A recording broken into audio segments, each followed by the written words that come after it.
Everyone, we're on the record on case DR 2220-1623, State of Idaho versus Chad Guy Daybell.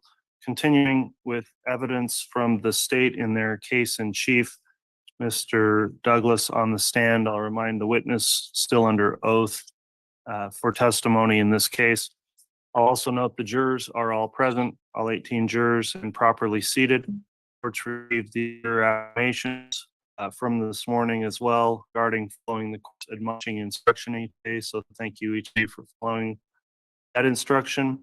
I'll also please remind all those in attendance here, there's a courtroom conduct order in effect that will be enforced. So please make sure any devices or anything that would be disturbing to the court or the jurors not take place. And with that in mind, I think Mr. Wood, if you'd like to continue with direct examination, you can go ahead and do that. Thank you.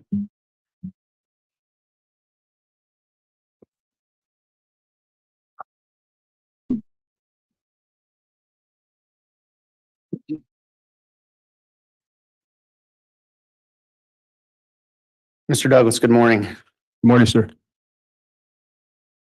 When we finished off yesterday, we'd gone over multiple financial timelines, correct? Correct. Correct.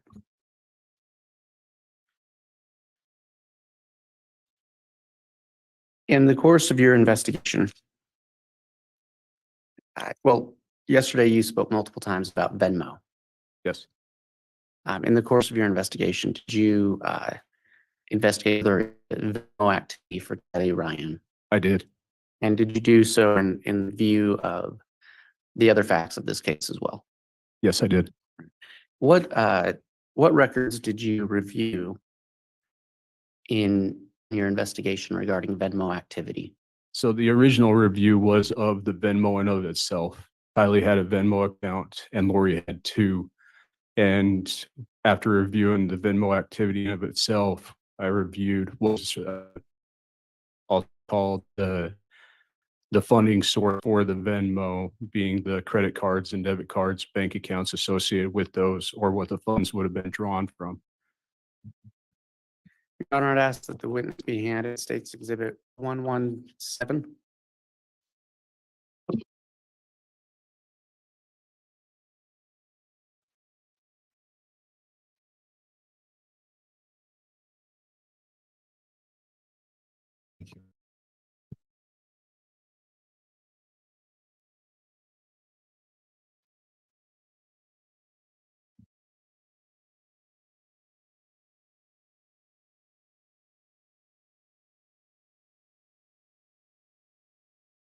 Mr. Douglas, do you recognize State's Exhibit 117? I do. What is it? This is timeline that I created that I titled Venmo activity. It includes the two accounts that Lori had regarding Venmo as well as Tylee's. Right. And did you prepare that in anticipation of testifying today? I did.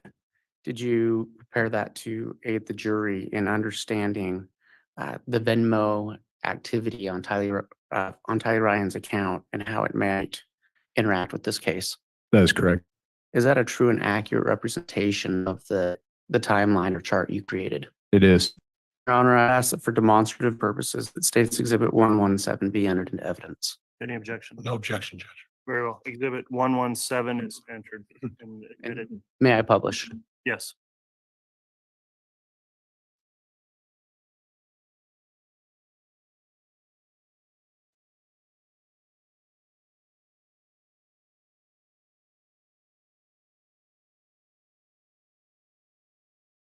Mr. Douglas, this chart doesn't all fit at once, so I'm going to start. over Sorry about here. that. Can you, you talked about the documents you looked at to prepare this. Can you just explain for the jury in a little more detail how you put this together?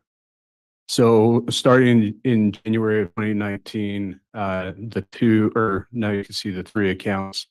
I labeled the funding sources that were associated with these accounts. As I stated yesterday, Lori had a few JP Morgan Chase accounts.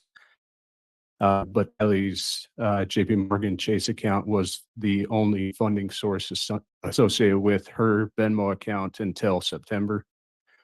And this also, the activity, the Venmo also provides going to, and as associated would been how that individual labeled themselves in Venmo. All right.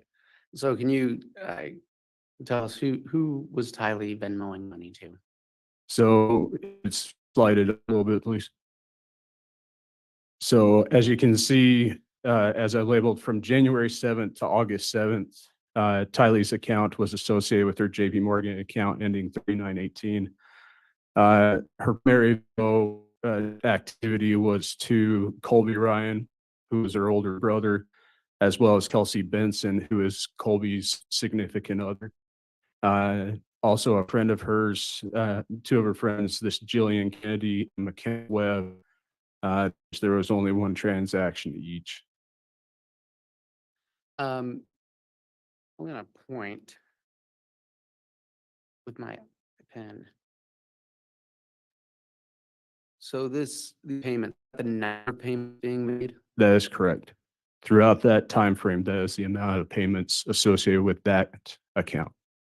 So how much did she send in that time frame to Colby Ryan? Tylee?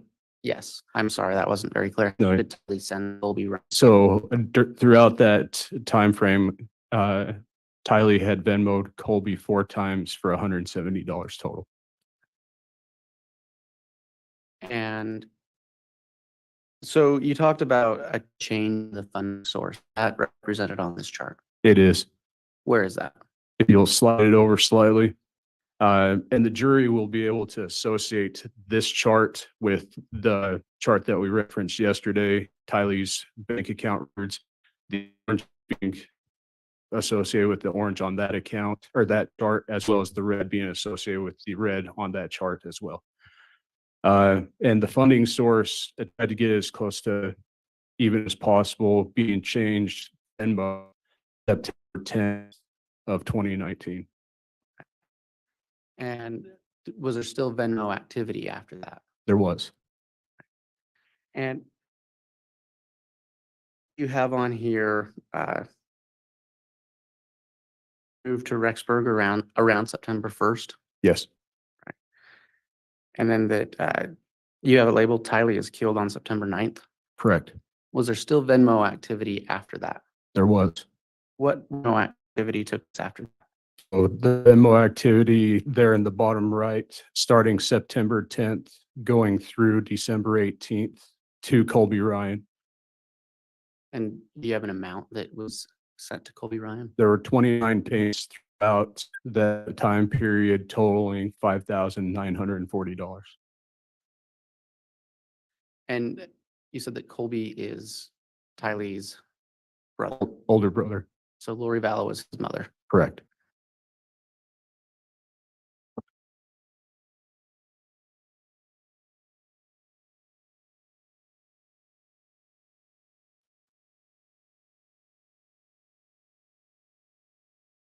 Your Honor, I'm going to ask that this be it's exhibit 97 and 97A.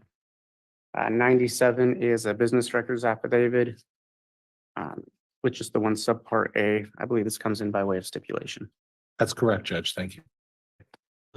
Review this quick.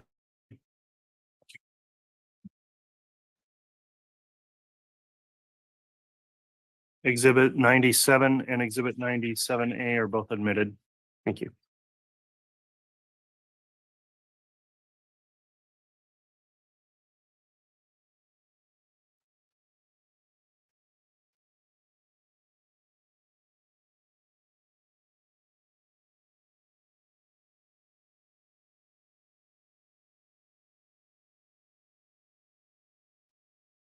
Mr. Douglas, do you recognize State's Exhibit 97A?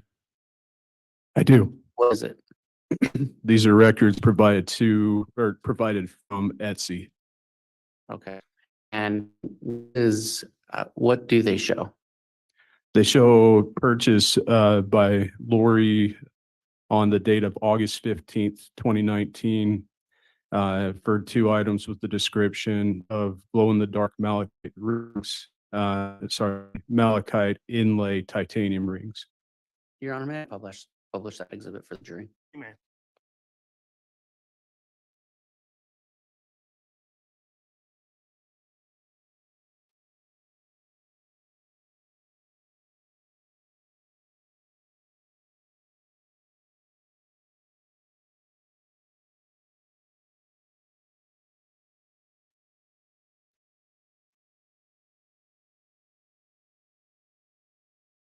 Mr. Douglas, and show the jury what you were just speaking of.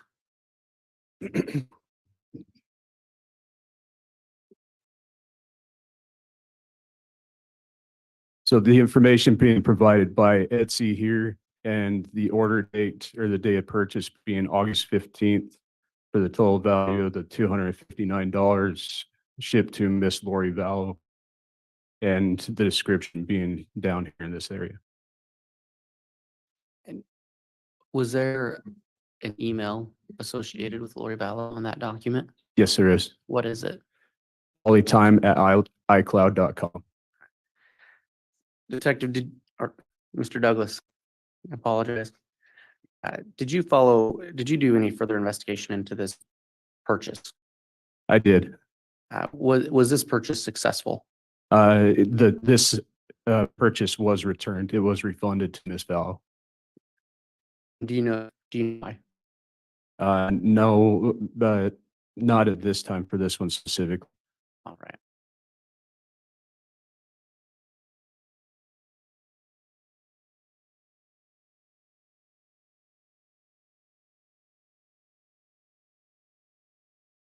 This has no further questions at this time. All right, cross-examination, Mr. Pryor.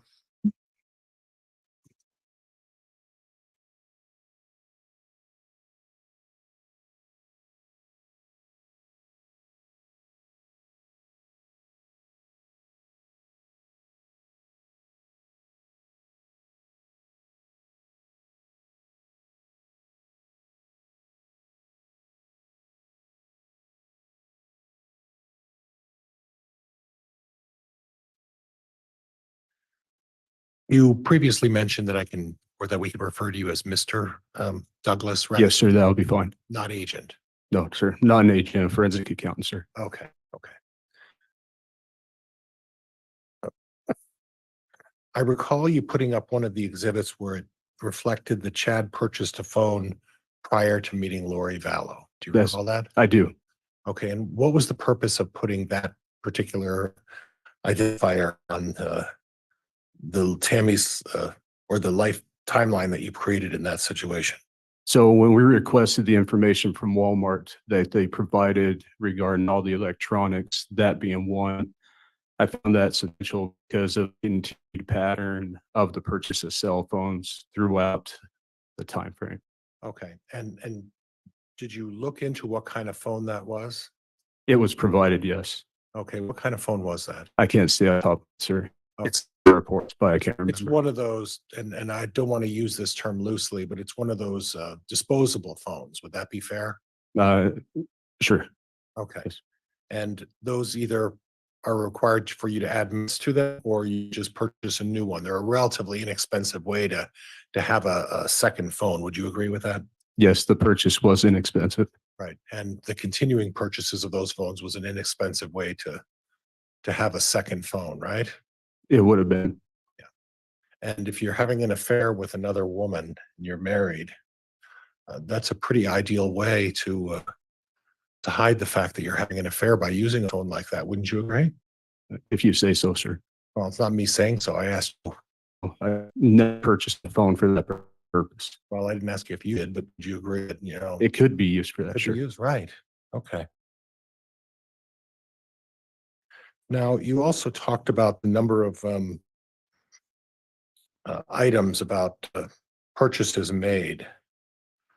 Is there any indication that all of the finance records you examined, that there was any commingling? I guess that's a divorce term. Combining of assets between Chad Daybell and Lori Vallow. There's no indication that money from Chad's account went into Lori's or Lori's account going into Chad's or Okay. no. Okay. Now, we'll turn to Exhibit 112. And Judge, could I have Exhibit 112?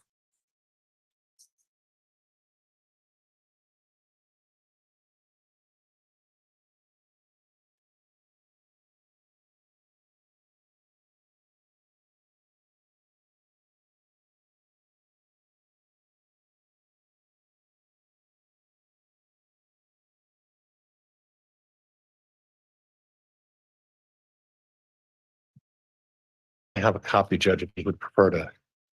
We've got the exhibit here. Okay, thank Mr. Pryor will have the court's exhibit. If you'd like the witness to review that, you can have it taken him as well. Do you have a recollection of 112 or would it help for you to? If you pull it up, sir, I'll know which one it is.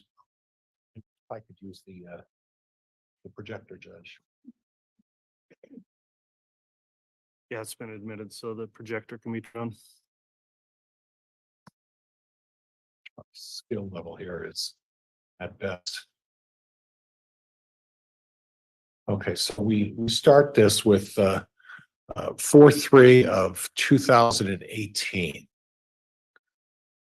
To your knowledge, Chad Daybell wasn't in the picture at that point, right? No, sir. And there's no indication that Chad Daybell knew Lori Vallow? Sir? The reason I put this on here, sir, I was didn't ask you because that. I just want you to answer my questions. I don't want. there's nothing that shows that Chad knew Lori at this time. Okay, thank you. And at that point, Chad also didn't know Tylee Ryan, right? No, not that I know. There's no indication at all that Daybell knew Joe Ryan, correct? No indication that I know of. And there's no indication in 4/3 of 2018 that Chad Daybell knew JJ Vallow, correct? Sorry, state that again. There's no indication that Chad Daybell knew JJ Vallow, correct? At this time, no. Okay. And then we'll move on to your timeline of 6/14 of 2018. Tylee starts receiving Social Security payments. Same question. Chad Daybell, to your knowledge, didn't know Tylee at this point, correct? That, not to my knowledge, no. JJ? Nope. Lori? Not to my knowledge. Okay. We can skip Tylee receiving her GED. Mhm. 10/23/18. Lori opens that BBVA account on 10/23 of 18.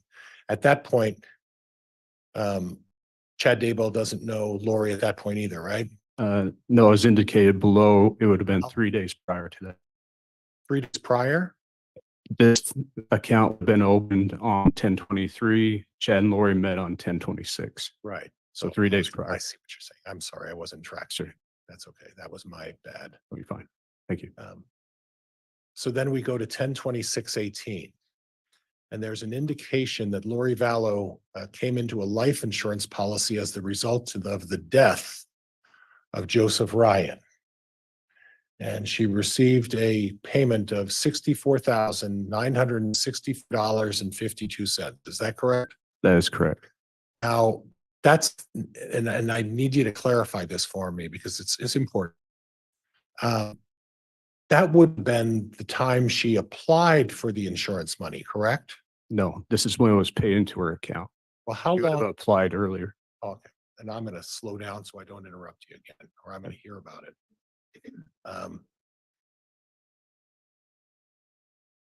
Any idea from your experience how long it takes to apply for life insurance payments? If you generally would get those payments? Well, in my experience specific to this case, sir, Chad applied and he received one check within a week. Okay. And that was in regards to Tammy, right? That is correct. But I'm talking about in your experience with this one. This one specifically took a little longer from what I remember regarding this. Do you have a recollection of how long it took? I don't, not off the top of my head, sorry. Okay. Would it be fair to say that Lori had been anticipating receiving this almost $65,000 prior to the time that she met Chad Daybell or was ever introduced to Chad Daybell? Lori knew about this before she met Chad Daybell. Okay. And then on 12/10/18, Tylee starts paying. Please clear that by the JS. GNS Investments, this is her uncle's business. Okay. That's the name that they were under. Okay. And then Tylee begins making monthly payments to T-Mobile on 2/25/19, right? Correct. Charles, and that would be Charles Vallow, right? Correct. Co-signs for Tylee to get a Jeep. And Tylee begins making monthly payments. Okay. Is that fair in the squares I've represented there? That's correct. Yes. And then you put down that Charles Vallow dies on 7/11/19, right? Correct. So what I'm having some difficulty with is this is Tylee's financial timeline, right? Correct. That's the label. And it's talking about Tylee's, how she's spending her money and the manner and she's spending the money, correct? Yes. Okay. And Chad Daybell has nothing to do with any of the transactions above, right? Not on this, no. Okay. And the only reference to Chad Daybell is you put, well, when they met, right? Correct. And then you put that Charles Vallow dies, right? Yes. You're not trying to imply that because of financial reasons in this particular exhibit, Chad Daybell had anything to do with the death of Charles Vallow, are you? What I'm implying on this specific timeline, sir, was where Tylee's funds were going to come from and then what she spent them on. This is specifically to show on Tylee's Okay. spending habits, sir. And I don't want to put an answer in your mouth to testify, but that wasn't really my question. My No, question. because that's not the reason that I built this Thank you. timeline. Okay. Thank you. Appreciate that. Thank you. Oh, you sneak up behind me there. Is that where you went?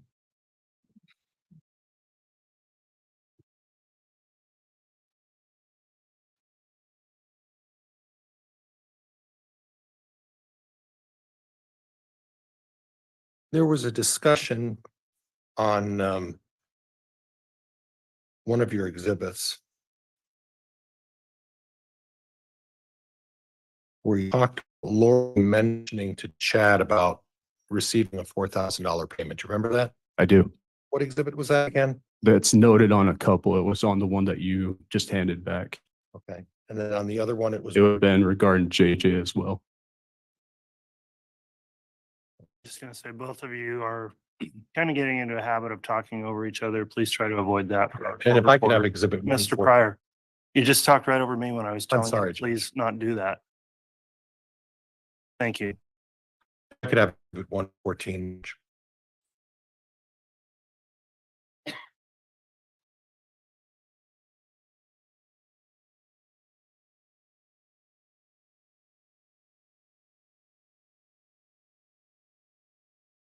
Thank you.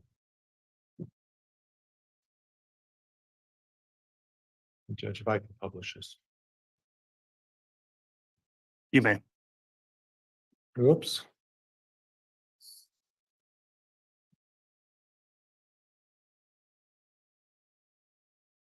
This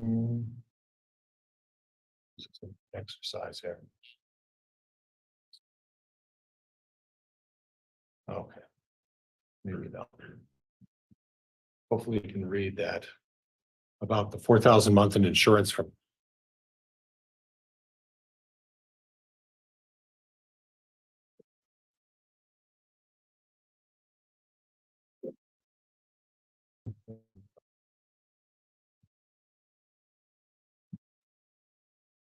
So on this particular chart, this was JJ's financial.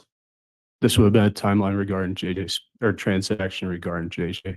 Okay, so financial transaction regarding JJ, and you put on there that Chad, Daybell, and Lori meet, right? I did.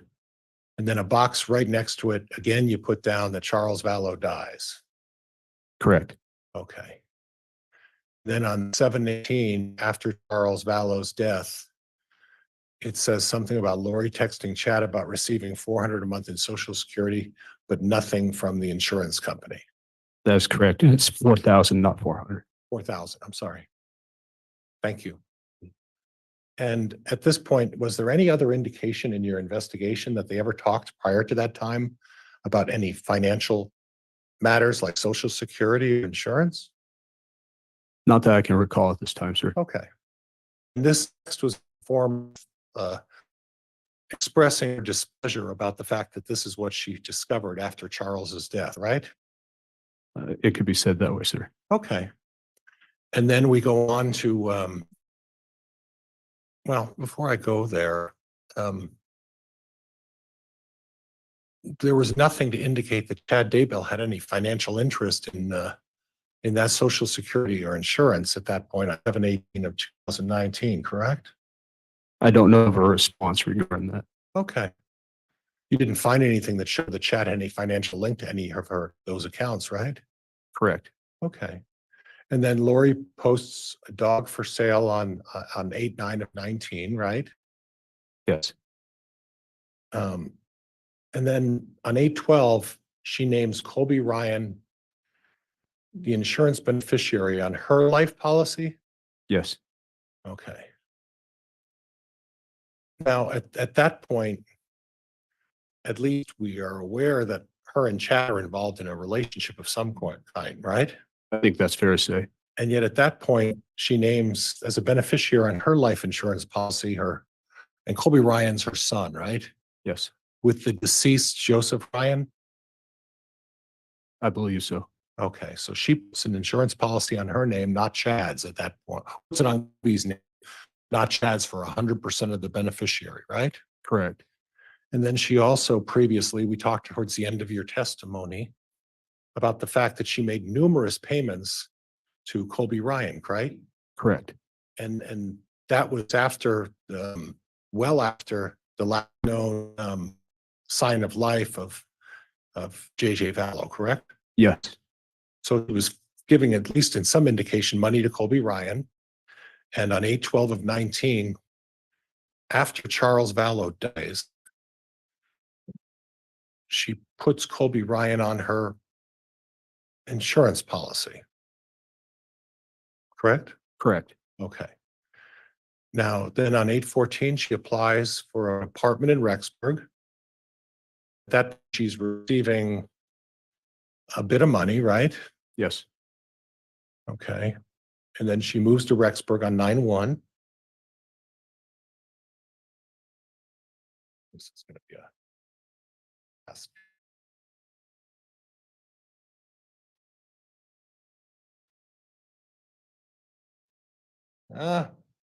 Bear with me, please. All right. I'm a lawyer, not a audiovisual person. But in any event, then we move on. She moves to Rexburg. And at this point, there's still no financial link between Chad Daybell and Lori Vallow, correct? Correct. And then on 9/8/19, there's a last known sign of regarding Tylee Ryan. On 9/8/19, there's still no financial link between Chad Daybell and Lori Vallow of any kind. Is that correct? There are no accounts with them associating funds at this time. And then the prosecutor's assertion that the last known sign of life with JJ Vallow was on 9/22/19. Again, there were no accounts that were mingled at that point, correct? Correct. And there was nothing financially showing them linked in any way, correct? Correct. And then after the fact that when they got married, again, there was no joint accounts to your knowledge, correct? Correct. Not sure how well I do that.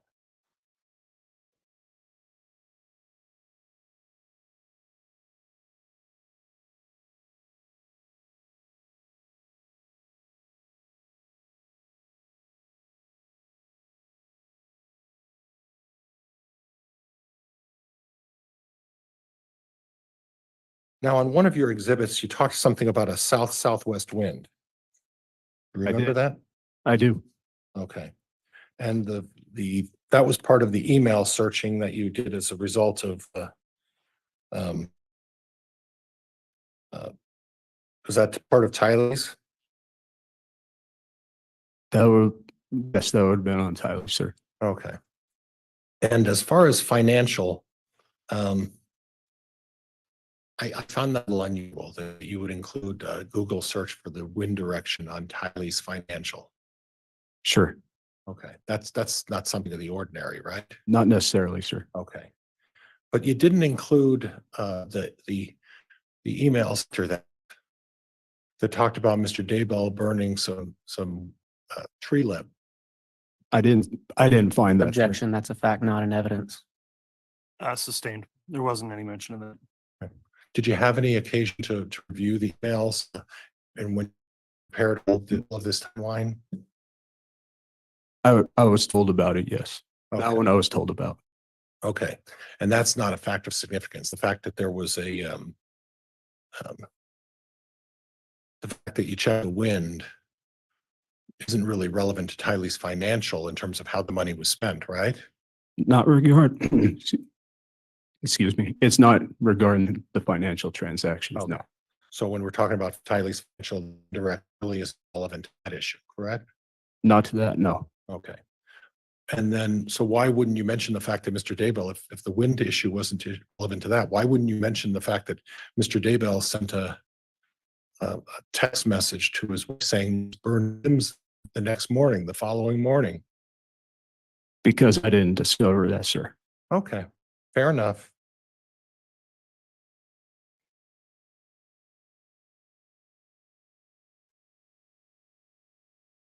Now, part of the timeline, you talked about the financial situation of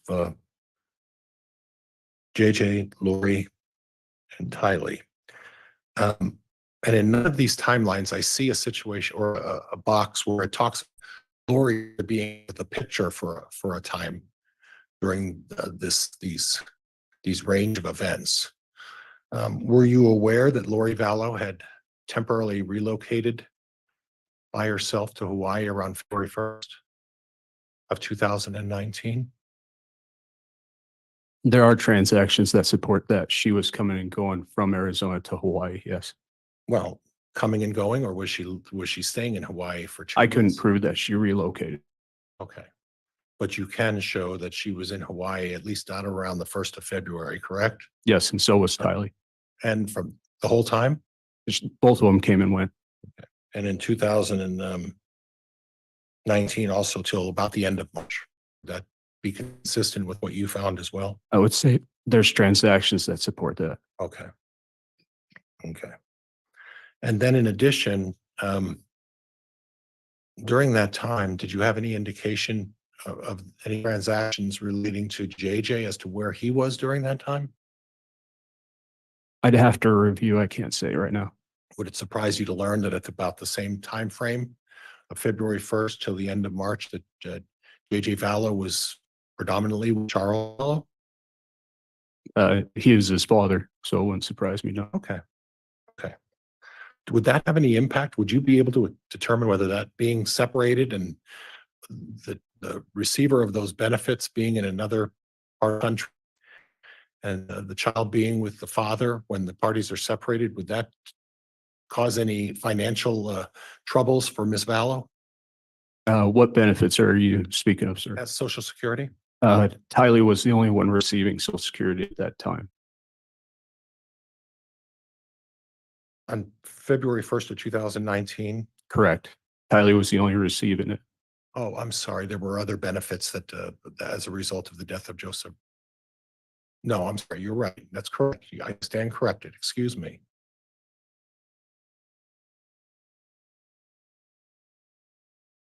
Now, we talked a little bit on Exhibit 116, or you did, about a life insurance situation, Tammy Daybell, correct? I did. Okay, and on 116, you talked about the map. I think it was Map Life is what you talked about, right? There were two. There was Life Map and Primerica. Okay. Do you have a recollection of when the initial life insurance policy, Tammy Daybell, was put into place? Not off the top of my head, no. Were you aware that that policy was placed, one of the $300,000 policy was put in place back in approximately 2002? It wouldn't surprise. Okay, but you don't have a recollection of that, Not off the top of my head right now. and you don't remember that fact, doesn't jar any memory of that fact, correct? Not right now, no. But it wouldn't surprise you, but that's the case, correct? No, she did have life insurance, correct? Prior to, Prior to. right. And then the amount of life insurance, other than the life insurance from back in 2002 that she had, what about the life map? What are we talking about there? You're talking specifically to the Specifically. increase on 9/8? Okay, so initially she had a base because of the employment at the part-time employment, I guess, as a librarian, right? Correct. That, I think that it was. When you start the employment, you get an initial base of about 50,000, right? That's what it was in the beginning. Okay, so the insurance was at 50,000, and then on 9/8 of 2019, Tammy increased that to what? To 130. Okay, so the increase went up 80,000. Correct. So initially, before Tammy started employment with the school, her insurance was 300,000, There was 300,000 before that, before she started school. and Like that you was stated. from some time ago, correct? Sure. Yes. Okay. Then she started at the school, and she had to have worked there for about a year before she was eligible to increase the insurance, correct? It was a year or two, yes. A year or two. Mhm. And I don't know what it was per the rule, but I know it's at least a year, maybe more. you have to put a probationary period in. You don't automatically get that insurance, right? Correct. And that's a financial decision by the school district, and I would anticipate, right? That's, yeah, above me. So then after a year, she can apply for an increase in that insurance from the total of 350 and add an additional $80,000 onto that. Right? Yeah, Okay, and they elected to do that, correct? they did. Okay. And we don't know who elected to increase insurance, correct? You weren't part of the family at that I point. wasn't there. Okay. And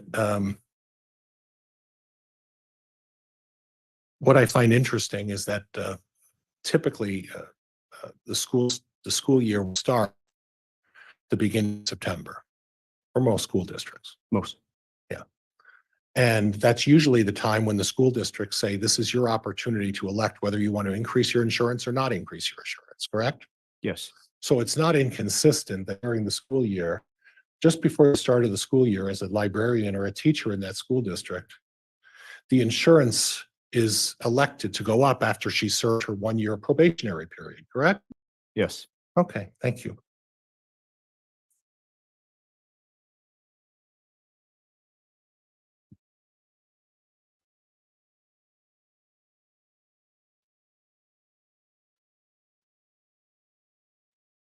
Now, you talked about on exhibit 776 and 774. You talked about Spring Creek and the $10,000 investment. Mhm. That was money that was put in to Spring Creek, and you know what Spring Creek is, right? Chad's Book Company, yes. And it wasn't just Chad's book company, was it? It was also Tammy's. It would have correct? been Tammy's too. It was both of theirs. So we could say that it was Tammy's book company, right? Yes. Or we could say it was book company, right? Chad, Or what we should say is that it's Tammy and Chad's book company, correct? yes. Okay. And then addition, there was the money that was $8,000 payments to each of the children, correct? The three older children, yes. Right. And then a short time after that, there was two vehicles, a man, a Dakota that Chad gave to each of the daughters as well, correct? That actually took place prior. So the transfers took place on 6/9. You're right. The vehicles were given to the daughters on 3/8. Right. And subsequent to that, the vehicles were given to the daughters. Now, you were aware that, well, we'll move on from that.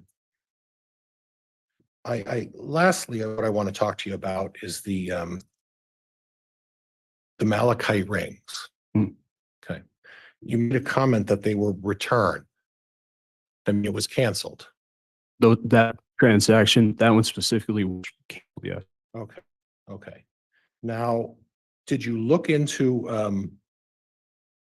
the size of the wedding rings and that it showed it up on the screen, the size of the wedding rings? Said 8 millimeters, but that's the width, not the size. Okay. Okay. And that, thank you for clarifying that, because that's one of my questions. Thank you. Were you aware shortly after August 15th of 2009, Alex Cox had been proposing marriage to Zuluma Pastenes? I don't know the date of Say that. it's facts, not in the record. I didn't ask him whether it was facts. I asked him whether he's aware, Judge. Overruled. Were you aware that shortly after that time, Alex Cox had proposed marriage to Zuluma Pastenes? I know Alex and Zulema got married. I don't know when the proposal took place. Okay. And then were you aware that also at the same time, Melanie Boudreaux was contemplating the same thing, a marriage, shortly after that time as well? Were you aware of that? No, Okay. Okay. But you are aware that there's no indication through email, message, or otherwise that Chad Daybell was intending to marry Lori Vallow at that point. Is that right? in August, the wedding, no, there's nothing but wedding in August that I knew of. Or even a proposal for marriage at that point, correct? Not that I can verify. Judge, that's all I have. Thank you, Your Honor. I appreciate it. All right. Mr. Wood, redirect.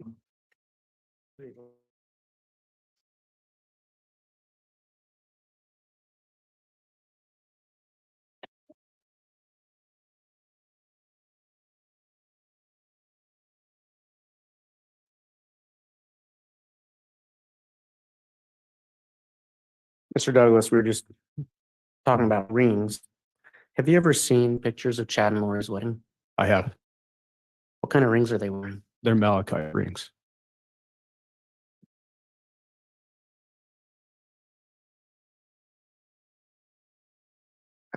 Defense counsel asked you about why you put on the search for the southwest wind. Mhm. Earlier, you testified at the forensic account, look into factors outside just of the finances in a case. Is that correct? Yes, And when you came onto this case, it was a missing children case. Is that correct? that is correct.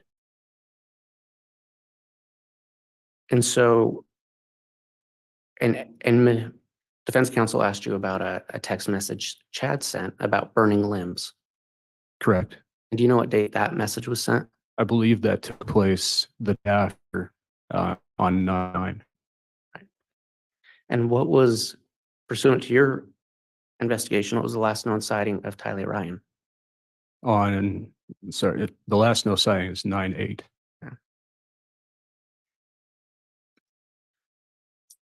defense counsel asked you about the text message between Lori and Chad about the $4,000 in Social Security.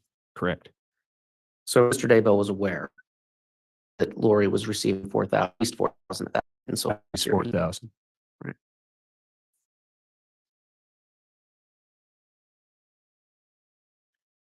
You testified that there's no joint account of Chad Daybell and Lori Vallow. Correct. Did they live together at any point?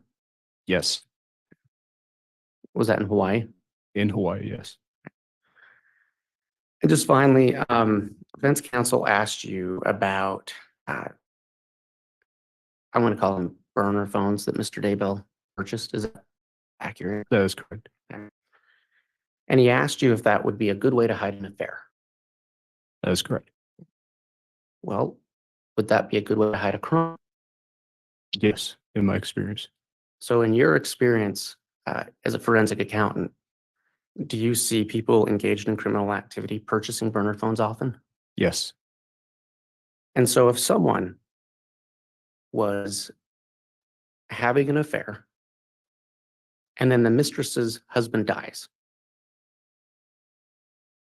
and then your wife dies, and you marry that woman 10 days later,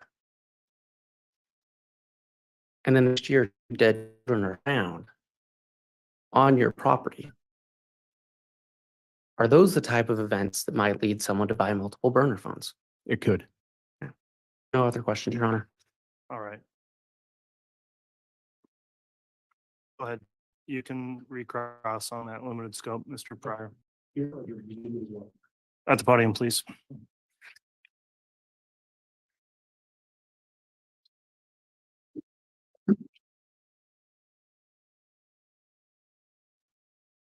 And actually, two questions. The financial transactions and issues related to finances with Tylee Ryan and JJ started about or around when?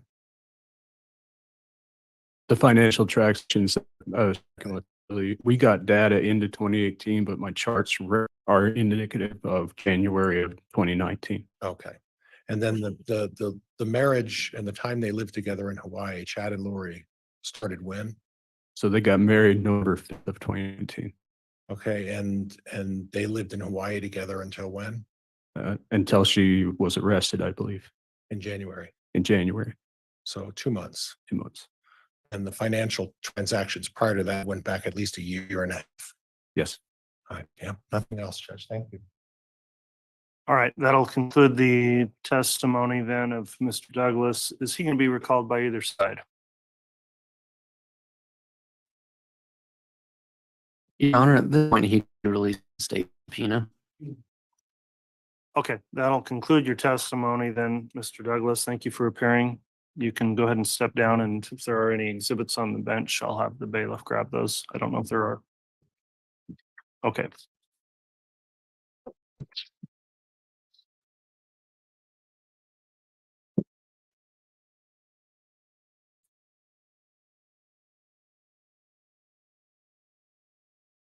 The state ready to call its next witness. Your Honor, Who will that be? the state will call Melanie Gibb. Very well.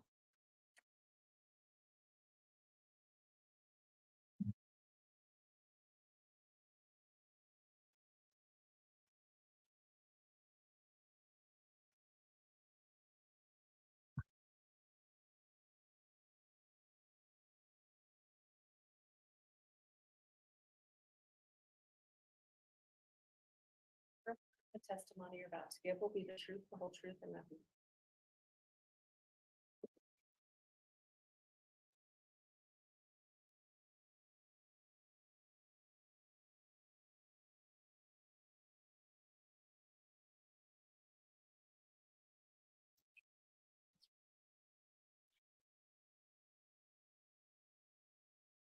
All right, before we commence with testimony, Ms. Gibb, please make sure to answer all of the questions verbally so we make a good record. Try to avoid talking at the same time as any attorney questioning you.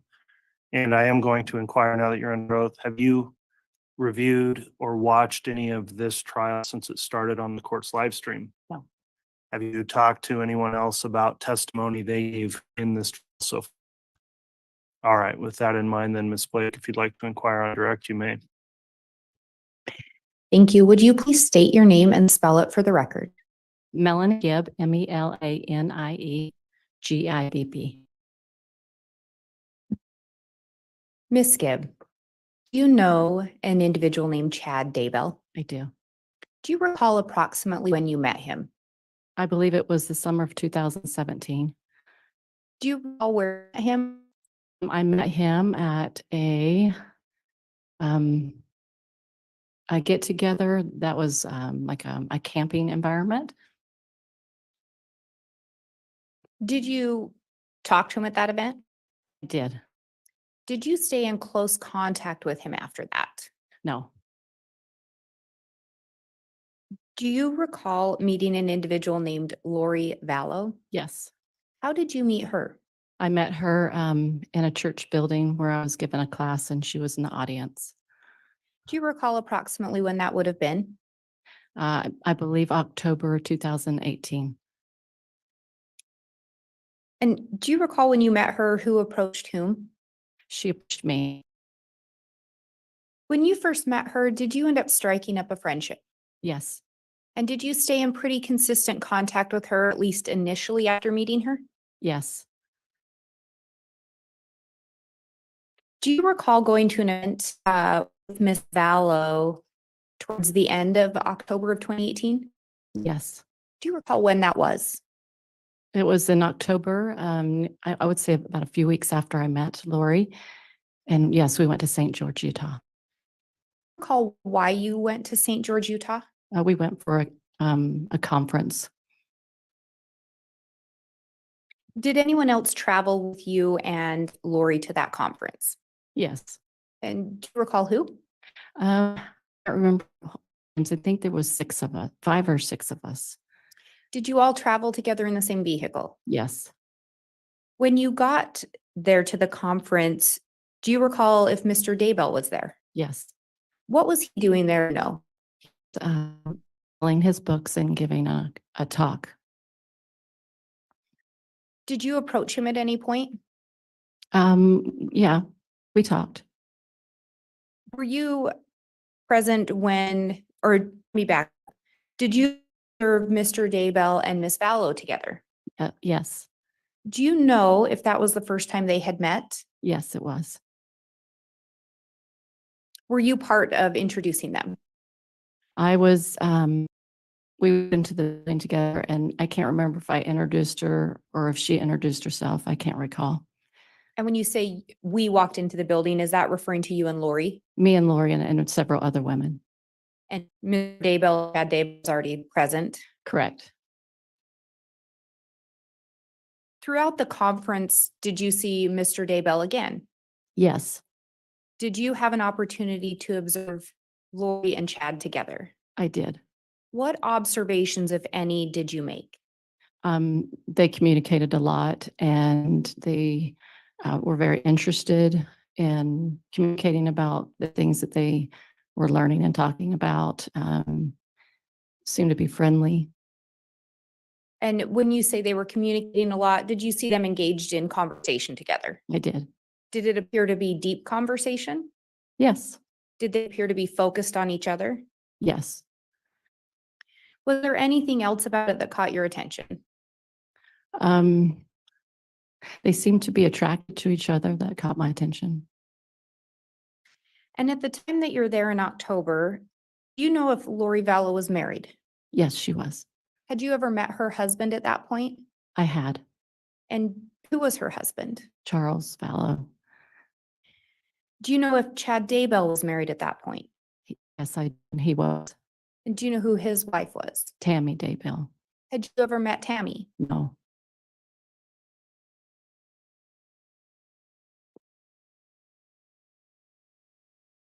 After that conference, did you travel back to Arizona with Lori? I did. Do you recall sometime after the conference talking to her about what she and Chad discussed? Yes. What were some of the things she shared with you? He shared with her, according to what she shared with me, that Your Honor, if I may respond. Grounds to the objection? Ms. Blake, you may respond. Your Honor, it's a statement of a party opponent as well as a charged co-conspirator. All right, the court does find that's an exception to the hearsay rule that applies here, so the witness can answer the question. Objections overruled. And do you recall the question? Yes. She said that they talked about multiple lives, and I believe she talked about, how many lives that she had lived on this earth, and that she indeed was married to someone named Moroni in a previous life. Those kind of conversations. Yeah.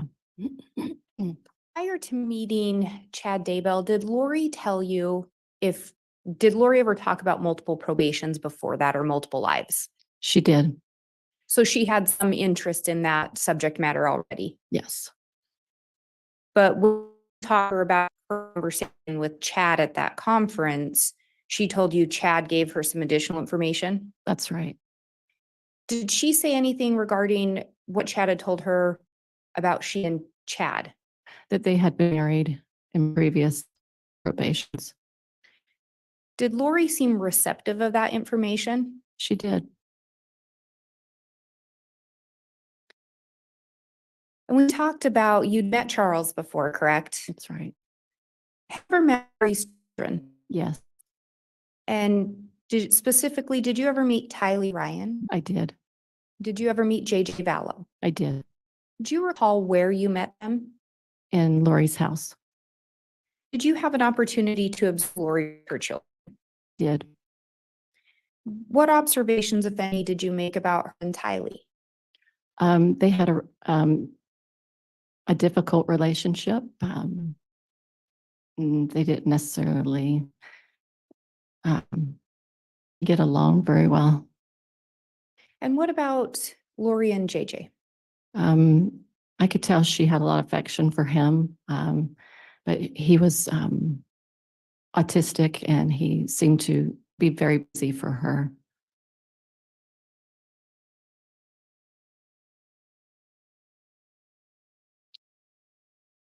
We talked a little bit about, you met Lori in October of 2018, and initially, how often did you two have contact? In the beginning, it was almost daily, with the exception probably of a day or two a week. And that was probably for maybe about a month or two. Do you recall approximately when the contact wasn't as frequent or what was going on at that time? Yes, it was after January when she started to move around. She moved multiple times, so I couldn't keep in contact with her. That would be January of 2019. Correct. And to be clear, she wasn't moving around to avoid contact with you, Right. but just as she moved around, Right. you'd lose track of her. Well, we wouldn't see each other. Yeah. Did you still talk to her on the phone? Yes. And after that first conference in October, do you recall the next time that you saw Chad Daybell? The next month, November 2018, he came down for a conference in Arizona. When he came down to Arizona, did his wife come with him? No, And at that conference in October, did you ever see his wife Tammy there? no, He came down, so he came down to a conference in November in Arizona. that's right. Was Lori present for that conference? Yes.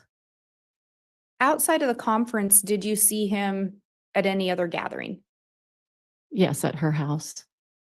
And when you see her house, is that Lori? That's right. Was her house in Arizona at the time? Yes. Can you tell me a little bit about the gathering? So the one at her house was a small group of people met before the conference. And so there was, I don't know, maybe 20 people there. And so Lori and her friends were there. Do you have an opportunity to observe Lori and Chad together at that meeting or the gathering at her house? Yes. What observations did you make? They talked often with each other. They seemed to be very interested in each other. Did Lori at any time tell you anything about she and Chad on when he was down there in Arizona? Yes, she told me that they had been married before in previous probations. Is that when she first shared that information with you? I believe she shared it with me in St. George. So it's between St. George and November, she shared it. Did she talk about going to the temple with Chad? She did. What did she tell you about that? She told me that they were going to be resealed again like they had been in previous lives together. And did she tell you that they in fact had gone to the temple? Yes, And that was in November, about a month they're meeting each other. that's right. And she told you the purpose of that was so they could be sealed together. That's right. At that time, was Charles still alive? Yes, And was Tammy still alive? yes. Was Charles present at the gathering at her house? No, Do you know where he was or did you learn where he was? he was out of town.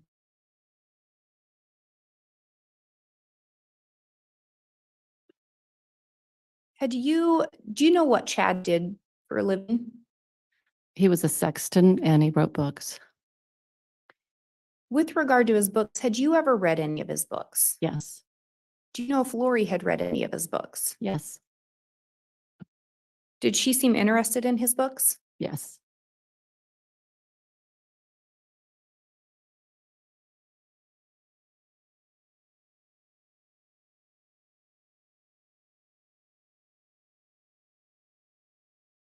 When Chad was there in November, do you know where he stayed?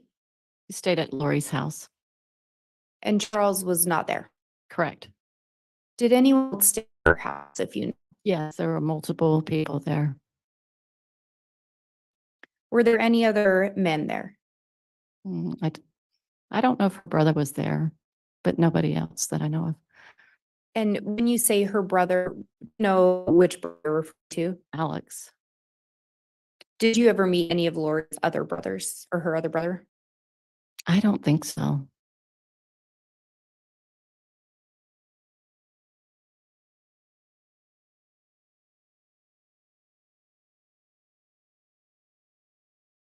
Did Lori ever talk to you about her conversations with Chad? Yes, Do you know, did Lori ever share with you if she turned Chad for advice? she did. And we talked a little bit about the multiple lives or multiple probations already, correct? Yes. At some point, did Chad or Lori share more information about with you? Yes. And which one of them? They both did. Do you know which one of them seemed to have the most understanding regarding multiple probations? Yes, Lori would often call Chad and Chad would give her the information and then she would come back and share it with me and her other friends. And when she would share the information, would she tell you she got that from Chad? Yeah.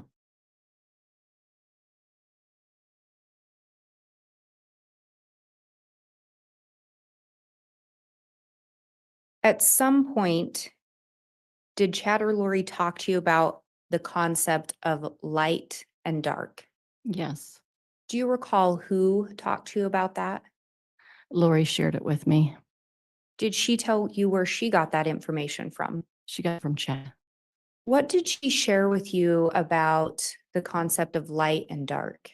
So if someone was light, they had made contracts with Jesus Christ before they came here. And if they were dark, they had made contracts and promises with Satan.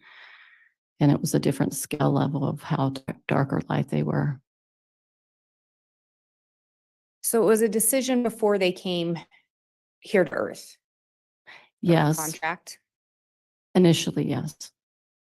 And then with regard to the multiple probations, as you learned more about that, what did Lori share with you regarding multiple probations? That people lived multiple times. And then she would find out, she would try to find out like when that was. And was there some kind of a rating system or a system to easily identify if someone was light or dark or what level they were? She would ask him and he would somehow find out. And he would find out, how many times they'd been on this planet or any other planets, I guess. And he would just find that out by asking questions the way he did. And then she would share it with us. And the he you're referring to, is that Chad? Yes, At some point, were people designated with a number and then either an L or a D? correct. Where would those designations originate? From Chad. And if someone was designated a D, did that stand for dark? Correct. And the L was for light? Correct.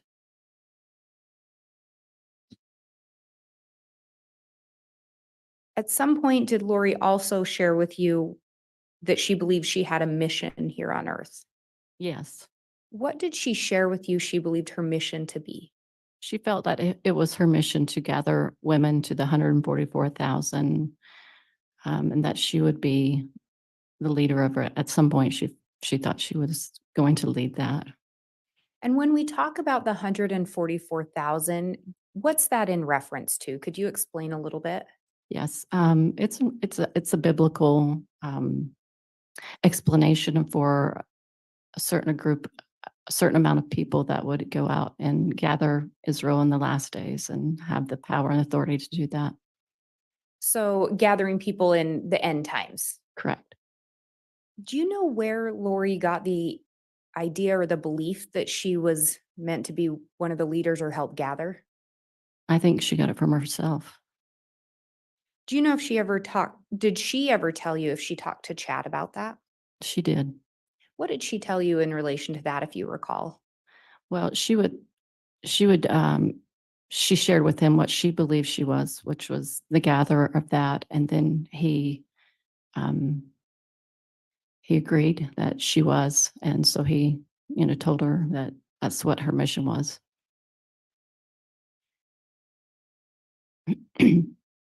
Do you know if Lori was telling other people about light and dark and multiple probations as well? She was. Do you know some of the other individuals she shared that with? Yes.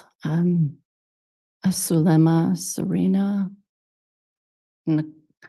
Nicole, and Christina, and Melanie, and just maybe a few other people that are not as significant. Did she also share these ideas with Alex? Yes. Do you know if Chad ever shared these ideas with any of those individuals?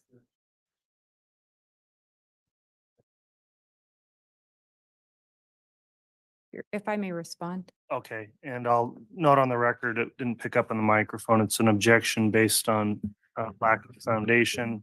Ms. Blake, response. Your Honor, I specifically ask if she knows. I'm asking her personal knowledge. All right, well, she can answer the question if she knows, but not necessarily go into what she knows, because I do think there's no foundation at this point for what. Do you know if Chad ever shared those teachings or beliefs with any of those individuals? Yes. And did he? Yes. Were you present? Yes. And again, when Lori would tell you these things, she would explain she received the information from Chad. Yes.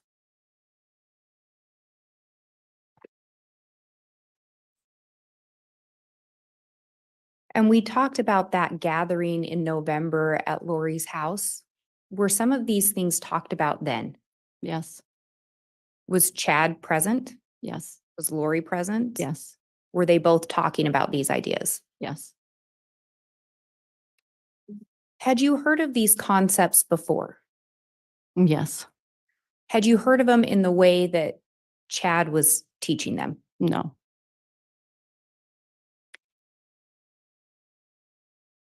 At the time, were you open to learning more about these things? Yes.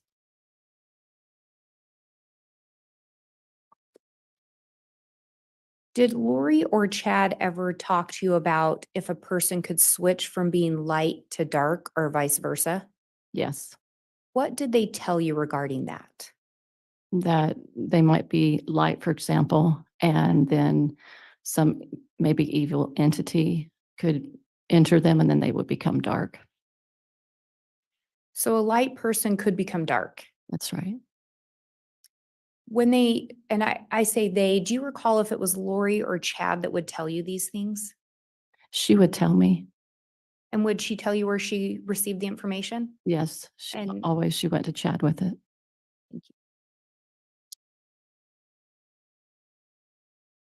Do you recall when Lori first started talking to you about people becoming dark? I would say sometime between January and February of 2019. Do you recall the first person she talked to you about becoming dark, the first specific person? Yes, it was Charles Vallow. Did she tell you where she received that information? Yes, she received it from Chad.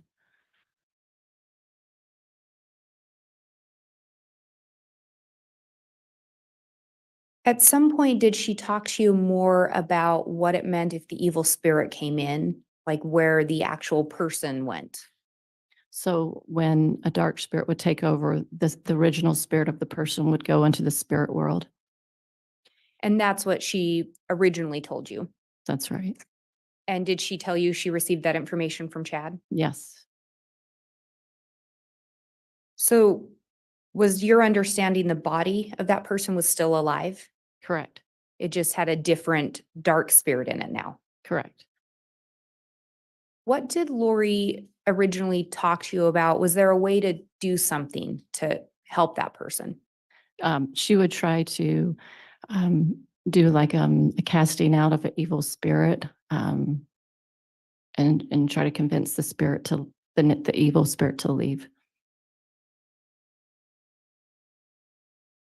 Do you know where she got the concept of casting from? I believe she got it from energy work. At some point, did you learn if Charles had been designated a different name?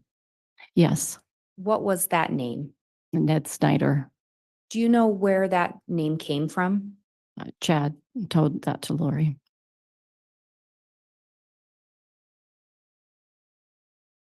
At some point, had Lori talked to you about her having a dream regarding Charles? Yes, What had she told you? she said that when it was after Christmas and he was out of town, I believe he went to Texas and he took JJ. And she had a dream during that time that they were not going to come back, that they were going to get in a car accident. And that's what she saw. And that they would be Charles and JJ? Correct. Did she believe Charles was going to be killed in that accident? She did. Was Charles killed in a car accident? No. Was it sometime after that that he was labeled dark? Yes. Judge, how about some foundation? Your Honor, it's a question to her personal knowledge. I guess I can rephrase. Go ahead, Ms. Blake, thank you. At some point, did you learn or did Lori tell you if he was labeled dark once he did not pass away in that accident? Yes. And again, Judge, if I could have some time, date, place. You'd like to lay additional foundation, you may, Ms. Blake? Do you recall approximately when Lori told you or when you learned Charles was not killed in an accident? January 2019. And do you recall approximately, I think you've already said, but do you recall approximately when you were told Charles was dark? It was, I would say, weeks after that. And that designation came from Chad. Correct. And then we started talking a little bit about the idea of casting. Right. Did you ever participate in any castings? I did. Can you tell me a little bit about what would happen at the casting? So Lori and a few of her friends would stand in a circle and then feel like they had the power and authority to cast out the evil spirit by trying to use words, I guess, like an energy work to be able to convince them to leave and hoping that the evil spirit would leave. So would some of the individuals say a prayer? Yeah. Would Mhm. some of the individuals talk about sending spiritual weapons or something of that nature? Yes. Was the person that the casting was being done on physically present?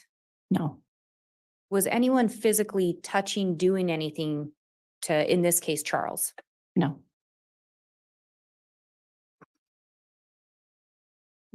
Do you recall, did you participate in the castings for Charles? yes. At any point, did Lori tell you whether or not the casting was successful? Yes, And what did she share with you? she would say that Ned had left, and then shortly after, she would say somebody else got in, another entity. Do you know who told her that information or where she got it from? Yes, she got it from Chad. And did she tell you that? Yes, At some point, did you learn what would happen to the body if the casting was actually successful? she would say that the body was supposed to die if the evil spirit left.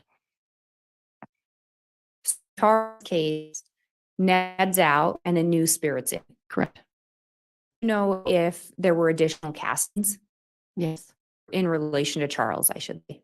yes, Did you participate in any additional castings? yes. Do you know if at any point the next entity or spirit was cast out of Charles, according to Lori? Yes. And was it? According to her, it was And did she tell you where she received that information? from Chad. And then what happened in relation to Charles when that next entity was removed, according to Lori? Nothing happened to Charles, Did a new entity come in? according to her. And did she tell you where she learned that from? Yes, And- Chad. Was Chad ever present for any of the castings? Yes, Were castings done on other individuals besides Charles that you know of? yes. And who were some of those individuals? Brandon Boudreaux was one that I know of. And did you participate in a casting on Brandon Boudreaux? I don't know if I said anything. I just was there when they did it. Do you know if Chad was present at that one? Yes, he was. And who was Brandon Boudreaux? He was Lori's niece's, which her name is Melanie's husband. Had you met Brandon? Yes, At any point, did you learn if Brandon had been designated as dark? yes, And had he? according to her. Did she tell you where she received that information? Yes, from Chad. Do you know if any castings were ever done on Tammy Daybell? Yes, Were you present for them that you recall? I don't recall. Do you know if castings were done on Tylee or JJ? I know of. You were not involved in any if they were. I don't recall any of that. And the castings in relation to Charles, do you recall approximately what period of time those were occurring? So sometime between January and February 2019 up until I don't know, probably before I died. And was your understanding that if the casting was successful, the body would naturally expire? Yes, Were you ever told that there would be violence done to the body? ever.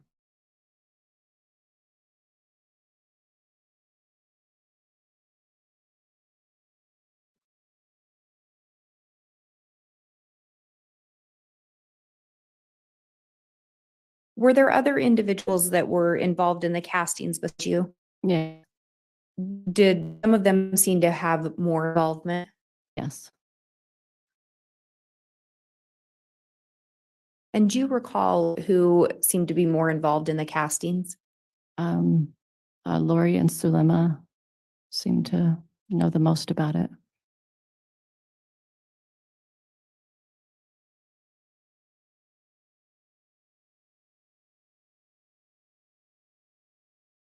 And the casting that we talked about Chad and Brett for, do you recall where that would have occurred?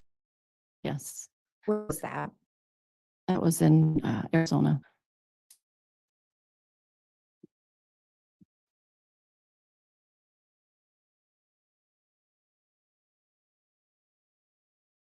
Are you aware when Charles Vallow was killed? Yes, Do you recall approximately when that was? July 11th, 2018. So that would have been subsequent to castings taking place. Yes, right, shortly after. At some point, did you start to believe or believe that Charles may be possessed? To some level, yes. And how many times had you met Charles? Just a handful times. Would you say you knew him very well? No, I didn't know him very well. Is it fair to say most information you had about Charles came from Lori? Yes, Do you recall sometime in July staying at Lori's residence? I do. And do you recall her asking you to leave at some point? Yes. Why did she tell you you needed to leave?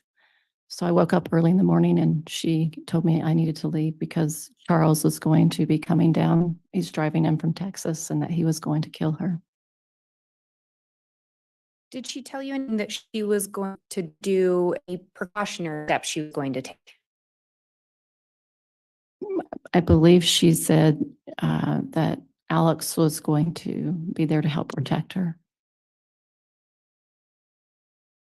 Did you have an opportunity to observe Alex and Lori together? Yes, How would you describe their relationship or your observations? close brother and sister relationship. Anything about it strange to you? No, it's normal to me. Close. Yeah, really close. And you talked about her saying Alex was going to come to protect her. Yeah. At any point, did you learn if someone had designated Alex as Lori's protector? Yes. What did you learn about that? So as Chad would share with Lori that his mission in life, according to what he learned, was to protect Lori. That's why he came here. So Chad had designated Alex as Lori's protector, That's right. and Lori was going to have Alex stay to protect her from Charles. I believe so. Did you ever hear Charles threaten her? No, Were you present when Charles was killed? no, At some point later, did you talk to Lori about that? yes. What did she do about the killing of Charles? She told me that he came in from Texas and that they were arguing. And she said he had his cell phone in the car and she grabbed it, ran in the house. He was really upset with her. They were standing around the kitchen. He was threatening her. Tylee had a bat and she was trying to protect her mom or herself, I'm not sure. And then Charles and Alex got in a physical fight, and then Alex went to the bedroom to get his gun to defend himself. And was it your understanding, or were you told that Alex then shot and killed Charles? That's what she told me. And did you also talk to Alex about what had happened? Yes, And do you recall what he shared with you? I believe he did the same story. I don't remember all the details to it, but it was the same story. Do you recall how close in time it was after Charles' death that you talked to Lori and or Alex? It felt like about 4 days afterwards. When you talked to Lori and Alex, were they together? Well, at first I talked to her on the telephone, so I don't know if he was there or not. And then later when you talked to Alex, was Lori present? I don't know if it was the first time I saw her or not. It could have been next time. I'm not really sure. But at some point around 4 days later, you talked to both Lori and Alex. Well, for sure her, but I can't remember when I talked to him. Yeah. Thank you for Yeah. clarifying that. Yeah. When you talked to Lori, it's just 4 days later. Any sign of sadness? No, Any sign of grief?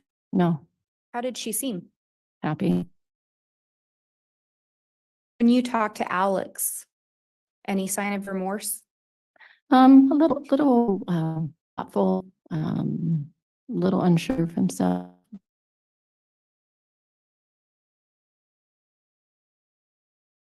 At some point after Charles is shot and killed, did you see Chad Daybell again? Yes. Do you recall approximately how long after? So it must have been a couple of weeks after Charles's death. He was in Arizona at Lori's house.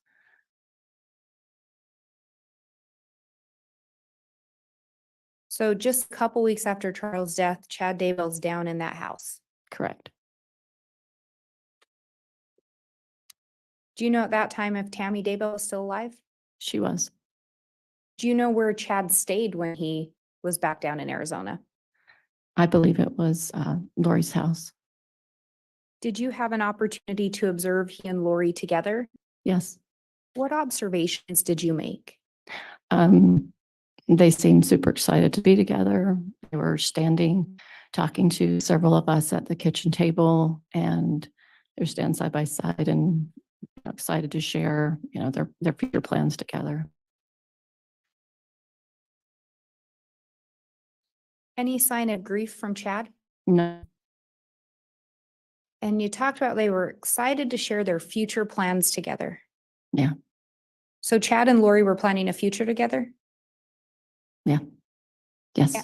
And Tammy was still alive. yes.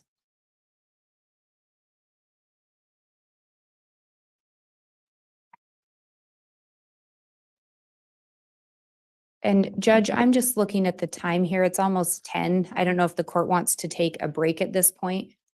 I Or was keep thinking anytime between now and 10:15 or whenever you feel like is a logical break point is fine. I think this may be a logical break point. Okay, let's go ahead and take our mid-morning recess then. And it's right about 10, so we will resume right back about 10:30 with further testimony. All right, please.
We're caught up already in the recess break there.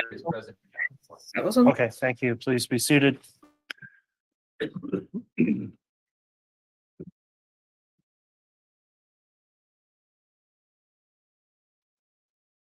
All right, back on record on case CR 22-21-1623, State of Idaho versus Chad Guy Daybell. I'll note that the witness, Ms. Gibb, is still under oath. The state's continuing with direct examination. Our morning recess, it went slightly longer than anticipated. I had a matter I took up with counsel on a sidebar that was reported in the case. I believe we're ready to commence then with further examination. And Ms. Blake, just for scheduling purposes, we do take a lunch break day, approximately noon, if that works out with your scheduling. Thank you, Your Honor. I'll watch the clock. Thank you. Go ahead. Ms. Gibb, before we took the break, we'd been talking about the killing of Charles and your observation shortly after that. Prior to Charles' death, did you and Lori have conversations about her relationship with Chad? Yes. Yes. Do you recall if she shared with you the nature of their relationship? Yes. And what did she share with you, if you recall? That they really loved each other. They had been in multiple lives. They had missions together. That there was some physical affection, contact. And this was when Charles was still living as well? Yes. And we talked about when Chad came down to Arizona after Charles had been killed, Lori and Chad talking about plans for a future together. Right. Did that include talk of the missions that you referenced? Yes.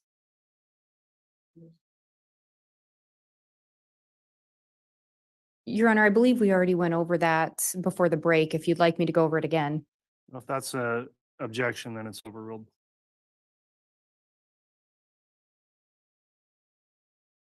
And she shared with you that there was some kind of physicalness within their relationship. Correct. Did she tell you whether or not she thought that was okay because they were both married? Yes. She said that every time she would get together with Chad, she would always ask Jesus if what was acceptable or appropriate that she could interact with Chad. And if she felt she had the affirmation that it was okay, then she would do it. I assume. Did she tell you where they would meet up? Hotels.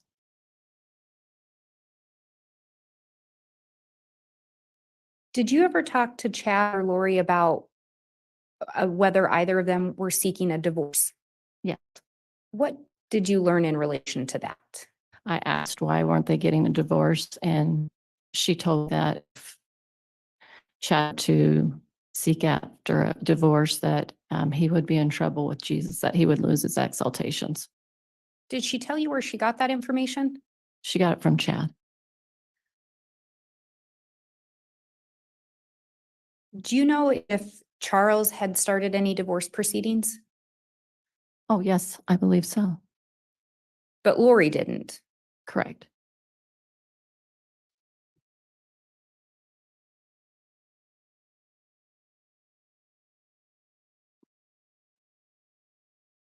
Did you ever see Lori with more than one phone?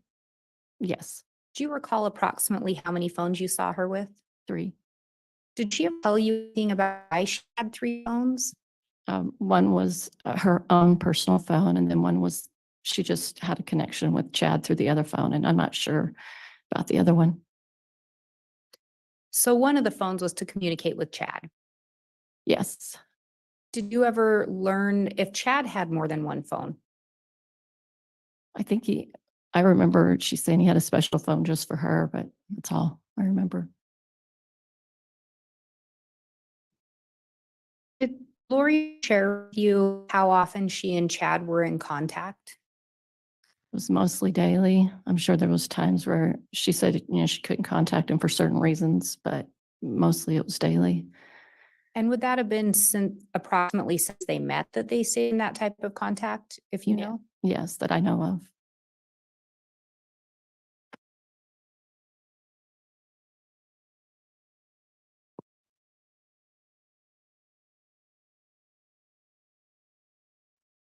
And we talked about Lori telling you Chad had shared with her that they'd been married in prior lives. That's right. Did she ever tell you specific names that they had in prior lives or who they were? What were some of that she shared with you? I'm trying to remember her names. I don't remember her names. There are certain positions though. And what were those positions? She was married to Moroni, and she was married to James, and she was she was Chad's wife, but he was James, and she was, I think, Elena. And Chad was considered to be Methuselah, and she was his daughter, I believe, but I don't remember a name. Seemed like there was another time she was a lady that was married to a relative of Joseph Smith. But I can't recall her name right now. I can't, and there could have been another one. I'm just not recalling it. And when you say you remember positions, were those biblical or figures within some scriptures? Yes. When she was Elena, do you know who Chad was supposed to have been in that life? Names the apostles of Jesus Christ. And is that one of the times that they were married in a previous life? Yes. Did she tell you where she learned that information? From Chad.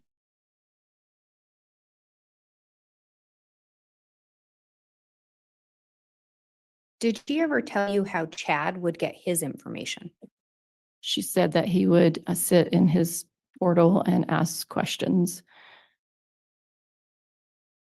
Did you ever see the portal that was referenced?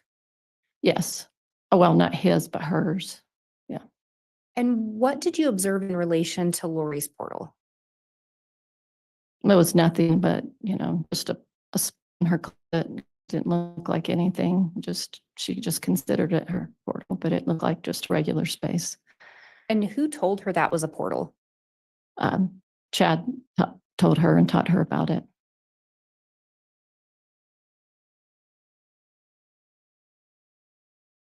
Had Lori ever talked to you about portals before meeting Chad? I can't recall.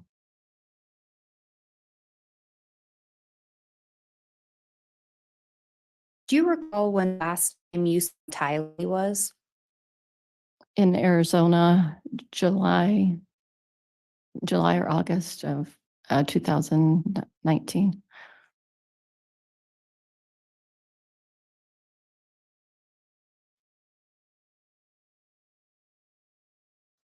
And after Charles' death, at some point, do you recall Lori leaving Arizona? Yes. Do you know where she relocated? She relocated to Rexburg.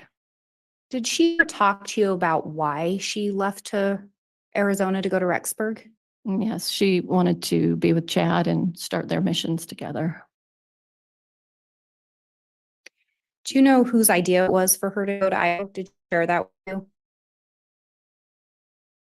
I can't remember if it was hers or both of theirs. But she wanted to go to be with Chad. Correct. And when she left to go to Idaho, to the best of your knowledge, was Tammy still alive? She was.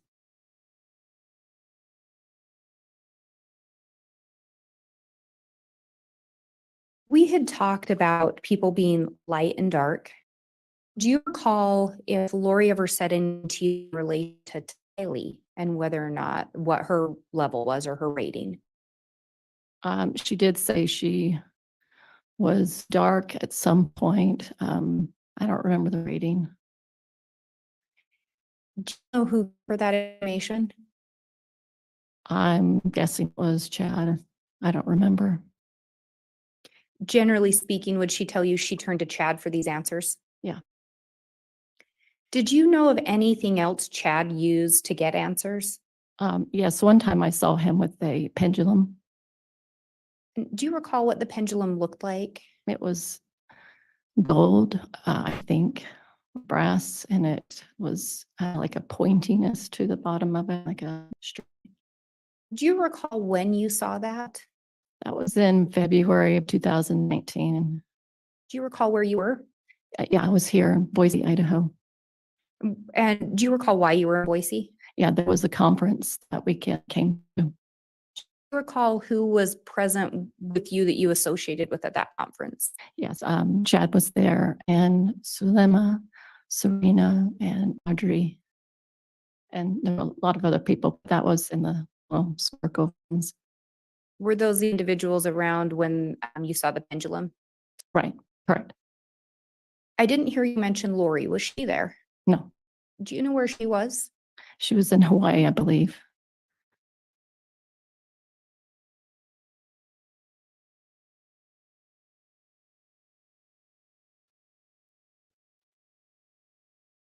When Lori moved to Idaho, do you recall who went with her? JJ and Tylee and Alex. He was either there before or after. I don't know. I know at some point he was up there. So Alex, her brother, moved around the same time she did. Yes, And this is after Charles has been killed, correct? correct. And it's after Chad has told Alex that he's Lori's protector. Is that correct? I believe so.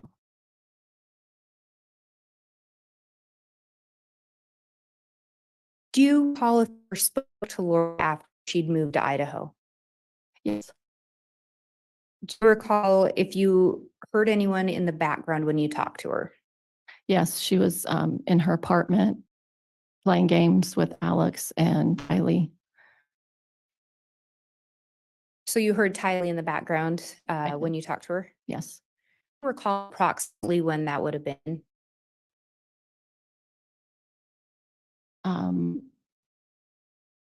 August or September, not sure. Would it have been shortly after they'd moved to Rexburg? Yes, they just moved in.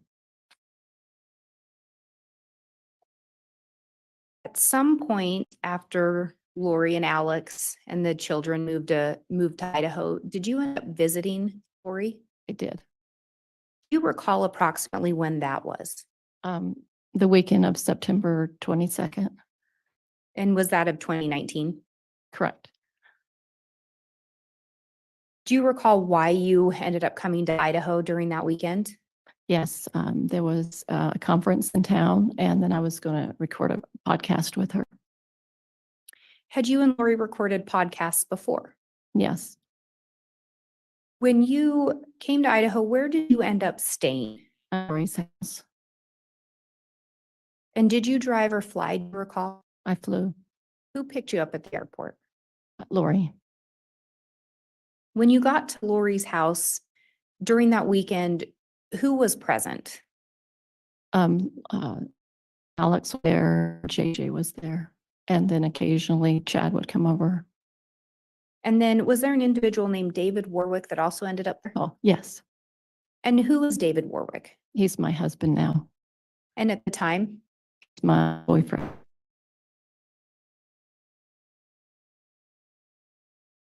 do you know if Alex had his own apartment as well? Yes, He did, he did. but he would be at Lori's at times. Yes, I didn't hear you say anything about Tylee. Did you ever see Tylee when you arrived in Idaho? no, Did you ask Lori at any point where Tylee was? yes. Were you told? I was told that she was at the BYU Idaho campus at school, and she got roommates with some girls that she was able to get her in. Did Lori talk any more about Tylee while we were there? No, Did you ever see Tylee come visit? no, Ever hear Lori on the phone with her? no.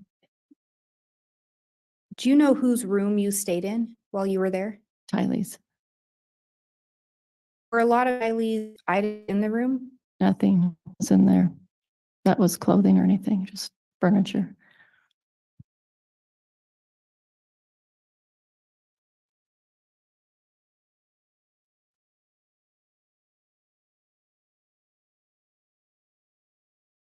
Did Lori talk to you about JJ while you were there? Yes. What did she tell you? She told me that the day before I arrived that he became dark.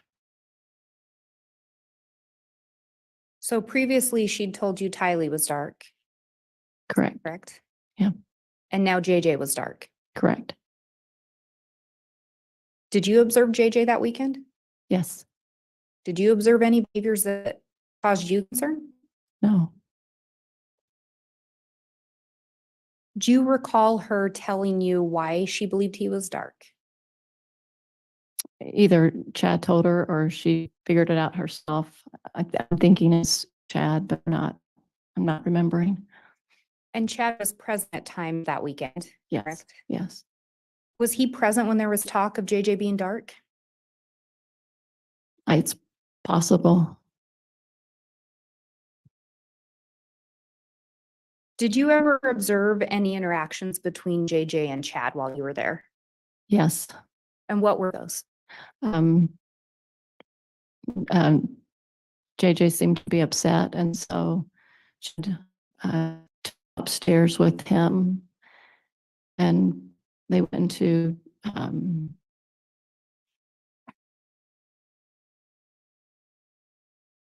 All right, I'll construe that as an objection based on foundation. Ms. Bl- Ms. Gibb, do you recall approximately when in your visit the interaction occurred? I feel like it was Thursday, like I got there on a Wednesday, I believe. I feel like it was the next day. And I guess reference, how long were you there at Lori's? From Wednesday to Monday morning. So best of your recollection, this is around your second or your first full day there. I think so. And if you could go ahead and tell us then what you observed. Okay. He took him upstairs, and then after a period of time, he came back downstairs. I believe he was holding his hand, and that's what I observed with them. Did you observe any injuries to Chad? He had a red scratch on his neck. Did he tell you how he got that? I asked him, and he said that JJ had scratched him. Had you seen many actions between Jay before that? No.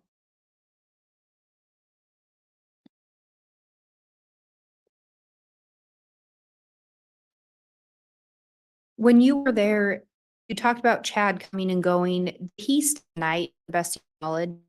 No, I never noticed that. And this weekend that you're there, Tammy was still alive, is that correct? Yes. Did you ever hear Chad talk about Tammy? A little. Call heard.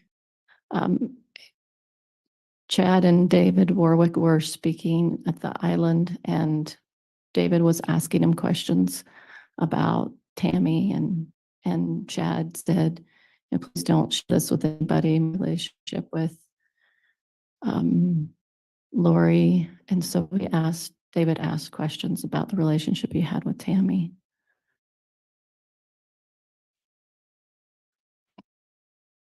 Mistake objection based on foundation. Your Honor, I think she's recalling events from that weekend. So we do have a narrowed time frame. I can ask a follow-up question, but it's based on her personal knowledge.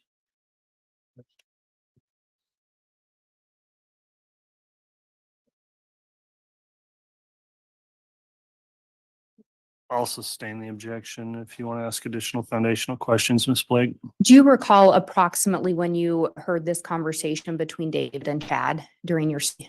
It would have been on the weekend because David was there already. He didn't come until Friday, so could have been like on a Saturday or Sunday. So sometime around Saturday or Sunday? Yes. And what did you hear Chad say about Tammy? That she was a good wife, I believe. I'm not recalling right now what he said.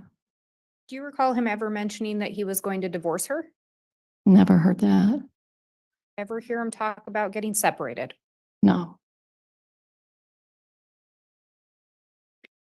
Did you observe Chad and Lori interact while you were there? Yes. Did you observe them interact several times in your stay? What were your observations of their interactions? They seemed to be a couple that was close and loved each other. There was affection, hugging. I saw her kiss him on the cheek. They were singing together, maybe a little dancing. So affectionate with each other.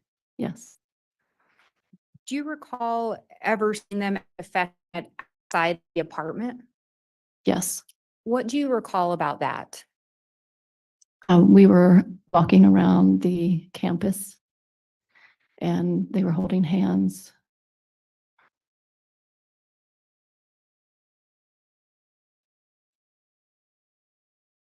Campus is pretty broad and displayed. When you refer to campus, do you know which campus that was? The BYU, Idaho. All right. The BYU Idaho campus is what you said? Yes. I'm going to pause so you can take a drink. Thank you.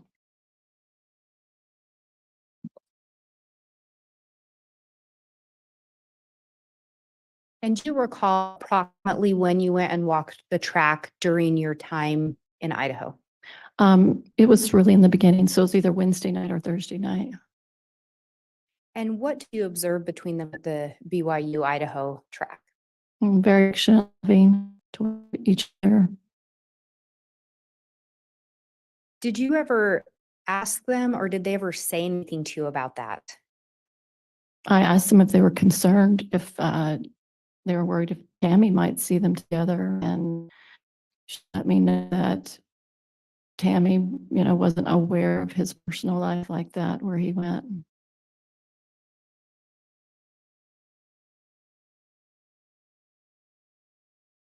But again, no indication of divorce or separation. Correct. Did Lori ever talk to you about September 22nd having any kind of special meaning to her? Yes. What did she tell you about that? She told me that it was an anniversary for her of when she saw Moroni in the temple. And do you recall the last time you saw JJ? It was the Sunday night, the 22nd. What was happening the last time you saw him, if you remember? I was in the house, Lori's house, and I was doing a recording with Lori and David, and Alex walked in the door, holding JJ on his shoulder, was taking him to bed. He had fallen asleep. And did you see where Alex put JJ to bed? No, Do you know which room JJ normally slept in? he often slept with his mom in the corner of her room. It's a little lot. She would put a bed in there for him, but he also had his own bedroom too. Did he sleep in his bedroom that night? No, And how do you know that? because I was in that bedroom, then JJ's bedroom, so he wasn't in there. And you talked earlier, you were going to stay in Tylee's room. Right. Can you tell us why you ended up in JJ's room? So I was, slept often in Tylee's room. And then when David got there, him and we were in the same room that night together, talking and reading scriptures and going to bed. So did David have his things in JJ's room? Yeah. So was it your understanding JJ was put to bed in Lori's room that night? Yes. What, if anything, happened that night out of the ordinary? David woke up with just a panic. He had a really bad dream, like a nightmare, and he was very disturbed by it. And I asked him, what was going on, what he experienced. And so I was concerned, and I thought I could call out and see if I can get some help from Lori Chad, see if they could give him a priesthood blessing of comfort. Judge, I'm sorry, I didn't hear the first word. Should give him a what blessing? Priesthood blessing. Did you in fact try to contact Chad? Yes. How did you try to contact him? Text or phone call. Did he respond? No. And must have been in the early morning hours? sometime in the early morning. Did you attempt to make contact with Lori? Yes, And how did you try to do that? the same text and phone call. And then I went to her room to see if it was there. It was locked. Did she respond to the text or phone call? No, And then her bedroom door was locked. correct. You have no way to know who was on the other side? No, Did it ever open door for you? No. And you said that was on the 22nd. correct. Did you see JJ the next day? No, Did you ever see JJ again? no.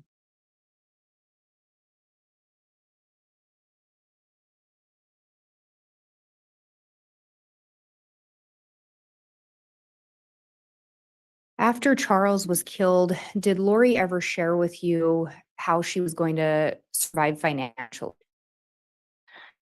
She talked about money she received from JJ from his Social Security. She talked about, and talked about, I think, like, was it Social Security for Charles, and then we talked about insurance a little bit, but I'm not sure if that's what you're thinking of. So, do you know if she ever received any life insurance for Charles? I don't think so. So, to the best of your knowledge, she was living off the Social Security money. Much. Do you know if Lori ever got a job when she came to Idaho? No, not that I'm aware of. Did she ever tell you that she had a job lined up and that's why she was moving to Idaho? No,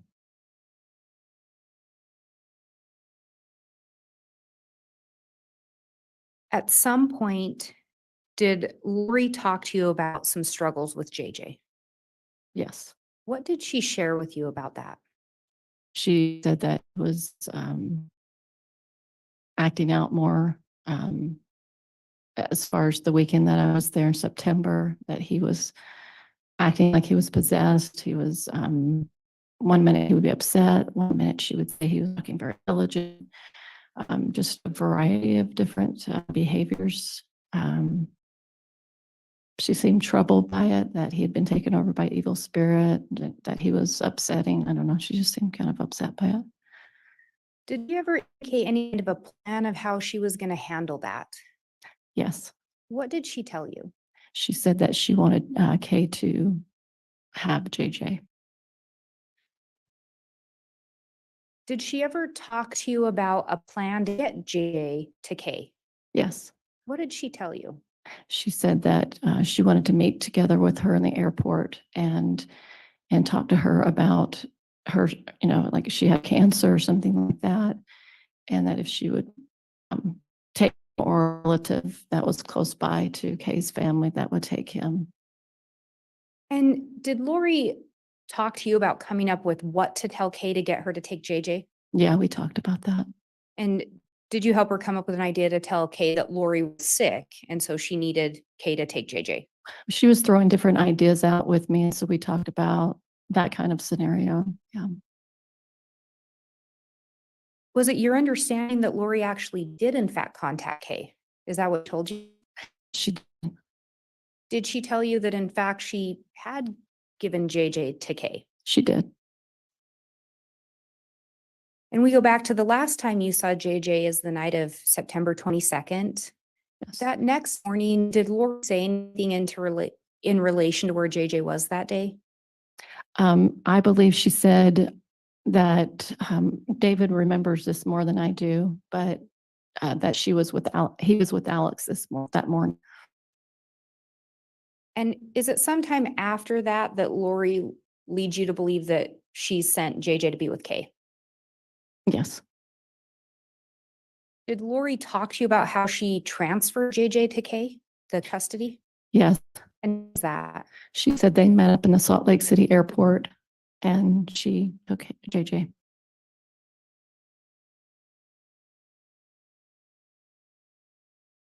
And we talked, actually, let me back up. Sometime later in, so you're there in September. Mhm. Did you continue to be in contact with Lori after that trip? Yes, Did you ever hear JJ in the background on any phone calls? no, Do you recall getting a call from Chad sometime in November of yes, 2019? yes. Do you recall you were in the call? Yes, I was in Utah. Do you recall approximately when it was? I felt like it was like 2 or 3 days before Thanksgiving. Do you recall what Chad told you or why he was calling? Yeah. Why was that? He told me that the Rexburg police were going to call me and ask about JJ. What, if anything, did he tell you to do in regards to that? He asked me not to pick up the phone and talk to them. Did he tell you why he thought the police were going to call you?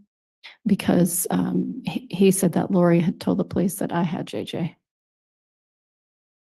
How did Chad sound in that phone call? Nervous.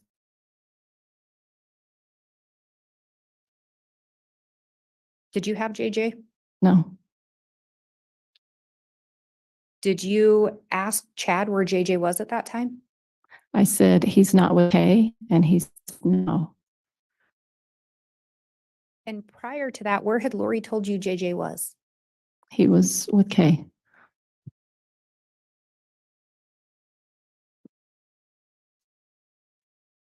Did Chad tell you anything else that you recall?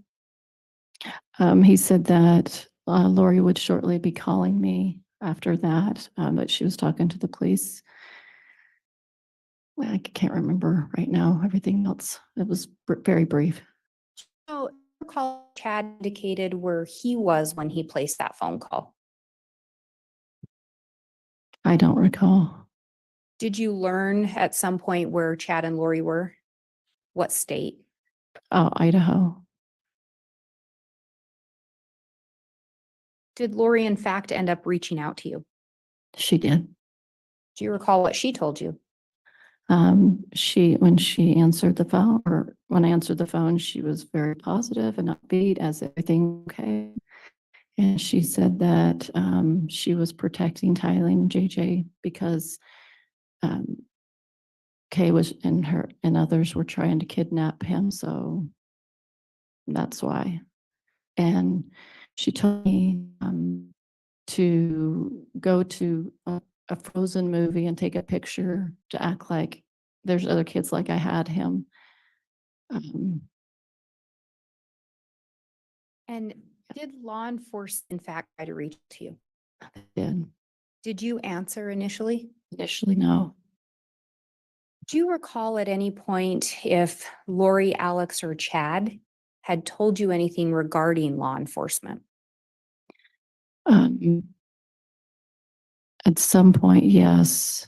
I can't remember the beginning, but I remember having a phone conversation with Alex, or maybe it was in person,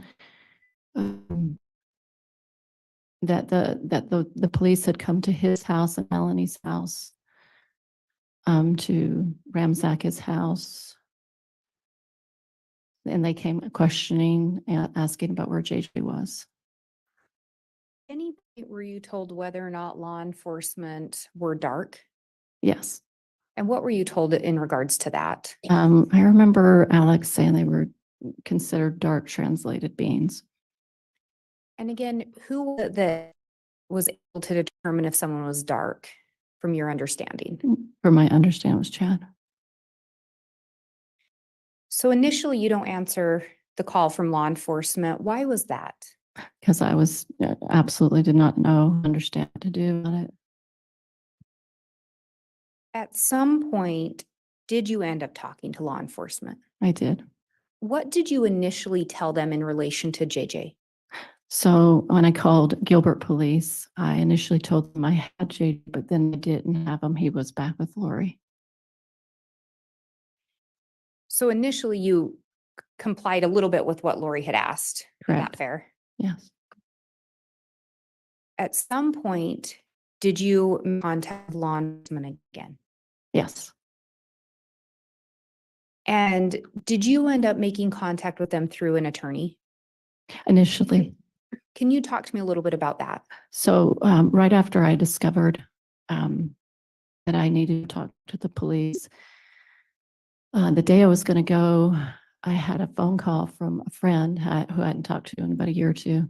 He was an attorney, happened to be an attorney, and he felt impressed. He told me to call me out of the blue. I mean, no knowledge of this case had been revealed to the public, so he wouldn't have known to call me. And then I felt to share a little bit about what was going on. And so he said, I should probably do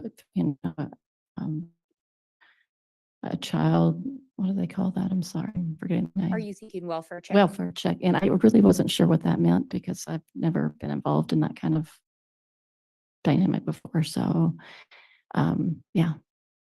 And did friends, the attorney, reach out to law enforcement and request a welfare check? Yes. At this point in time, did you have concerns about JJ's well-being? Yes. Did you have concerns about Tylee's well-being? Yes. Did you sit down with law enforcement later and telling them more about in regards to whether or not JJ was ever with you? Yes. I told him everything. And did you do that without an attorney? Yes.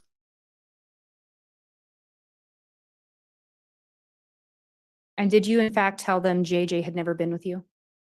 Correct. Did you learn who had made or who had initially reported the children missing? I'm sorry. Can you? Did you ever learn who had reported the children or JJ missing? Are you referring to like maybe Kay contacting the police? Is that what Yes. you mean? Yes. Okay. Did you learn that? I think so. Yeah, I think so. So originally Lori told you she'd given JJ to Kay. Is that correct? That's correct. And then later she told you was going to try to kidnap JJ. Right. Did Lori disclose the location of JJ to you at that time? No.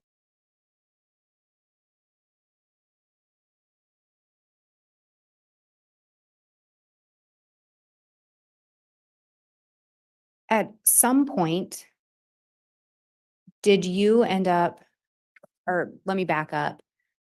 After those calls from Chad and Lori around Thanksgiving, did you have further contact with Chad and or Lori? So after, yes, after I went to I went to Arizona for Thanksgiving, and Dave and I pulled over and called them because we were really concerned and wanted to have a prayer. We were worried about everybody. So that was a few days later. And did Chad or Lori answer? We called both of them. So And they were together? yes. In that conversation, did Chad or Lori tell you where JJ was? They didn't tell me where he was. At some point, did you end up talking to Alex? Yes. And did you talk to Alex about your concerns with JJ? I did. Do you recall what Alex told you? Yes. I asked him. Reg, could I have some foundation as to when this conversation supposedly took place? Objection based on foundation, Ms. Blake. I'll ask additional questions. Thank you. Do you recall approximately when you spoke with Alex about your concerns? I think it was the day or two after Thanksgiving. Do you recall where you spoke to him? Yes, it was in Arizona, and we were behind the house that he just moved into, which was Suleiman's house. There was a field there. We were walking and talking, and that's where I asked him. Do you recall if anyone else was present for that conversation? Melanie was there, and then shortly after that, Sulema showed up. So, and when you say Melanie, was that Lori's niece? Yes. And what did Alex tell you in relation to where JJ was or to your concerns for JJ? I just said, do I want to know where JJ was? And he said, no. And then he proceeded to tell me about the police coming to their apartment and I didn't understand why they would do that. So we talked a little bit about that. But when you ask if you wanted to know where JJ was, his response was you didn't want to know. That's right.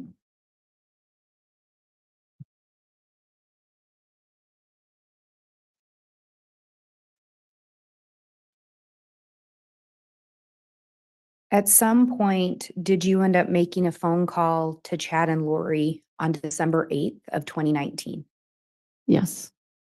Who was present when you made that phone call? No one. Did you record the phone call? Yes. Was someone there recording it for you? No. What device did you use to record it? Cell phone. Had law enforcement ask you to make this phone call? No. And you in fact record it? Correct. Judge, I have what's been marked as State's Exhibit 42. It's a jump drive. I have a copy for counsel.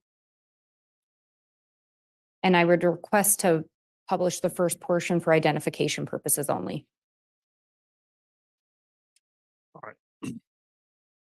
Before it's I have one. published, of course, we'll go through the question of admissibility. Mr. Pryor, is there any objection to Exhibit 42 being admitted? I would have preferred a little more foundation, Judge, but at this point, I'm going to stipulate to the admission of the exhibit and allow her to move forward. Okay, Exhibit 42 is admitted, but pending an additional or a first proffer that it is actually the exhibit Mr. Pryor believed it in and the court improperly marked. In other words, Ms. Blake, if you just start a portion of it and let everyone confirm it's the all you're referring to. Thank you, Your Honor. And that was actually my intention in order to lay more foundation.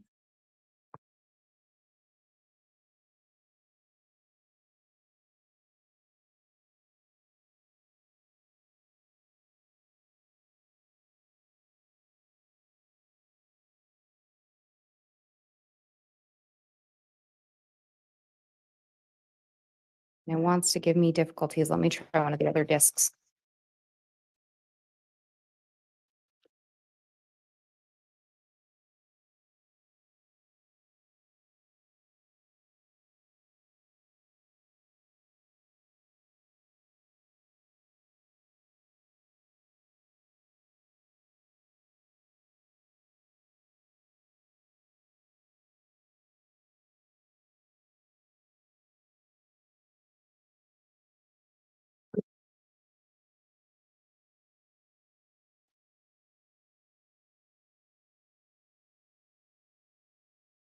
Your Honor, if I may have just a moment. You may.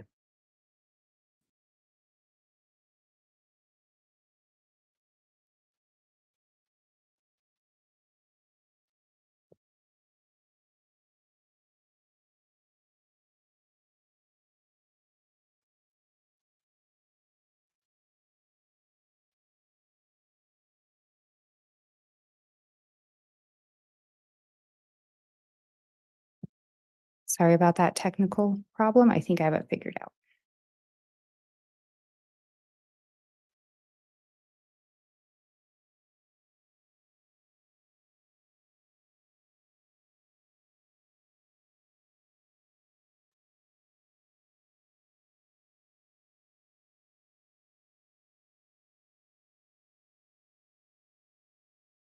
You know, just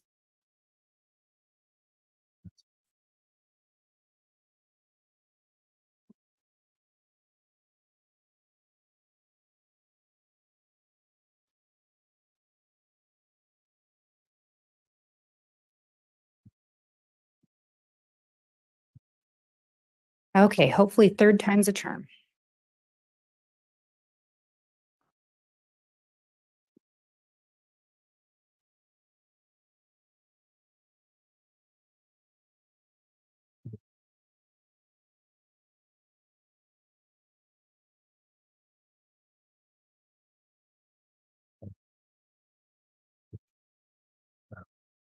No.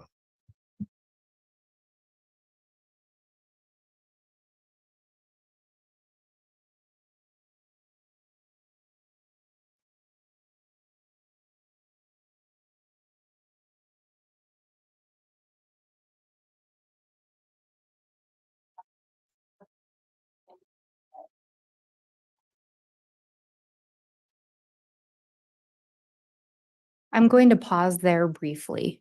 Were you able to hear that? Mhm. Do you recognize the voice on there? And whose voice is that? Fine. And do you recognize this as the recording that you made on December 8th of 2019? Your Honor, I believe with the additional foundation, this may be, or I'd move for the admission of this exhibit. All right, I've previously admitted it. May it be published, Mr. Pryor? Yeah, there's no, Judge, you're right. You've already admitted it, so it can be published at this point. Okay, before we do that, I am gonna maybe suggest we get a handheld microphone if one's readily available. We weren't getting great audio off of the mic on the stand there, Ms. Blake. You have an extra disc or something? One that's not being used with anything else on it? Just put it on that and see. It'll take me a minute. Yeah, me too. I'm a lot slower. And Your Honor, I think I had forgotten to turn the mic on again, so we'll see if it plays through and if it picks up better. Okay.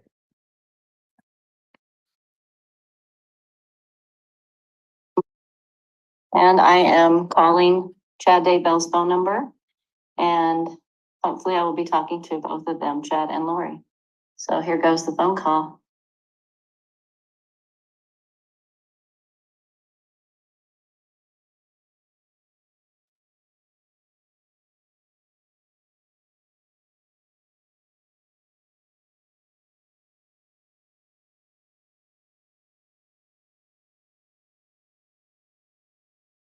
Speak Melanie. Hi, Chad. Hey, Lori. Hey, Hi. let me put on speaker. Oh, okay. All right. We're enough with the phone. How are you guys? Okay, how are you doing, babe? I'm doing pretty good, thanks. I was wondering, where are you guys? We're just hanging out. Hanging out? Are you in Idaho? We're in Idaho. Oh, okay. I just wanted to ask you a question, if you don't mind, Lori. Yeah, honey. I want to know, you remember we talked about JJ going to Kay's house and you told me they went there and now he's not there? I was wondering what happened. well, I had to move him somewhere else because of her actions. So, Was she doing something? Like, was she trying to come get him or something, or like trying to kidnap him? well, she said that lots of times before, but, Okay, when I asked Chad the other day, I was like, hey, where is JJ? And he said, for my security, he didn't want me to know. So is there a reason I should be in danger to know where he is? no, it's nobody, it's his danger. It's the danger that there's people after me. Okay, So, If you knew, that puts you in a danger. well, just in a bad position. Yeah, bad position. Everybody, if they don't know anything, then they don't have to say they know. right, so you're just worried, okay. I'm just to keep him protected and We'll keep you protected. keep everybody else. I appreciate that. Well, I was wondering why you told the police why he was with me.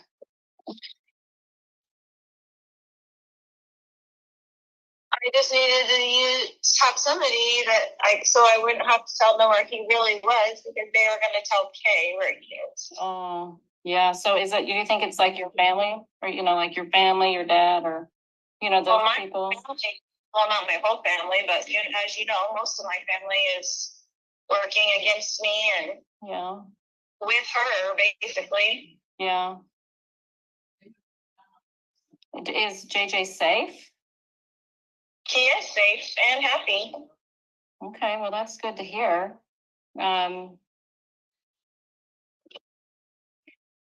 Are you afraid of anything? Like, are you afraid to tell me that you're just afraid that that I could be in danger? Like like I don't, like if I knew, like how could that hurt me? I don't understand how that could hurt me if I knew where he was.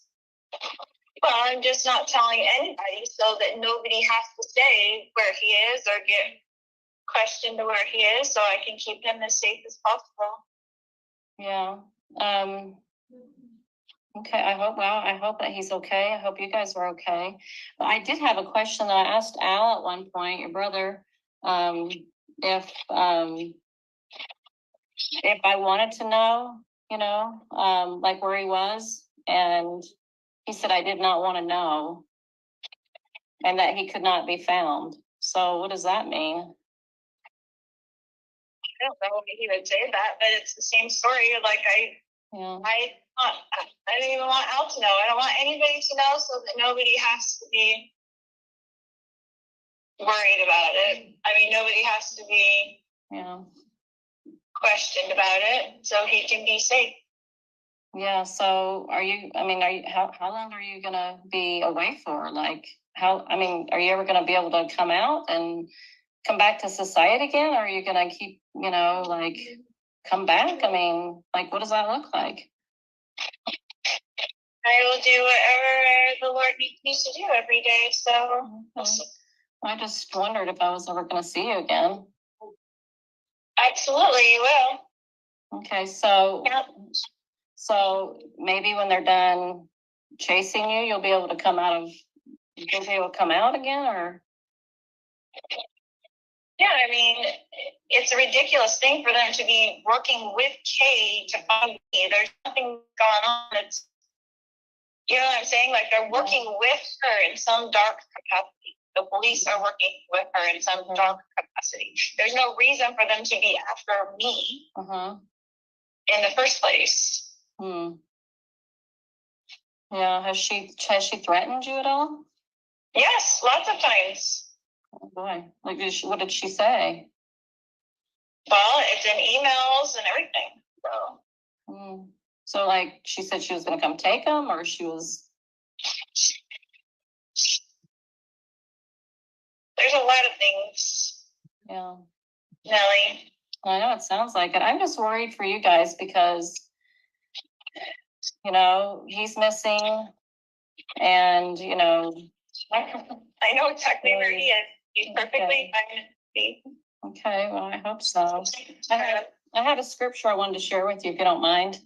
I'd love it. I was thinking about some of the things you guys have gone through, and I saw this scripture today, and I want you to. Let me ask you a question. About the scripture. Okay. So, did Alma turn himself into King Noah, or what was he required to do? Well, King Noah was incredibly wicked. Yeah. So he fled his evil ways, which is adultery and living riotously and breaking all the commandments. He was right. A very so what was he required to do, Alma? He had to go and flee so that he would be safe, and then help other people realize how jacked up the system was and the government was. What about Moroni? What was he required to do at the end? To carry on those plates and bury them. That was his responsibility. What did he have to do to do that? Did he hide? He had to hide. He had to hide because they were so. Everybody was killing everybody in the society. Everybody was dying. They were killing all the Nephites. And the scriptures had to hide in the cavity of a rock by day and go out by night. The prophets did. They did. Yeah. Okay, so thank you for sharing that with me. Okay, this scripture is just something that may be thoughtful for you. For behold, this is Doctrine and Covenants, section 3, verse 7 and 8. It says, for behold, you should not have feared man more than God. Although men set not the counsels of God and despise his words, yet you should have been faithful, and he would have extended his arm and supported you against all the fiery darts of the adversary. He would have been with you in every trouble. So when we work with the Lord and are obedient, He's going to protect us from adversarial darts and all kinds of negativity. But when we open the door to Satan, he comes in and then he attacks. And then he takes away to make it look like somebody else took it away. But that's not how God works. He doesn't work in darkness. I agree with you 100%. And that's what the Lord is doing for me. Exactly what he's doing for me. Oh, it just sounds weird. For darkness, Mel. Darkness is knocking on the door all the time because that's the way dark works with the light. And I promise you I have done nothing wrong in this case, but sometimes you have to hide in the cavity of a rock for your own life safety. And that's what the Lord requires of you sometimes. And that's how it is. And I'm sorry that's how it is, because there is a lot of darkness on the earth. I know. It's been after me for zero reason besides the darkness of Kay, which you already know she's dark. I haven't met her enough to know if she is dark or not. I've just met her slightly and she seemed like a normal kind of person, but then I haven't engaged with her that much. So I don't know that personally. So you don't know about her changing the thing for herself to be the beneficiary of a policy and all that stuff. None of that's dark, right? Well, I haven't seen those documents, so I have no way of knowing. I've seen them on my computer. No, I have not. I haven't even looked in on your computer before. You haven't showed me anything. Being controversial to me, or if you're recording this conversation for the police or whatever, I don't know what your intention is on this phone call. Well, but I love with all my heart, and I have forever, and I will always love you. I appreciate those words, but if you really love me, you wouldn't have told the police that I had JJ with me. That's not what a friend does. I mean, that just makes me look weird, and it's not safe for me. That doesn't look good. I mean, you had to think of my welfare if you love me. I do, and I did exactly what I felt the Lord was instructing me to do. And I appreciate you, and I love you. I'm just. And I would never do anything to harm you. And you can have all of this confirmed to you by the Lord. I have. And my conscience is clear. I feel very understanding what's really going on, Lori. And I believe that you have been very deceived by Satan. I believe that he has tricked you. And I don't believe that what you're doing is correct. I just don't. I mean, Tammy dies, and then your husband died, and then he's missing. It just doesn't sound like God's plan to me. It gives me a gut feeling, like in my gut, it feels weird. It doesn't feel right. I don't have peace about it. I never have felt 100% peace about it. I always felt like a little weird in my stomach about all these things. You know me, Mel. You know me. This does not sound like you. This sounds like you've been influenced by somebody dark who wants you to believe dark things and have fear of the celestial world. I don't have fear. You obviously do. No, I have a peace of conscience and I can see clearly. Well, I'm sorry that you feel that way. I love you so much. I know you do.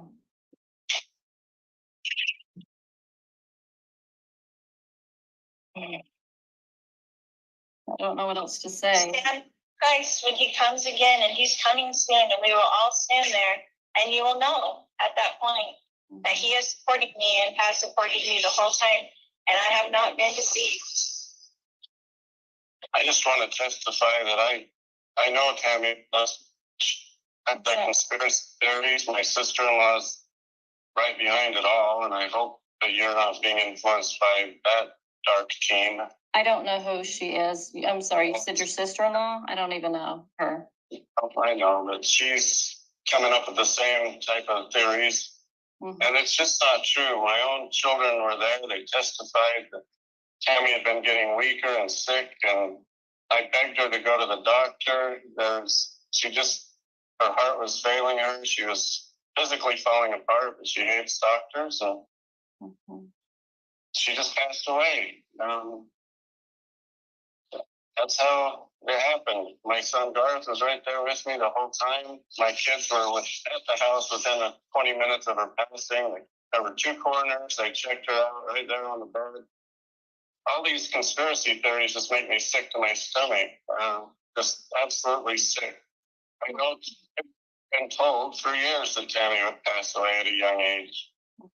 And I had no idea that Lori would even be a part of my life. I just knew that my life had 2 segments.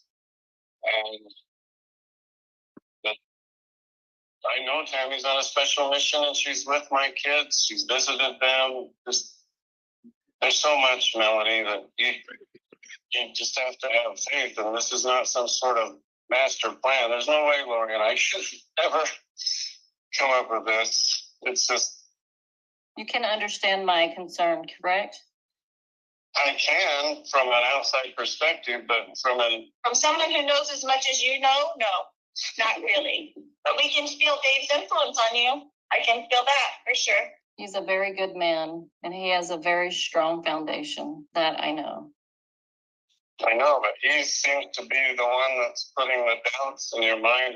No, you know what? I have come to understand that my gut feeling, I was not listening to it. And I always felt uncomfortable with many things. Okay. Well, I'm sorry that I included you in those teachings then for your own sake, because I wish that you didn't have as much knowledge as you have, because you will be accountable for the knowledge that you do have now. So are you. I agree So are you. 100%. Yeah, so are you. 100%. I have no fear. Yeah. I have no fear of that.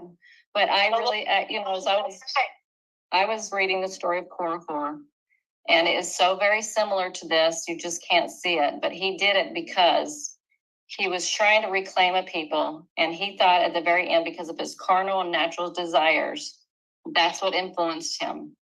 And he was very deceiving. Natural desires. Well, honey, you got a lot of natural desires. We all know that. That's what you think is me, Korihor? Are you kidding me right now? I think both of you have similarities. It's in the scriptures. It's in the scriptures. And the scriptures are very powerful. Yes, they are. I live by the scriptures, as you know. I know, but we can rest the scriptures for our own vain glory. I rested the scriptures? We can do that. And I feel that you have to see our belief systems. Do I rest the scriptures? Is that what you're accusing me of at this point? I feel that you have. Why do you feel that way? I need an explanation on this. Because if you look, like the scripture just here, okay, the scriptures every single day, you know? I know you read them. I don't doubt that.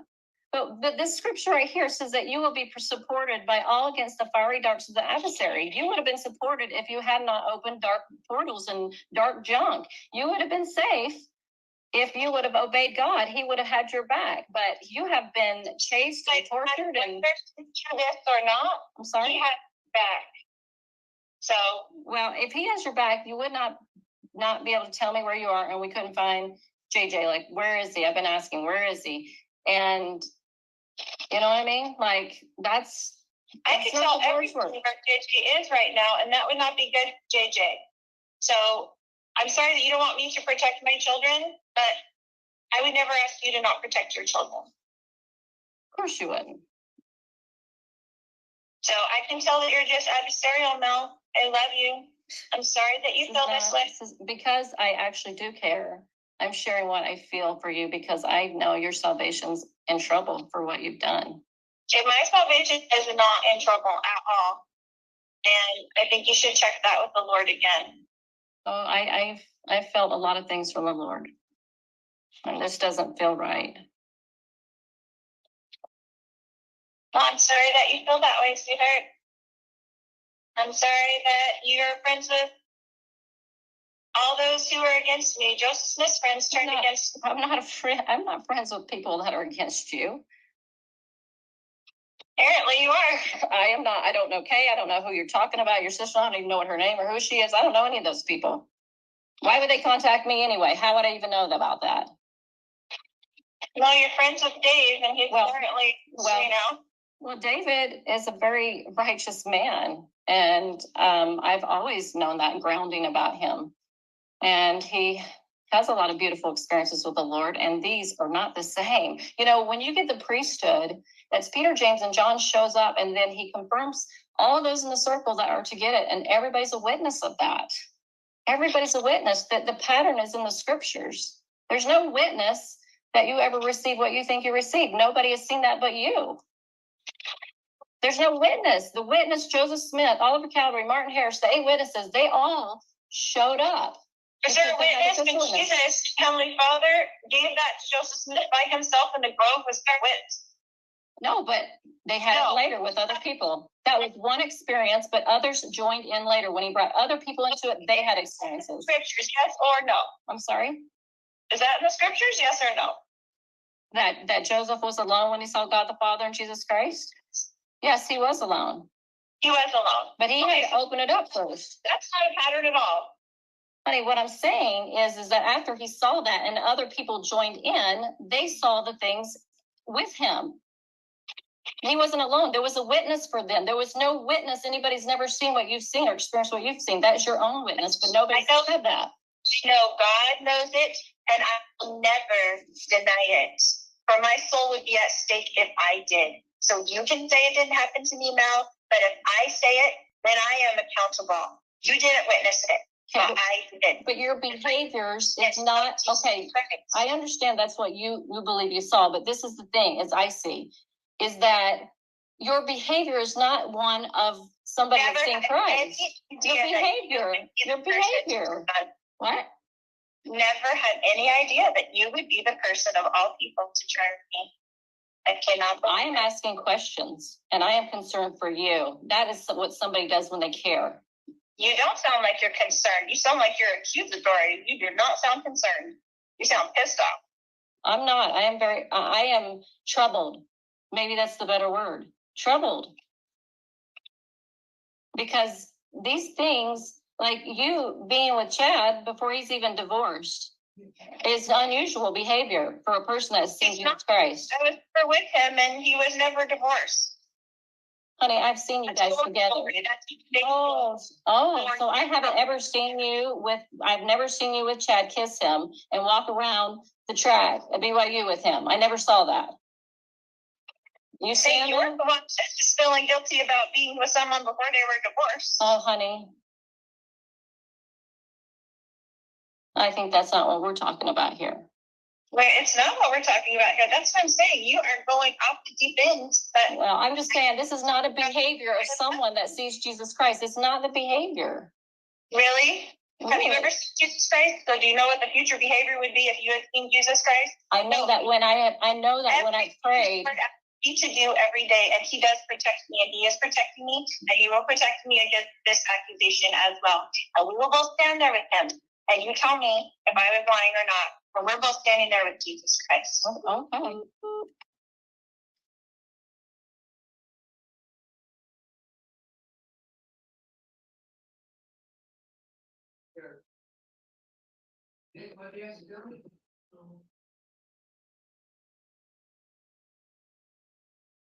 And Miss Gibb, it sounded like that call abruptly ended. What happened? Just disconnected. Sometimes it disconnects in that particular area that we're in.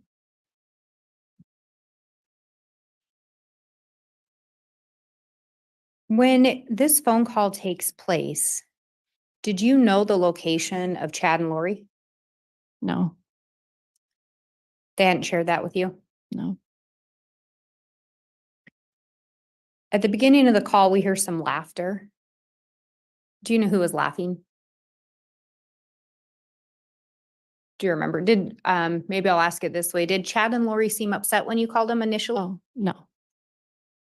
Did they seem to be in pretty good moods? Yes, And this is December 8th of 2019. correct. JJ is still missing at this point. Is that correct? That's correct.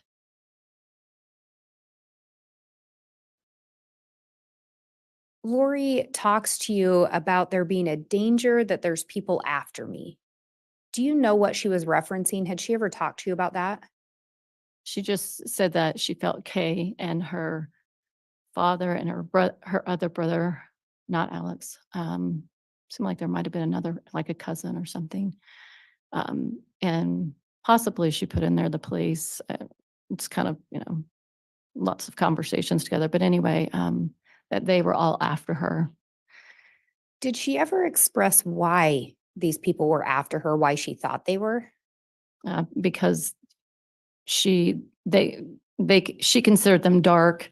They knew who she was spiritually, and so their goal was to take JJ, and possibly her life might have been in danger. And again, to the best of your knowledge, who was it that would determine if someone was light or dark? And that was Chad.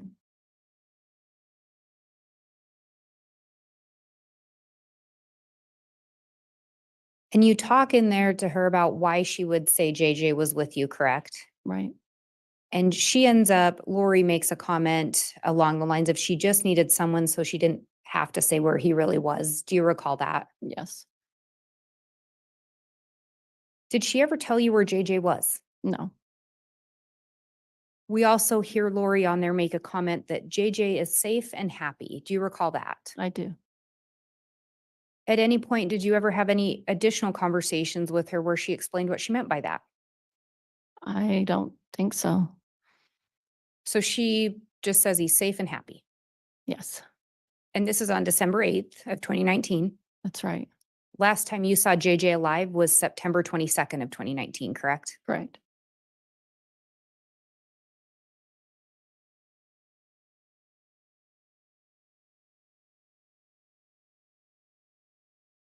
And in this recording, Lori mentions Kay as being dark, correct? That's right. You say you've never met Kay, Briefly, I have. just briefly? Yeah. At this point in time, did you really know Kay? No, Had you met her? briefly. Just briefly? Yeah. What about the sister-in-law that Chad refers to? Do you know who that is? He was referring, was it Heather Daybell? I think her name was. Had you ever met Heather Daybell? I had not at that point. I had never met her.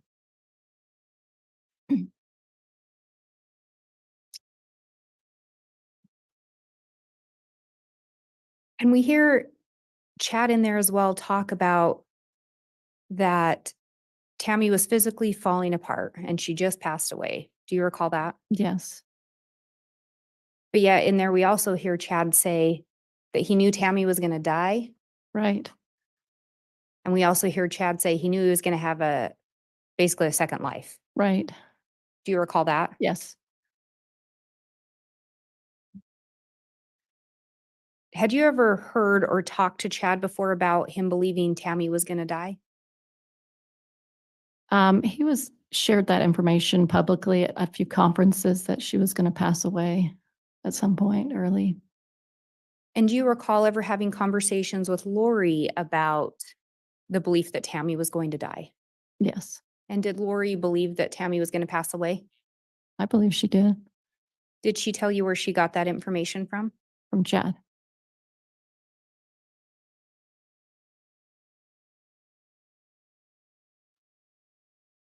There's a statement in there for someone who knows as much as you know from Lori to you. Do you know what she's referring to there?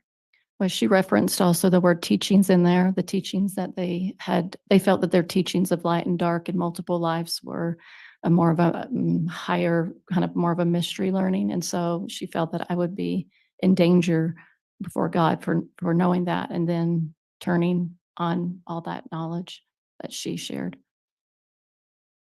So talking about the knowledge you had from their teachings, that you would have to account for that in the next life, Correct. or I guess after this life, whichever way Correct. they said it. Yeah, right. And you talked about that you weren't always comfortable with things. Right. Do you recall what some of the things were that you were referencing? So the idea of they referred to dark people as zombies at some point, that was a little different. Them getting together and being, married multiple times, it was a little different. They're just all their teachings that are not standard teaching from our church. I never, 100% believed it. There was some uncertainty there. So just any of those new ideas that we've talked about today. And I think we talked earlier, and you'd indicated you were open to some of the teachings or ideas, but Yeah. that you didn't fully believe them. Correct. Is that accurate? Yeah.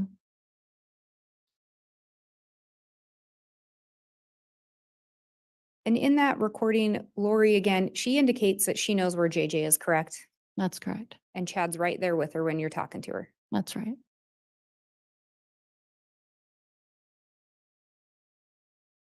Ms. Blake, we're right about at the noon hour. Is there? I was gonna say, I think this may be a good point to take it, the lunch hour. Okay, thank you. Let's go ahead and do that. We will recess for the noon hour for 1 hour. I will remind the jurors again over the lunch break. Please don't discuss the case amongst yourselves or with anyone else. Thank you for those in attendance for maintaining order pursuant to the court's conduct order, and we'll be back around 1 o'clock for continuing testimony.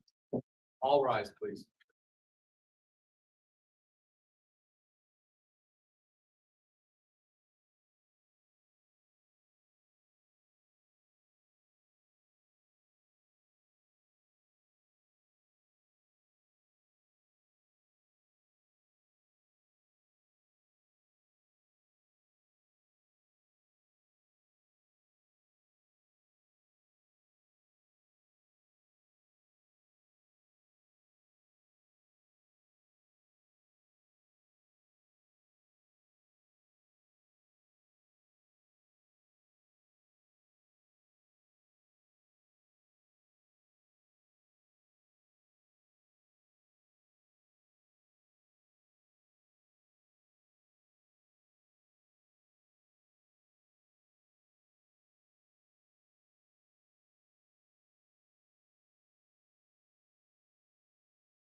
Thank you. Please be seated.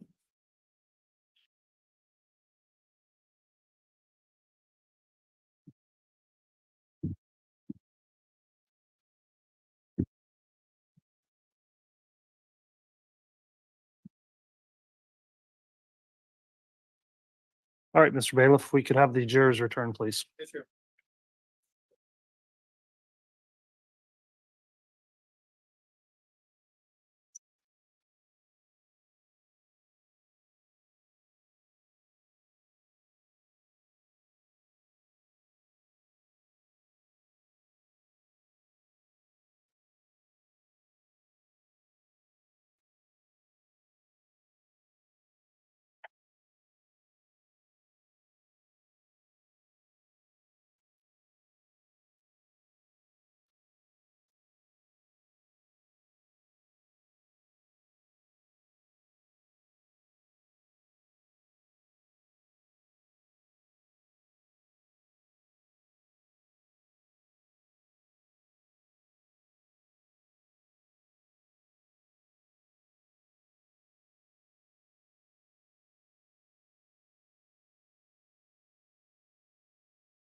The jury is present and accounted for.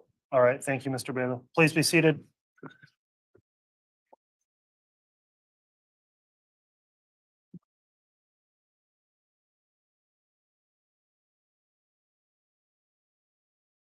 Okay, we're back on the record on case CR 22-21-1623, State of Idaho versus Chad Guy Daybell. I'll note the prosecution's present.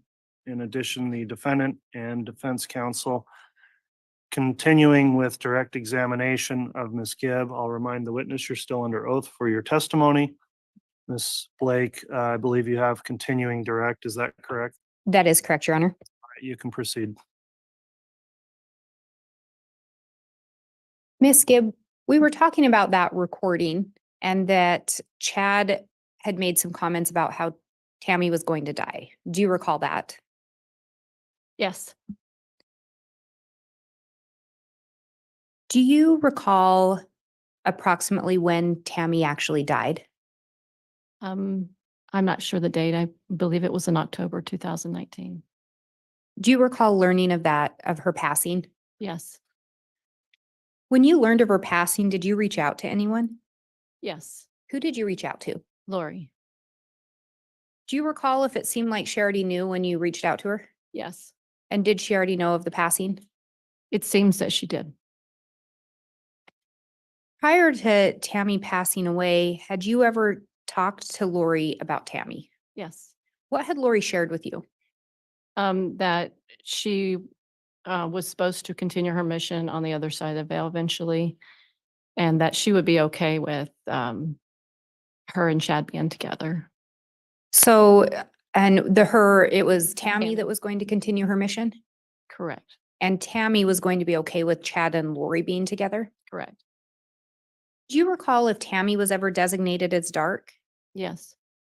Do you recall approximately when you first heard Tammy being referred to as dark? It must have been either the end of September or sometime in October. I'm just not really sure. Would it have been so fairly close in time to her actual death? Correct. And again, Chad is the person that would label people dark. Correct. Do you recall ever speaking with Lori about whether or not Tammy knew anything about Chad and Lori's relationship? Yes. What did Lori tell you in reference to that? She said that Tammy became, Tammy became suspicious through other people. And she was concerned about that. And was that fairly close in time to Tammy's death? I'm not exactly sure when she first told me that. I can't remember when that was. But at some point, Lori indicated to you it was her understanding Tammy was getting suspicious. Yes. Prior to Charles Vallow being killed, did Lori ever indicate if Charles was suspicious of an affair? It seems that he might have been privy to at the same time Tammy was. That feels kind of familiar. But up to that point, no. I don't know. I can't recall. I'm not sure on that one. And I appreciate you clarifying that. Yeah. With these teachings of light and dark, at some point, did they evolve? Yes. And when they evolved, was there another term that was being used for someone that was dark? Yes. What was that term? Zombie.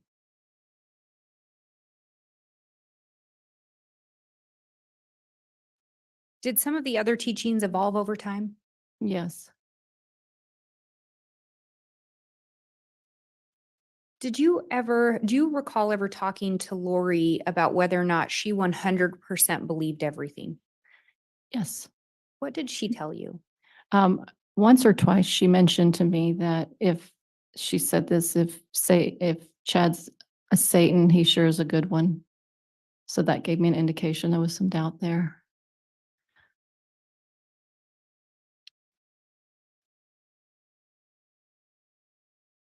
And Lori would tell you she received her information from Chad, Correct. and she would go to Chad with her questions. Correct. Did you ever talk to Alex Cox about whether or not he believed what was being taught? Yes. What did Alex indicate to you? I asked Alex if he 100% believed that zombies were really true, and he said he 100% believed it.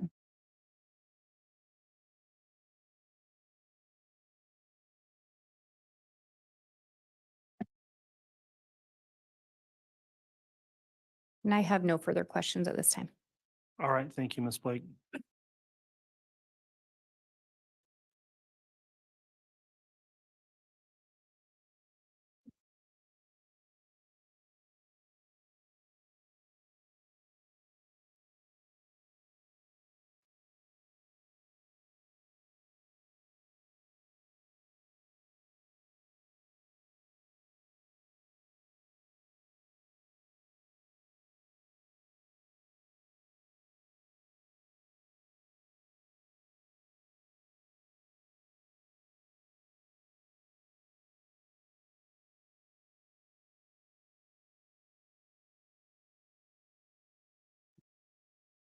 All right, Mr. Pryor, you can conduct cross-examination when you're ready.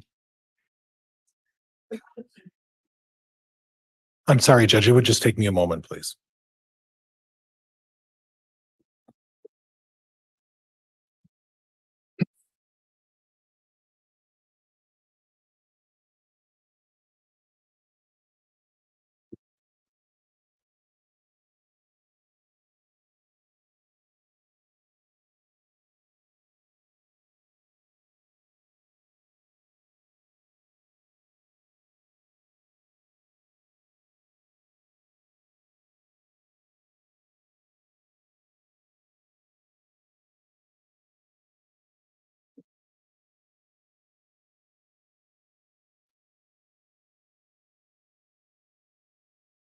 Good afternoon, Ms. Gibb.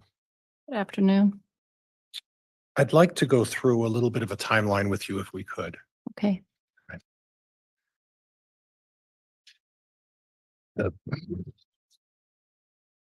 You, and in particular, I just want to talk about Chad, Lori, Alex, your husband, David, Zuluma, yourself. So you met Chad approximately when? The summer of 2017. And that was at a Preparing the People encampment, correct? Correct. Okay, and before we go too far, Preparing the People is an organization that talks about when there's going to be a second coming and how you respond to that. Is that correct? It had multiple levels to Okay, so talks. talk to me a little bit about that. What were the levels? Some people shared conferences about science, and some shared about the Book of Mormon and the evidence of the Native Americans. Some people shared their visions. Some people talked about ancient scripture information. Some person talked about the stars, and so those a variety of subjects. All right, and I'm not just talking about the one that you went with Mr. Daybell. You had participated in these Preparing the People conferences previously to that. Is that right? That was the first time I'd actually been to one when I first met him. Okay, and then thereafter, how many of these conferences or these mountain retreats would you go to? I think I've only been to 2 like mountain retreats, but the conferences were generally in a conference center. Okay, and the frequency of those? Let's see, once or twice a year. Up to- A handful of times I went. I can't recall how many. Okay, and sometimes 3 times a year. It could be. And is that where you initially met your husband as well? Future husband, excuse me? No, not at theirs. Had one previous to that? A different one. Yeah, and that was previous to the one that you're talking about where you met Chad, right? Yeah. All right, so you were at a Preparing the People conference or an encampment, you met your husband there, and then, I'm sorry, future husband, just met him, and then subsequent, you met Chad at a similar encampment, is that right? No, Okay, please clarify that for me. no, I didn't meet David at a camp. I met him at a conference previous to meeting. Oh, I'm sorry, I didn't understand. Okay. So you met him at a conference. Was it similar type of conference? A Preparing the People conference similar to that? It was kind of similar. It was more about the study of Isaiah. Okay, all right. Religious-based conference. Yes. Okay. Now you talked about part of the instruction at these conferences were a variety of subjects. A lot of them, well, most of them based in some sort of at least religious theology or religion of some point. Is that fair? Yes. And most of them are geared towards the LDS faith. Yes. And would you say that these preparedness conferences and these meetings that you attend are consistent with your beliefs in the LDS faith? Yes, mostly. Not all, not completely all of it, but mostly. Okay. So when you talk about visions Mhm. and you talk about, I'm going back to what I think I kind of understand is that visions are like premonitions. Is that kind of what they're all about? I wouldn't say that. Okay, so what's the difference between a vision and a premonition? Well, I would, from my opinion, a vision is something someone sees while they're generally sleeping, but it's a really live experience as if it's really happening. It's something they feel like they're in that vision as if they're part of it. It's like we are here, it's something you could actually see. You're Okay. part of that. Premonition, at least my understanding, premonition is just kind of a gut feeling about something. Like you feel like something's going to happen, but it's no visionary experience. Okay. And there's nothing inconsistent with the LDS faith about having visions while you're sleeping about things that you believe are going to happen in the future. Is that right? Sure, that's right. Okay. So if, and before we go there, and I'm going to hack this up because we've spoken before. And I think the first time we ever spoke, it was your boyfriend, right? Right, And now it's your husband. correct. And how long have you folks been married? About 3.5 years. And you folks live together where? We don't live together. Have you ever lived together? Yes. Oh, I'm sorry. Is there a time, how much of a length of time did you folks actually live together? So after we got married, we lived together for about, I want to say 9 or 10 months. Okay. And then now you live in different households. Yes. And that's just by choice, right? Yes. So you live in Arizona Right. and he lives in Utah? Yes. Okay.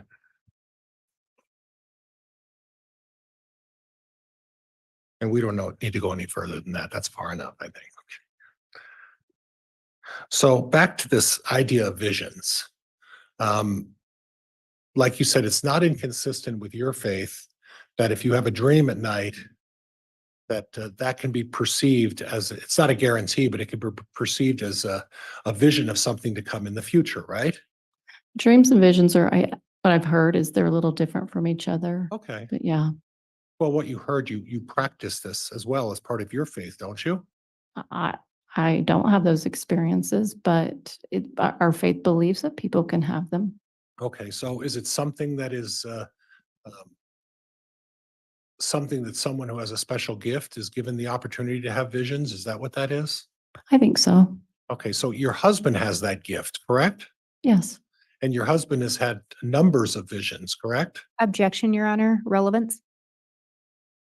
Sustained. But there are people that are appointed to, or not appointed, but who are have the ability to have these visions, correct? Yes. And you believe that Chad Daybell at one point believed he could have these visions. Yes. Okay. Now, you mentioned something in the beginning, and I saw that in the past interviews and other things that you've done, and we'll get to that in a minute. But you said that at a number of these podcasts and conferences, Chad has previously talked about the fact that he believed his wife Tammy was going to die early. Yeah. And in fact, he brought that up on the or at the conference on the 18th in 2018. He discussed that with the folks at the conference, that he relayed to them that he felt that his wife was and doing that sometime, right? I'm not sure exactly when that he shared. I just remember hearing it. Okay, so it's possible that on Yeah. October of 2018, at the very time that he met Lori Vallow, the same conference, he had already relayed to the people there that he felt his wife Tammy did not have a long life, that there was a vision he had about that, right? Before that conference, it was before he met Lori. I knew that information. Oh, I wasn't aware of that. Yeah. And thank you for clarifying that, because I may have looked at that differently and I viewed that in a different way. So before Chad even approached the conference with Lori, he had been making that revelation at conference prior to that about his wife Tammy. Yes. Okay. And if I were to tell you that he'd been making that revelation since 2000 or 2015 or 16, would that be consistent with what you know as well? Objection, Your Honor. Stating facts, not in evidence. Sustained. Do you have a time frame as to when Chad started making that revelation? Any idea? Well, since I got to know him at least in 2017, I would say between 2017 and 2018. Okay. And that's when you first learned of it. Yeah. Okay. That may not have necessarily been when Chad started, expressing his vision about seeing that sort of thing, right? Can you rephrase that? I'm sorry. Well, that's not necessarily, you heard about it in 2017 or believe that's when you thought it was starting, but it could have been earlier than that, right? Could have been. Okay. Okay. And do the two people you know who have visions, Chad Daybell and your husband, Objection, Your Honor. Relevance? Overruled. are the only two people you know who have visions, Chad Daybell in your church, the LDS faith, are the two people you know who have visions, Chad Daybell and your husband? No, there's others. Okay. And it's not an unusual thing, right? Right. Okay. Now, I do want to go to an area that I think I've heard you discuss before. And you talked about it when the prosecuting attorney was talking to you, Miss Blake. you use the phrase, and I need you to explain this for me. You use the phrase energy work. Yeah. And I'm not, I don't understand that very well. So could you explain to me what energy work is? Yes. My exposure's been that when you have a practitioner that is communicating with you or your body, they have a certain method that they use through like muscle testing, which if you want me to explain that, but anyway, muscle testing, and they ask the body questions about what's going on in your body physically, spiritually, emotionally, mentally. And then they find different ways to help you feel better by just their different methodologies that they would communicate. It's kind of, I don't really know how to explain it very well. Okay, we'll work through that a little bit, just so we can maybe try to make it a little easier for everybody to understand. So methodologies mean prayer. Well, maybe some people pray, sure. Meditation. I don't know. Okay. It's possible for some people. I haven't had that experience. Okay, something you've talked about in previous interviews with a number of different people is vibrations. Yeah. Let's Yeah. talk a little bit about what the concept of, in terms of energy work, what are vibrations? To my understanding is vibration would be more like a frequency of your body, just like music has a vibration and energy to it, and so it has a certain megahertz. And so that vibration can have a certain positive or a negative way of expressing itself. Okay, so it's not something that's a divine revelation to you. It's not something that you feel as part of a spiritual thing. Is that what you're telling me? Oh, some people describe spiritual things as vibration, so it just depends on the person. Well, you've practiced this vibrations, have you not? Well, I don't know that I don't know what you mean by practice it. Right, you utilize it. I'm not really sure what that would mean for me. Utilize vibrations, I don't know. Well, when you make reference in a number of interviews about the concept of vibrations, are we talking about music, or are we talking about something with religion? I'm just talking about in general, vibration is an energy that people have around anything that, the world has vibration, people have vibrations. It's just a frequency that's put off. And is that frequency giving you any sort of religious message or any sort of revelation of any kind? No, not for me, maybe for others, but not for me. So its position wasn't that. So these ideas and these concepts about light and dark, and we talked a great deal about light and dark. Is that something that's inconsistent with the LDS faith? Inconsistent, yes. Okay, so the LDS faith doesn't talk about light and dark. No. There's no discussion about that. Well, I mean, I think Christianity talks about Jesus Christ being the light of the world, and darkness would be associated with Satan. So if you want to say that, yeah. Okay.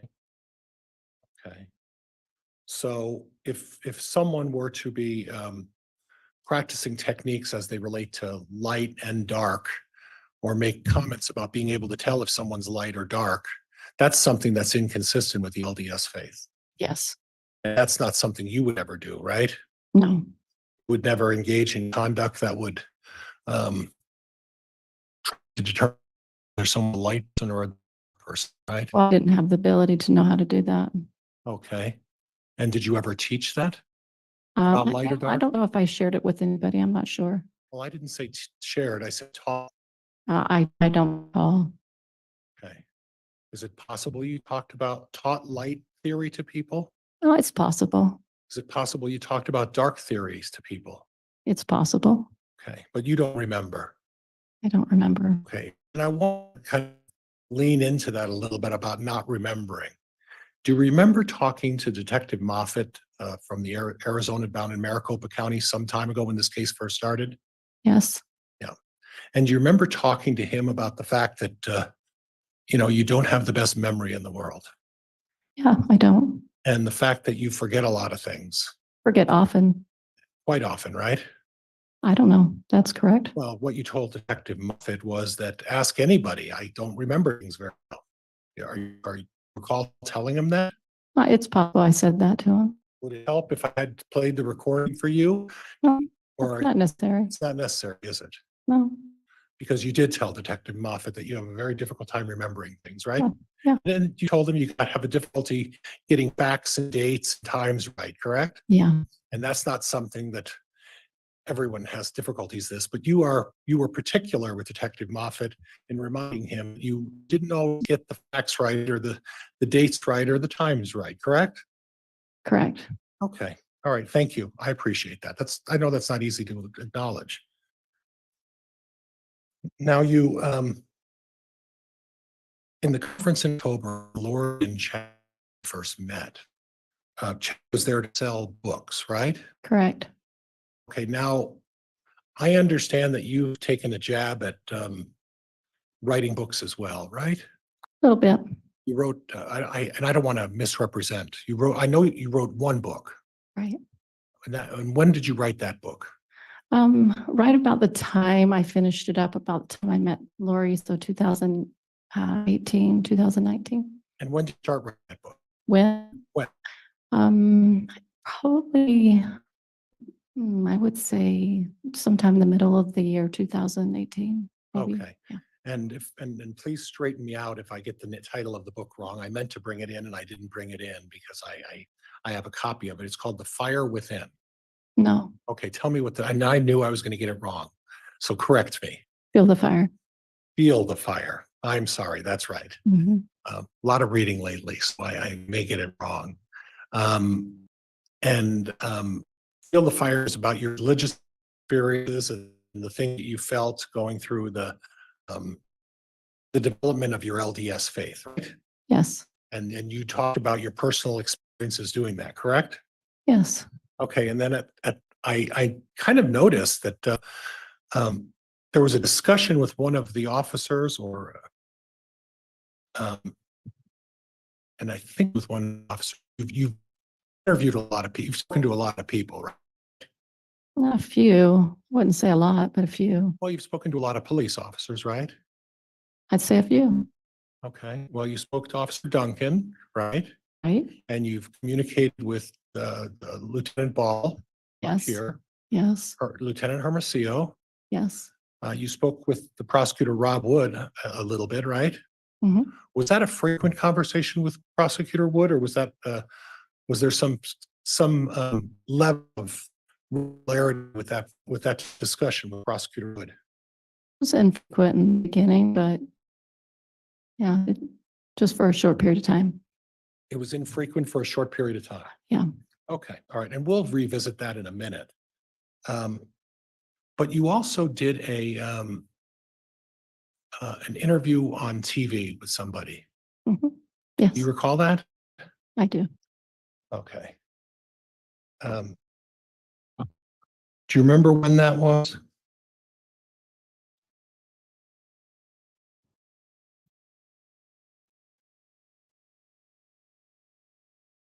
2000, let's see, 2000, no, I'm not recalling that exactly when that was. Okay.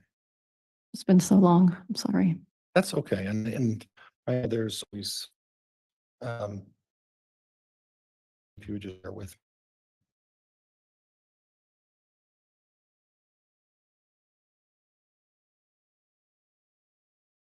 me. But we do know who you spoke to at that point, correct? Right, correct. Who was that? Nate Eaton. Okay. Oh, that's right. I forgot about Mr. Eden. You also spoke with Keith. Yes. Who was that? He is one of the interviewers for Dateline. Okay, and you gave a lengthy interview with him on a national audience interview. Is that right? Yes. Okay. Now,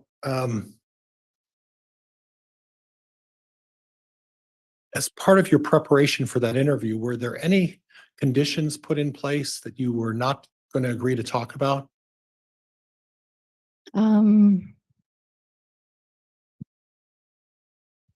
Maybe possibly, but I just can't recall what we talked about before. Okay. And that was Keith Morrison from Dateline. I think that was his name. Okay. And you didn't know him because of any church affiliation or anything like that, right? Oh, no, You don't know whether he's a member of your faith or not, right? I don't know what his faith is. Okay. And was there any discussion as part of that interview that your intent was to protect your church and explain anything? I don't know if that was my intention. I just shared whatever they wanted to ask questions about. Okay. And at no time were you gearing that interview or any other testimony about how to protect your church? I don't think that was the goal. Okay. And that was never any discussion, right? A little bit, talked a little bit about it. About protecting the church? No, not protecting it. Okay. So during the process of preparing for this case, had an occasion at or the time initial preliminary hearing to engage in discussions with Mr. Wood about your testimony. Do you recall that? Yes, Okay, and that was started in about May of 2020. You recall that? it could have been. I can't recall the date. Okay. And it ended somewhere around November of 2020, right? You I don't, don't remember. would it, if I showed you some correspondence between you and Mr. Wood to refresh your recollection, or do you remember having a discussion with him during that time? I remember talking to him often. I mean, you can ask me what I shared, but I don't, the dates, I don't really, I don't need dates. Okay, you do remember that there was pretty consistent email communication for a 6-month period between the two of you, right? Email? I'm sorry, let me phrase that. Email, night text messaging, There was some text messaging. some text messaging. Yeah. Would it surprise you to learn, and if we need to refresh your recollection, I can stop things. Judge, it'll take me a little while to get them hooked up, but would it surprise you to learn that between May 20th, May 6th of 2020 and November 4th of 2020, the two of you exchanged text messages between you over 340 times? It's possible. I don't know. Okay, would it help to refresh your recollection if I showed you all 340 of those text messages? No, I mean, I know we communicated it. And Okay, you got what you got. Okay, and you acknowledge that during that time, there was a considerable amount of communication between you and Mr. Wood. Would you agree with that? I say it was more often in the beginning. Okay. Would you dispute that there were 340 texts? I don't know. It's Okay. possible. I really don't know. And one of my concerns is that about that communication is Objection, Your Honor. I'd move to strike the narrative that started that question. Sustained. at any time during that communication with Mr. Wood, did you suggest to him that you needed to protect either a person or an organization as part of whether or not you were going to testify or what you were going to testify to? No, You don't remember that? no, I didn't. No, what I'm saying is no, I didn't. My intent was not to protect anything other than to share what I knew. Okay. Okay. So if I were to show you a text message that suggests something contrary to that, would that refresh your recollection? I don't recall it, so I could care either way. Judge, could we take just a short moment for me to, I'm not going to be able to refresh a judge up on the screen, so I don't know how you want to do this. I can either bring her this laptop and show her the text message, or however you would like me to do that. I am okay with you giving her your laptop to review the message, since to refresh her recollection, and if we can identify what she's looking at, I'll ask the state if there's any objection to that manner, and of course instruct the witness not to start playing around on the laptop. And Your Honor, if we could approach just briefly. Okay.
And then I'll lead it back.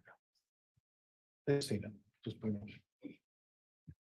And Ms. Gibb, after you have a chance to read that, would you hand it back to the bailiff and have him return that to me, please? I'm sorry, what did you say?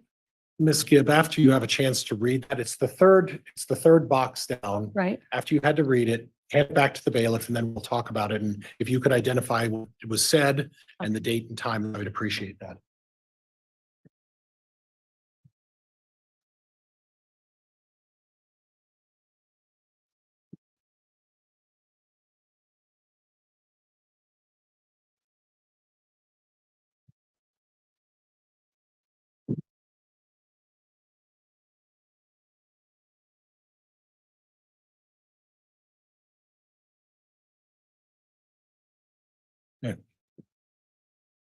So in looking at that, does that refresh your recollection about discussing protecting someone in this case? That sounds familiar. Okay, and in this particular instance, isn't it true that when you were communicating with Mr. Wood, you mentioned to him that you and Mr. Morrison want to make sure the church is protected, right? Well, I think, in my feeling, what it meant to me is that when we talked about these things, that we would share that this was not the teachings of the church. So that's what I meant by it. No, it wasn't that what you were trying to do is you were going to testify. It wasn't that you were trying to testify in a court of law or in talking with Mr. Morrison and not disclose too much about some of the secrets of the LDS faith. Is that what you're telling me? No, You were trying to protect some of the secrets of the LDS faith from being No, exposed? no, I'm sorry. I guess it's the way you're phrasing it. Okay. So in other words, what you're saying is that you were just wanted to be careful about what you said when you're talking to a prosecutor in a criminal case. Is that what this means? I'm not sure how you're explaining it, that you need to be more clear with me. Okay, I'll be really clear. You and Mr. Morrison sent a text to a prosecuting attorney, correct? I don't know who sent that. I'm sure I'm not that text, even though I guess I didn't understand. Was I texting that to Rob? I'm not sure. Well, Judge, I think what I'd like to do is have the bailiff come back up, take the document, have her look at it and see who it was from and who it was to. And then after you do that, we'll take a look again. I'll permit that. So, Mr. Bailiff, if you'd please retake this paper, not yet admitted as an exhibit, but it is shown to the witness to refresh recollection. The witness may review again the text. Okay. I just. And ma'am, missed when that you're one. done, just put it down because all we're allowed to do is refresh your recollection. Hand it back to the bailiff if you would, and he'll return it to me, ma'am.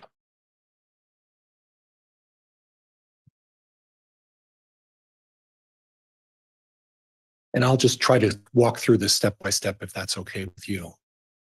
You sent Rob Wood a text at that time, correct? Yes, And the text was from you to Rob Wood. correct. And in the text, you talked about Keith, the guy from Dateline, and I, right? And is that the Keith Morrison? Is that the guy we're talking about? Yes, Okay. Want to make sure the church is protected. Do you recall that? yes, He has done a good job so far. That's why I feel comfortable talking to him. Is that what you said to the prosecutor? I think so. Yes. Okay. Is there any reason to dispute what I just read is not what you read just 2 minutes ago? Yes, that's fine. So the question I have with that is, if what you're saying is that, well, you wanted to get the story right in terms of the beliefs of the LDS faith,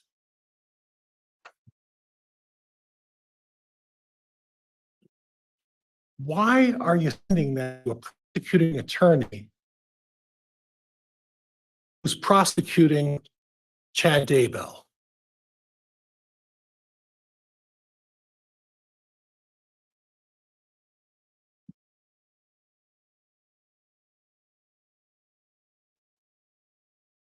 Are you finished? I am finished. I'm waiting for an answer. I felt comfortable talking to Rob to let him know what I was doing. I just felt comfortable sharing that just to let him know what I was up to. Yeah. So you were sharing with Rob Wood, the prosecuting attorney, that it's your intent to protect the LDS Church with your testimony, right? I guess you could say that. Okay.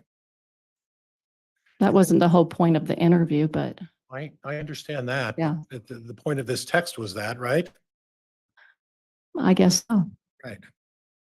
And 340 other texts between May 6th of 2020 and November 4th of 2020, were those just to say hi?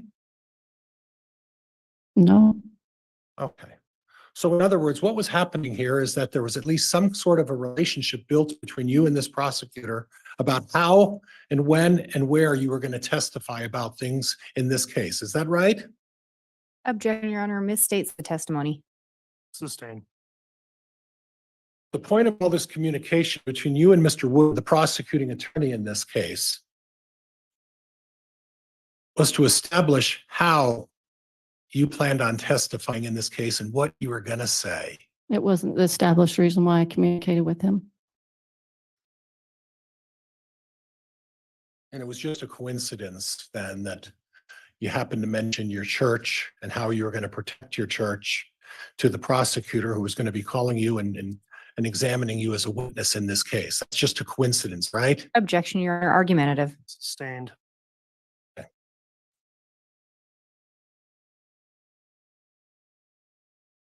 Judge, I'm going to need to move for addition of exhibits 6 and 7. These were previously stipulated by the parties, part of the agreement between the prosecuting attorney and myself about what we would stipulate to in terms of exhibits. All right, there's been offered exhibits 6 and 7, I believe not, well, confirm with the clerks, those are not yet entered into, admitted. Defense exhibits 6 and 7, not yet admitted. Is the state aware of what these are, and is there any objection once you've reviewed them, please? Thank you, Your Honor. I was just double checking defense exhibit list. It's my understanding that this is a Lori for Style at iCloud and also the Lolly time at iCloud. The Cellbrite of those, if that is what those are, they are stipulated to and there's no objection. That's what they are, Judge. And the subparts that go with it, I believe under 6, it's A through F, and then 7 is 7 is like A through D, I think, Judge. All right, counsel, I'm gonna have a quick start to make sure you don't duplicate numbers or clear remark, and I'll have our clerk join in on the sidebar just as we get in on defense exhibits.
All right, council, thanks for the sidebar, just clarifying our exhibits here.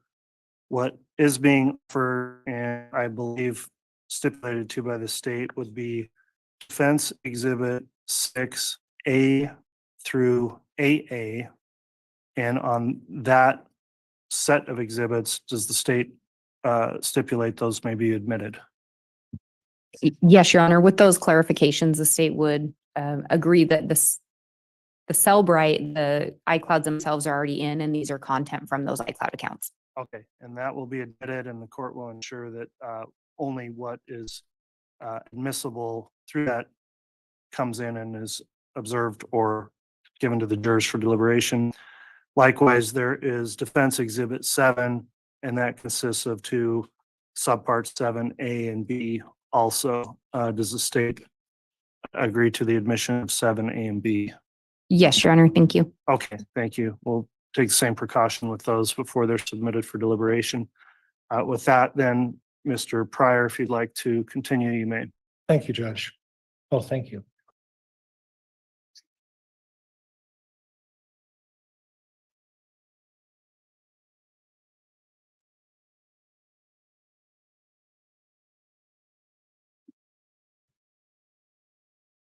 Now, what I want to do next is go through a little bit of a timeline, if we could, okay? You met Lori in mid to late October of 2018. At the beginning of October. Oh, was it the beginning of October? Yes. And that was, you were, and what I'm unclear about is that you were either a teacher or an instructor at a religious institution, right? I was just invited to teach a segment of something. Okay, and do you recall what that segment was that you were teaching? It was about health and nutrition and preparedness ideas associated with those. Judge, may we approach? Yes.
All right, so we're continuing.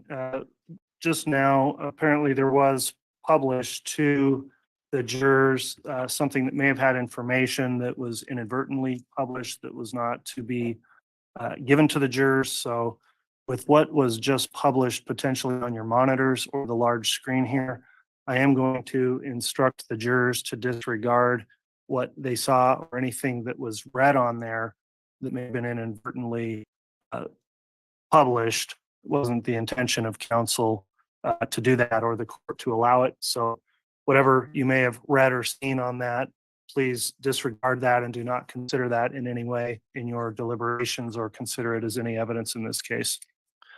We'll try to work through that issue as additional information may be submitted or published, and be cautious when publishing anything, counsel.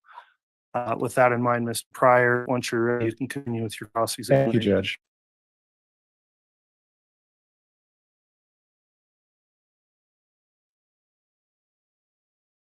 So, October of 2018, at some point, and you're saying, I think I said mid, but you're saying early of 2018, you met Lori Vallow. Correct. And from previous testimony, you discussed statements you made that you discussed that you would talk to her almost regularly. Correct. Now, today, you talked about the fact that you spoke with her almost regularly up until January of 2019. Is that correct? Yeah. Yeah. Like a more of a daily occurrence until, not sure exactly when it started changing, but Okay. I would say somewhere between January and February. And then she started what you described as moving around a little bit. Correct. Okay. And when she was moving around, let's talk a little bit about that. When she was with you, she was in Arizona. When she was with me, when I met her, When you first met her in October, that was somewhere in Arizona, right? right? And she was there, you folks were there at the same vicinity up until the first part of January. Is that fair? I believe so. Okay. And then did she move somewhere on the 1st of January? So I remember she had the first house. It was either Chandler or Gilbert. I get confused. Okay. They were right beside each other. And then she moved to another house, maybe within less than half an hour away from there. Okay. And during that time, you weren't seeing each other every day then at that point, correct? When she moved to the second house, I don't know. We saw each other often. I don't know how at that point. I don't remember. Okay, you don't remember. Okay, and then at that point after that second house, then where did she go? She went to Hawaii. And that was around February 1st, right?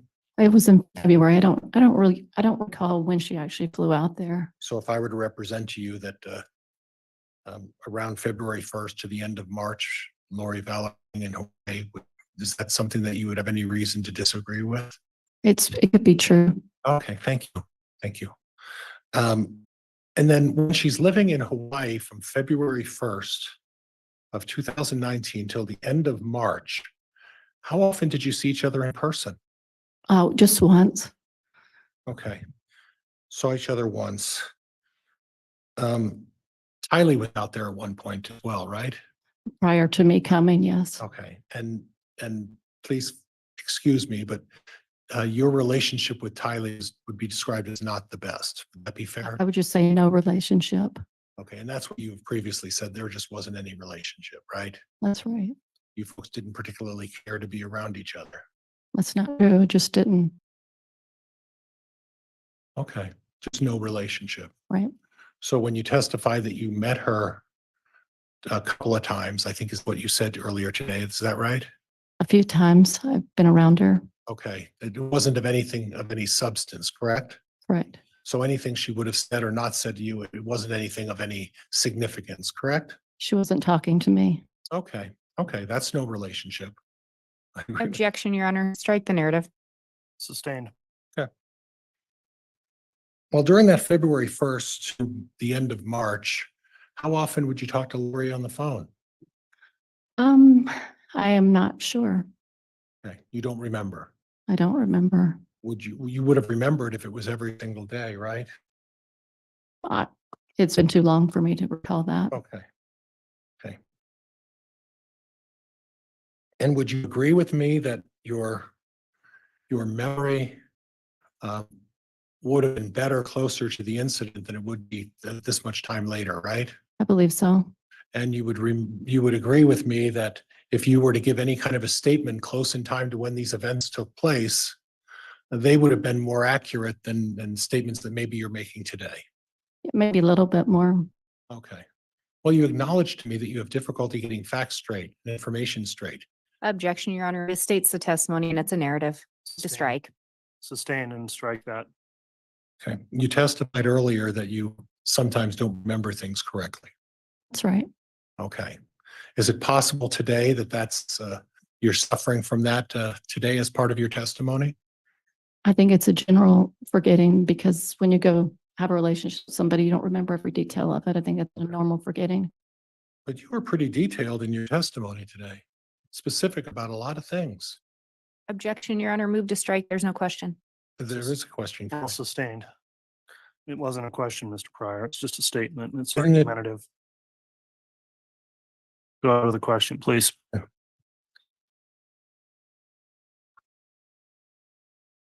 So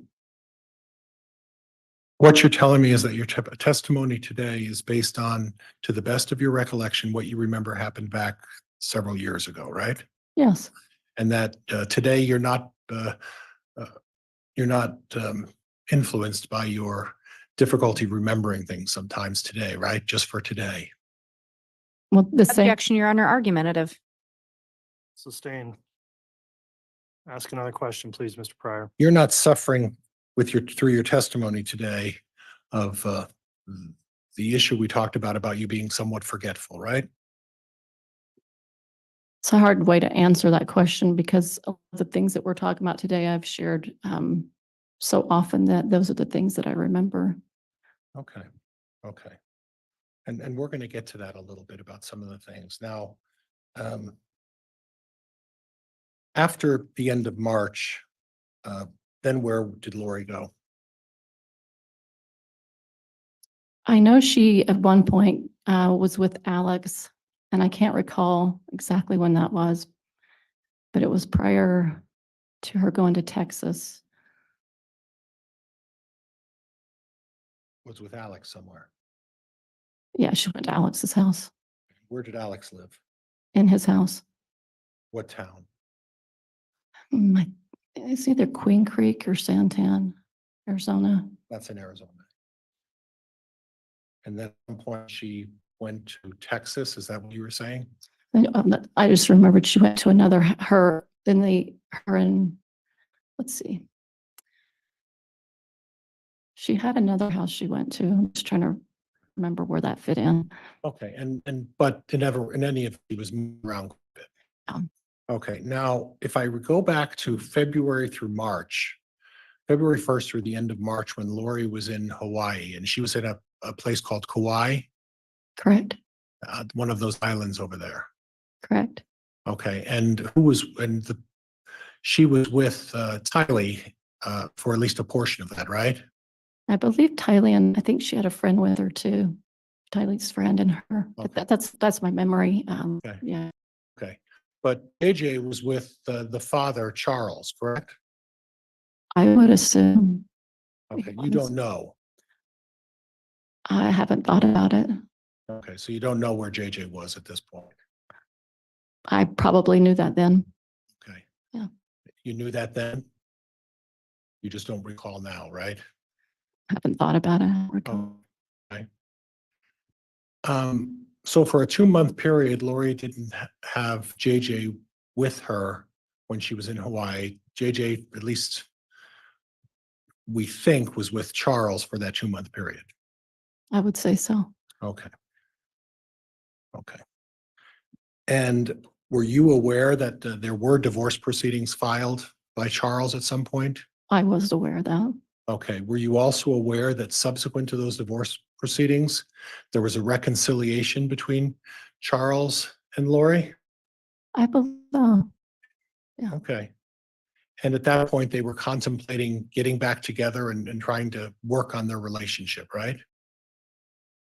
I could be. I can't remember exactly the words, but I would say it's possible. Okay. Well, but I guess if you're talking to your friend every day and this great communication is going on, I would think that a discussion about reconciliation would have been discussed during all those daily conversations. It wasn't? Objection, Your Honor. Narrative. Move to strike.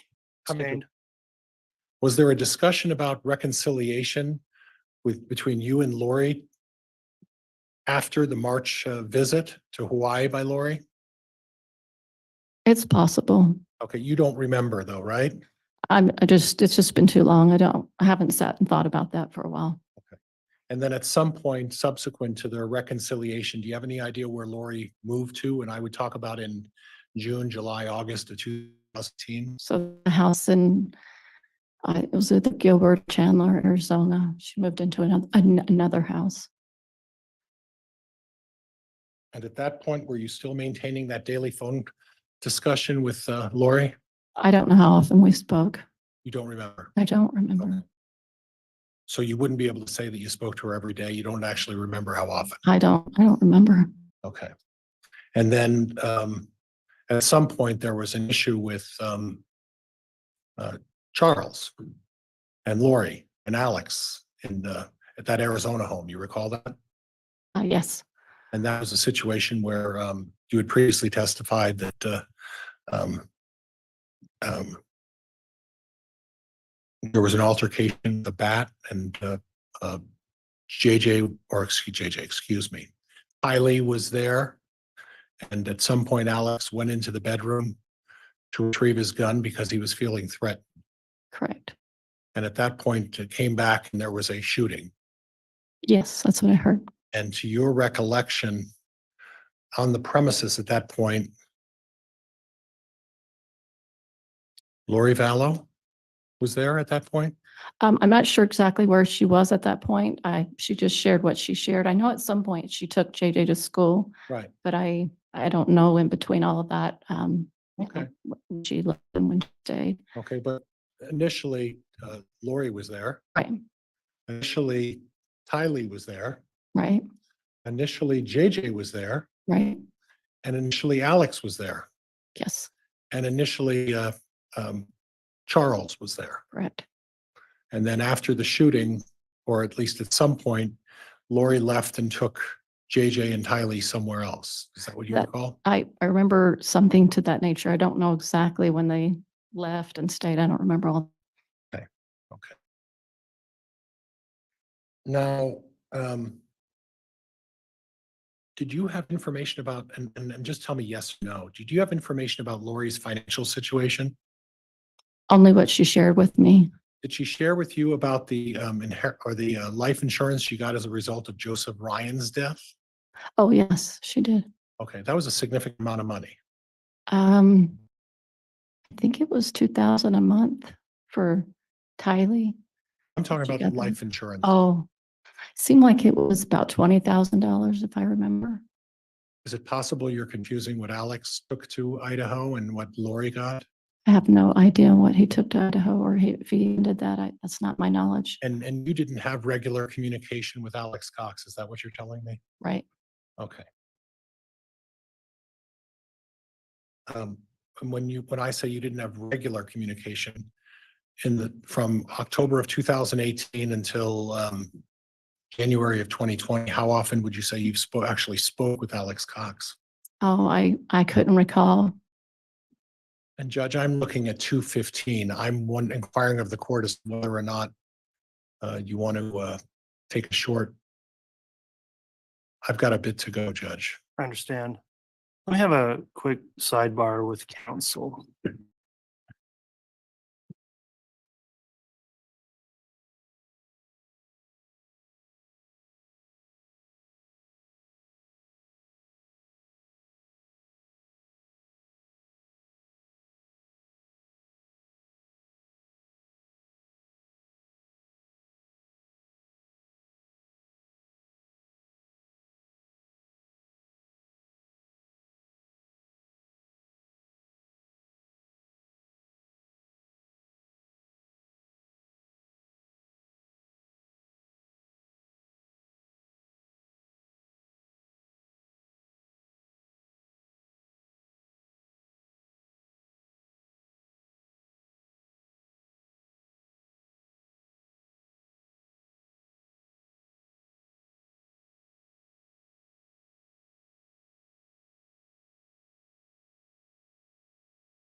All right, thank you, counsel. We are going to go ahead and take a mid-afternoon break here. We'll try to keep this break if we could to about 20 minutes, but I understand it takes time for movement of the jurors, et cetera. we'll come back on then, and we're going to try to wrap up with evidence today at 3:15 instead of 3:30. So with that in mind, if we can abbreviate the, break, we'll do that now. All right.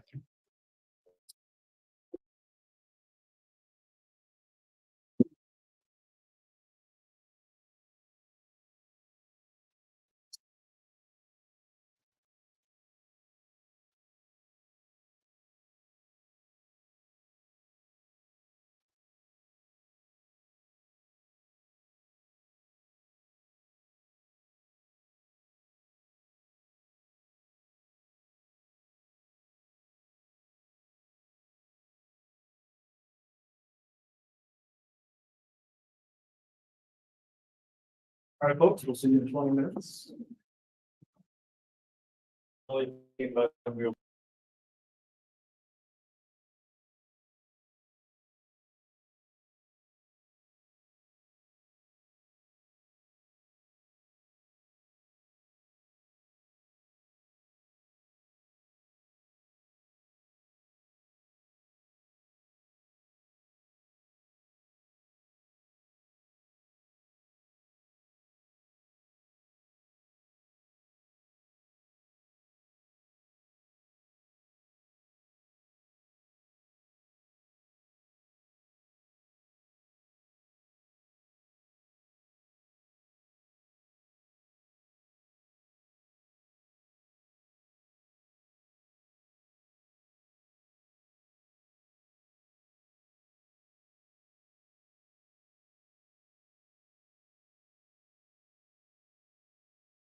All rise.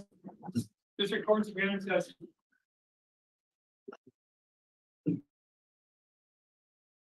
Thank you. Please be seated.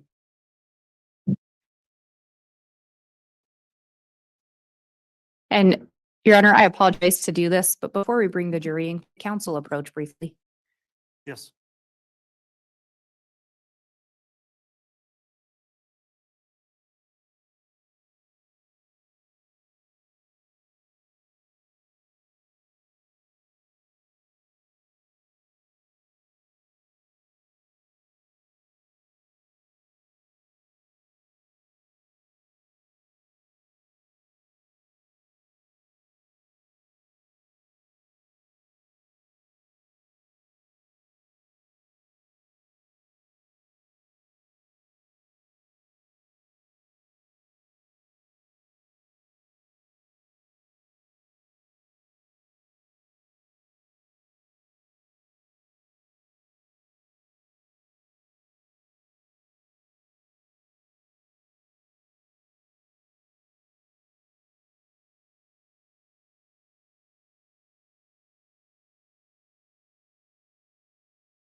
Okay, we're back on the record on KCR 2221-1623. Before the jurors are brought in, we've got a couple of issues we want to put on the record outside the presence of the jurors relating to making a record about exhibits in this case.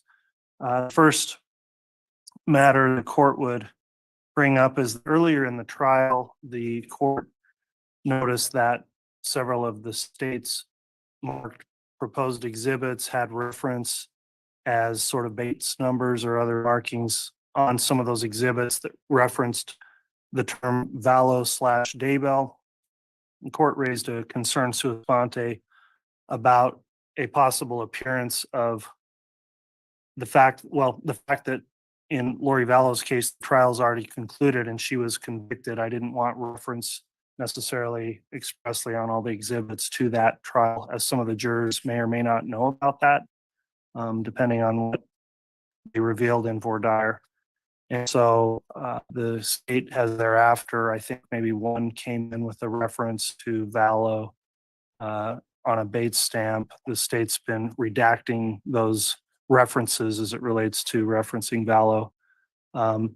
From the state, does anyone wish to mention anything further to clarify the record on handling those exhibits and how they've been admitted in the case? That's an accurate representation, Your Honor, and we'll continue to redact those. Okay. If there's left. All right, so that's the issue there. On other exhibits that came in today, they were offered as defense exhibit 6 and 7. The court in a sidebar got together with the evidence clerk as well as staff attorney and counsel to look at those exhibits before they were admitted or published and make sure they were properly marked.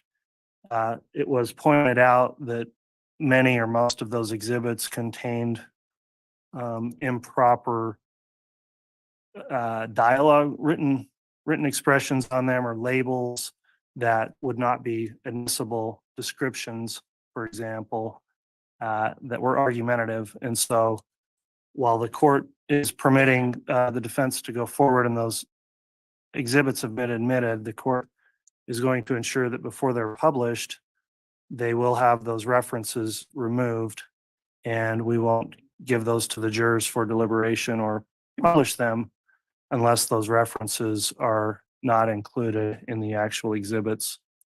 I did make a curative instruction as one exhibit apparently was published briefly to the jurors, and that was the basis of the court's curative instruction for the disregard that information that may have been descriptive and not evidence in the case. Does the state wish to make any further clarification on, well, I'll start with the defense because those were defense exhibits. Mr. Pryor, anything further on those exhibits and how they were handled today by the court? Judge, a number of the exhibits have descriptions of what they are in terms of content. I understand that what I understand is the court just wants the number and the sub number and delete all of the other descriptions, whether the court feels they're inappropriate or not the proper description of that exhibit. I can delete all of those. Okay, and I do wish those to be not included. Okay. Anything further on that issue from the state? Your Honor, with regard to that issue, I think the state just wants to clarify that the exhibit that was inadvertently shown is actually, to the state's knowledge, not an exhibit. It's not a stipulated to document. We had been talking about specific items that had been pulled from the Cellbrite or the iCloud accounts.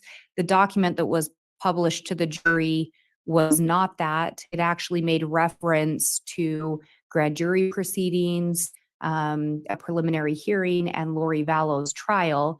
Then I think it had something marking inconsistent statements, and that was published to the jury.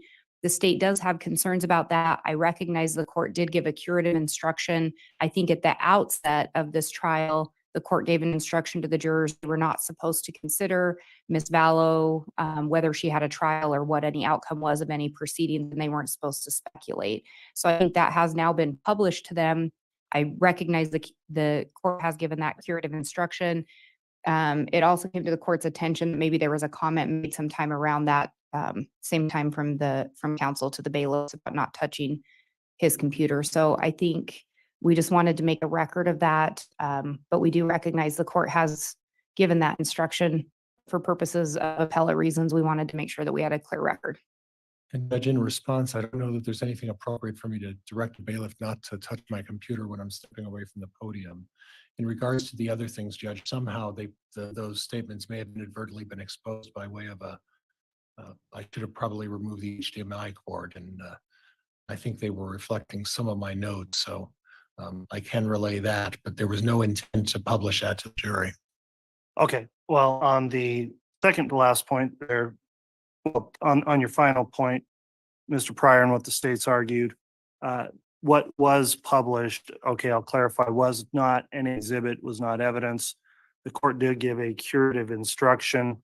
It was inadvertently published by the defendant in this case.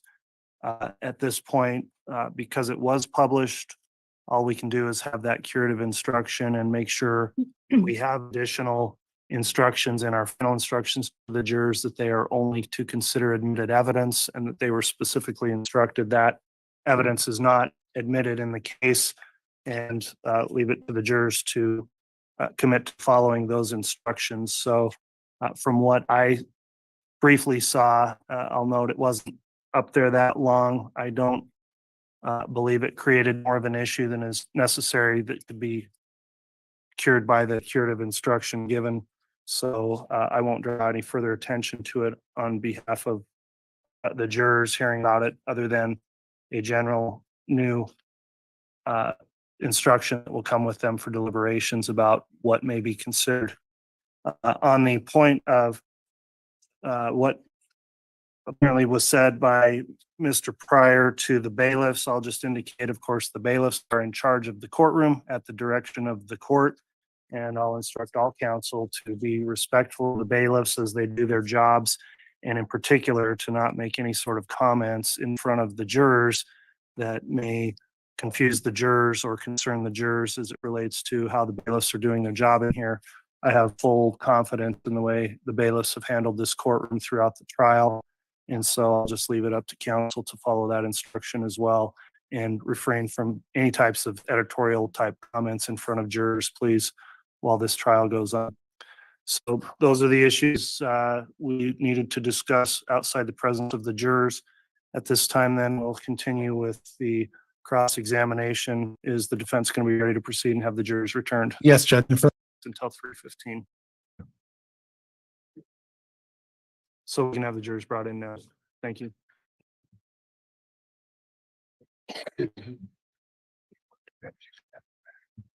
Sure.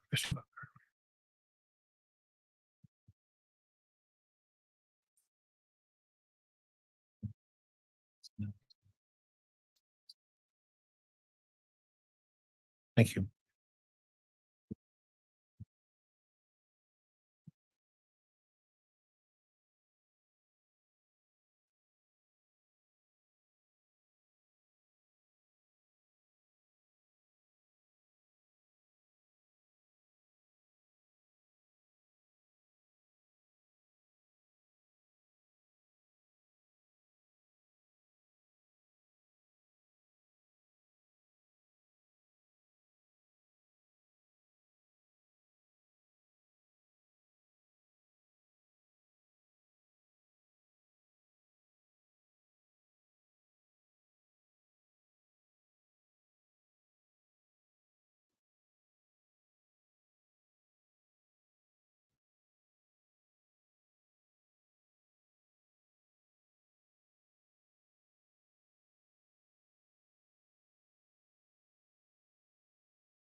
And it's fine. It's the above.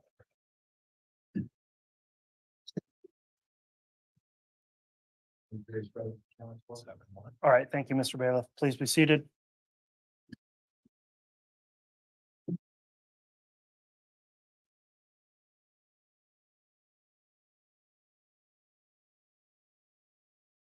All right, Ms. Gibbs is still under oath. Mr. Pryor is conducting cross-examination. As I mentioned, we'll go for another 25 minutes here till 3:15 and conclude, since the court's going to have another hearing outside the presence of the jurors later today.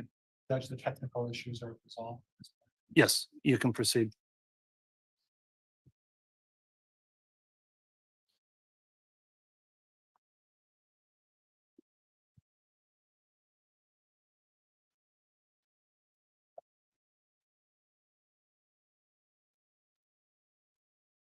Now, Ms. Gibb, I need just a clarification if I could. You talked about how light and dark are they something that's not within your practice? Is that what I understand? And not the way that they described light and darkness in my beliefs as a member of the church. I would just talk about light being the light of Christ. Okay. So in other words, identifying someone as light or dark would not be something that you would do. No. Okay. And discussing the issue of portals, there was some discussion with the prosecuting attorney about portals. And please bear with me. A portal is what exactly? It was made known to me by Lori that portals are something they created by saying some type of prayer, I think, and Okay. creating a place where they could communicate spiritually to each other. Okay. And that's not something that you would practice as well? No. Okay. Okay. I noticed that a lot of your testimony, when you were talking about zombies and talking about um, uh, information about various levels of light and dark, and quite and frankly, most of the subject was information that was conveyed to you by Lori. Would that be fair? Yes, You didn't talk to Chad very often, did you? no, And in all the time that you knew him, I would say what, less than a handful of times you actually spoke with him, right? I'd say so. Would that be fair? Be fair. Okay. So when I was listening to your testimony earlier with Miss Blake,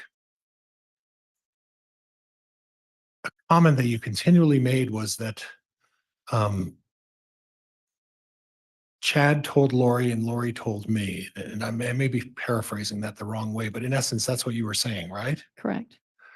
So I guess what I'm asking is you're relying on what Lori Vallow is telling you, and you don't really know whether what she's telling you is the truth or not, do you? I would say I wouldn't know 100% sure. No. Okay.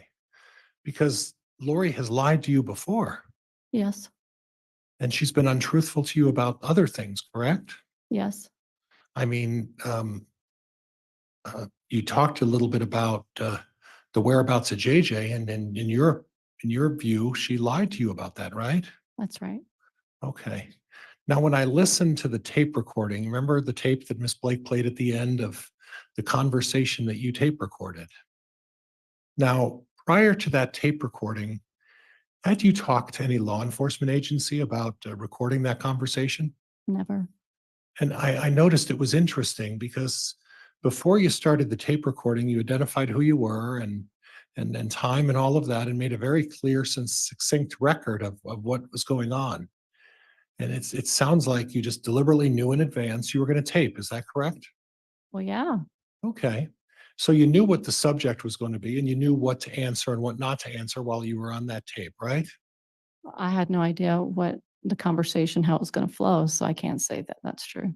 Well, you knew the subject of what the conversation was because you initiated that. Sure. Okay.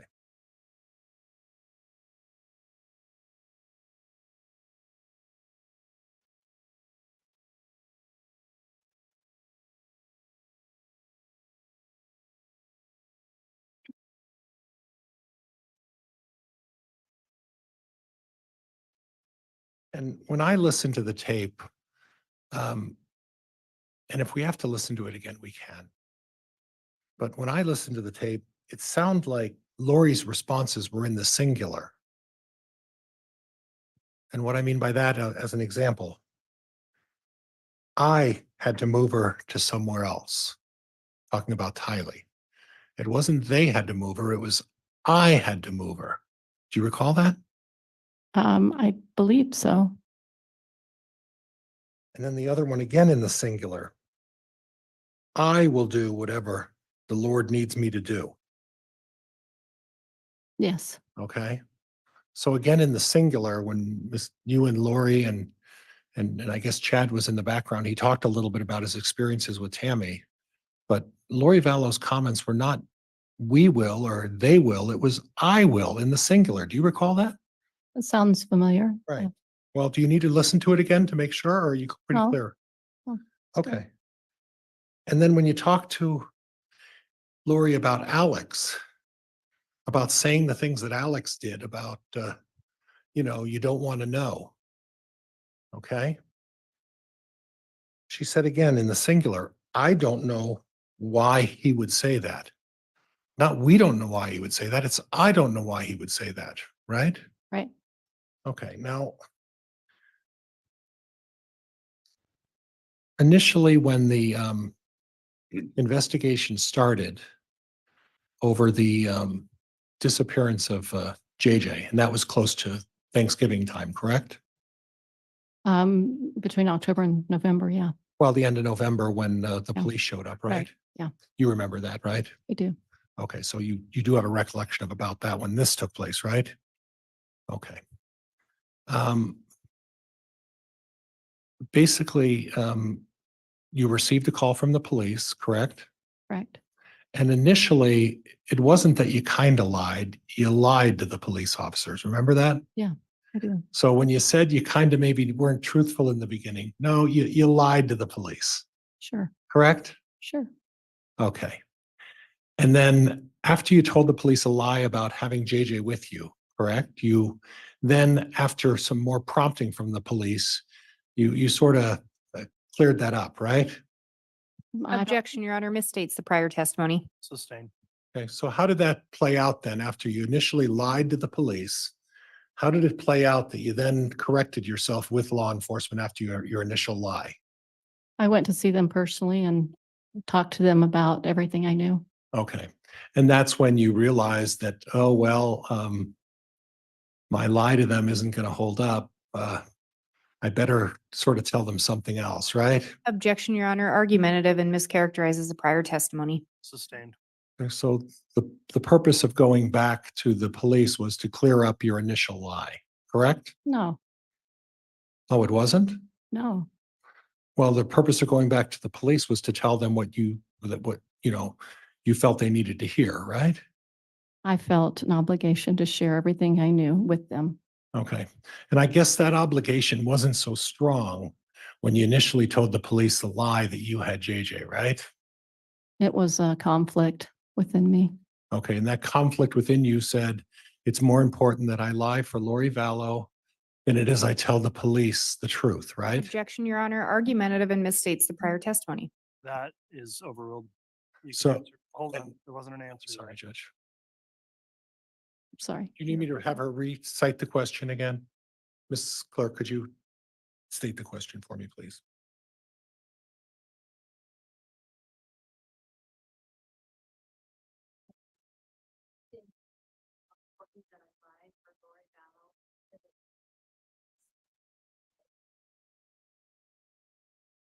I don't know how to answer that other than say it was a difficult moment for me, and that's just what I did.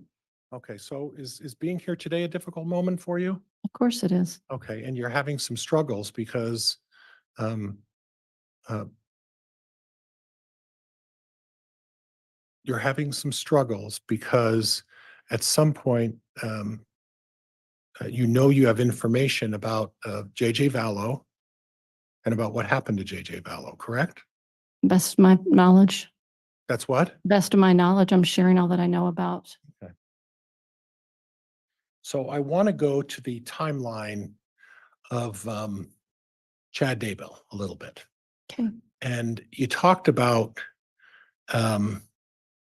arriving in Rexburg for the weekend of the 21st, 22nd, 23rd, that time frame. I guess Thursday, Monday was the 23rd, Sunday was the 22nd, 21st on Saturday, 20th on Friday, 19th. And my recollection when I reviewed all of the reports and the other testimony that you've given, I was under the impression you arrived on Thursday. I thought it was Wednesday, but it could have been Thursday. It's been too long to remember. Okay, so the comment that you said that you saw Chad Daybell 2, 3, or 4 times previously in testimony, you're not sure about that either, correct? Well, I can recall certain moments. I'd have to sit down and recall every time I saw him and Okay. think about that a little bit more. Okay, so we aren't clear about how many times we saw Chad on that weekend, right? Not 100% clear. And let's kind of go over the timeline for that weekend if we could. If you can try to remember it if possible.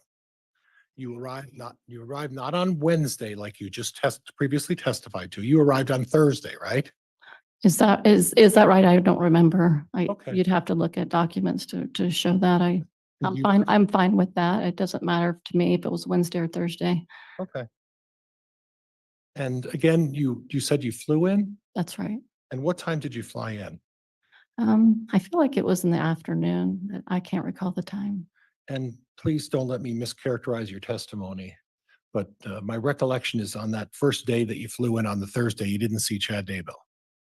I believe it was either that evening or the next evening. I'm not recalling that. Okay.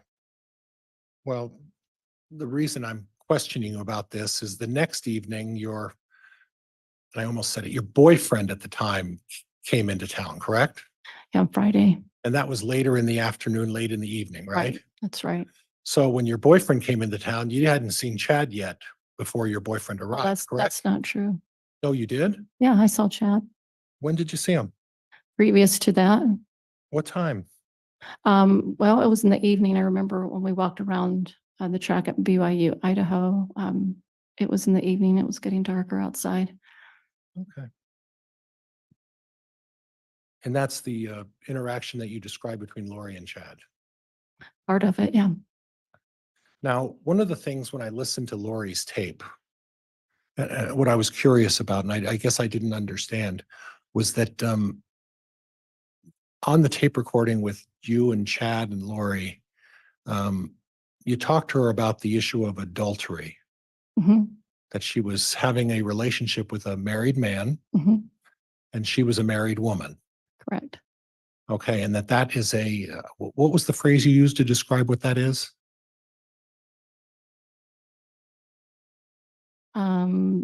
Inappropriate, maybe? I don't remember. But it had a religious connotation to it, that it was in violation of something.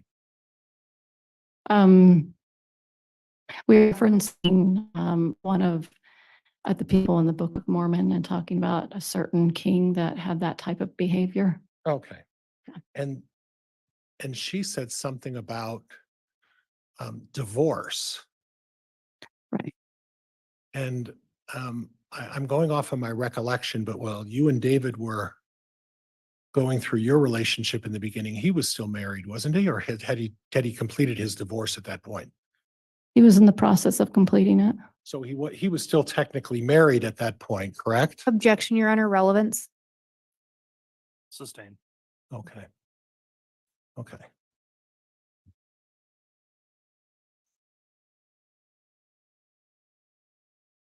So then David arrived on Friday. Yes. Did you see Chad at all on Friday? I can't remember if I saw him Friday. Okay. And then you were there for, I don't remember the name of the conference. Firm? Was that the name of the conference? Trying to remember if that was Firm Foundation, maybe. Okay. Was that, well, I think that's the one. think it we're was. both struggling to find out which one that Yeah. was. Yeah, which of those. that I think that's what they referenced. It's my memory. Okay. Firm Foundation. What is Firm Foundation? It's a few people that got together and talked about evidences of the Book of Mormon and some science. We're talking a lot about science Okay. as well that weekend. Okay, and that started early in the morning on that Saturday morning, right? Sometime Saturday morning.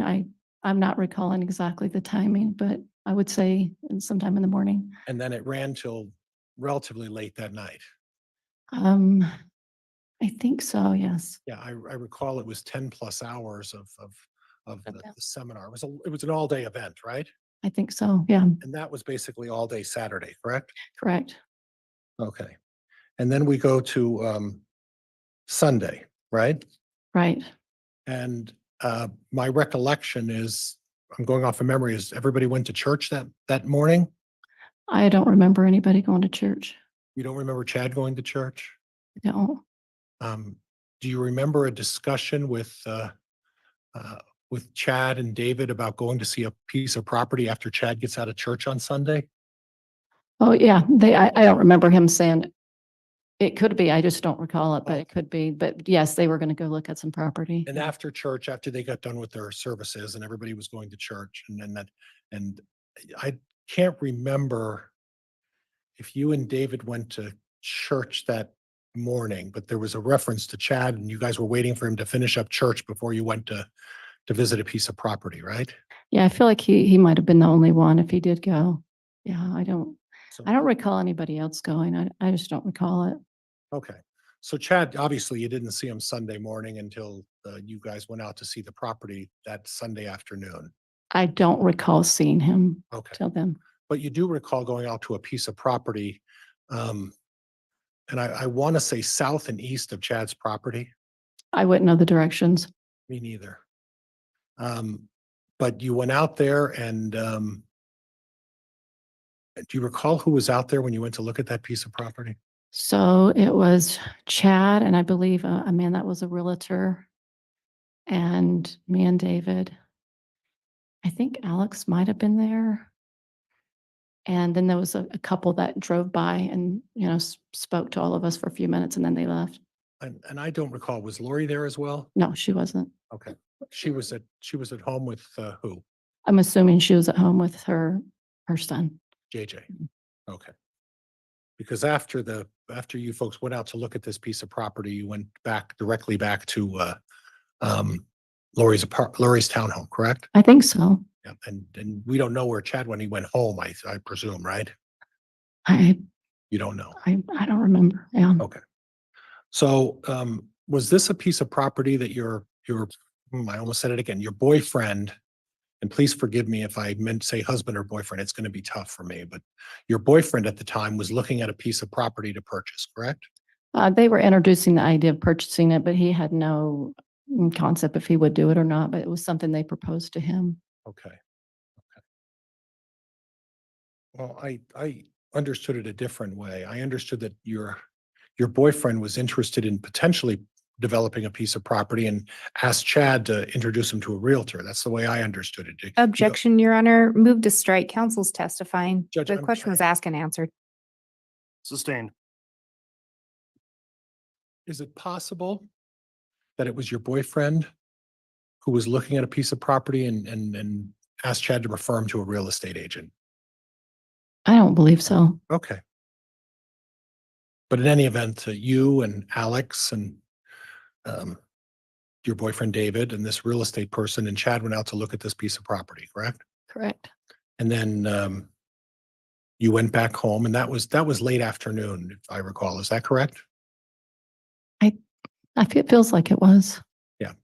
And then at that point, the one of the projects that you and Lori, I think it was just you and Lori, were involved was starting to prepare to do what's called a podcast.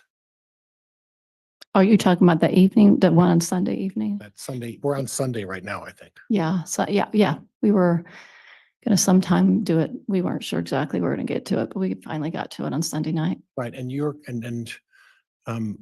correct me, was it just you and Lori or was David involved in that too? All three of us. The Yes. three of you. Okay. Mhm. Okay. And then you were going to do this podcast.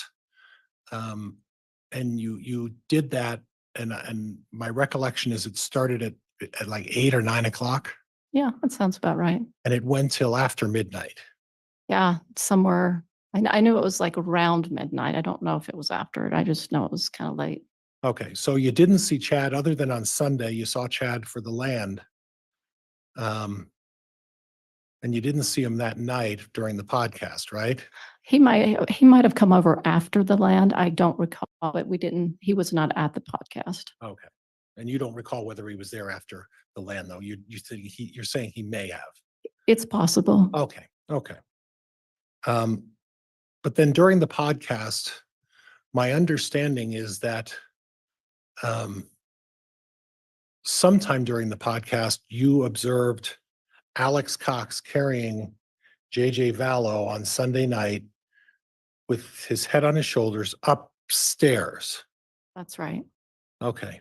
And you don't know which bedroom he put JJ in, is that right? I did not witness where he put him, but he was not in JJ's room or he was not in Tylee's room. Okay. But you and David were in Tylee's room that night.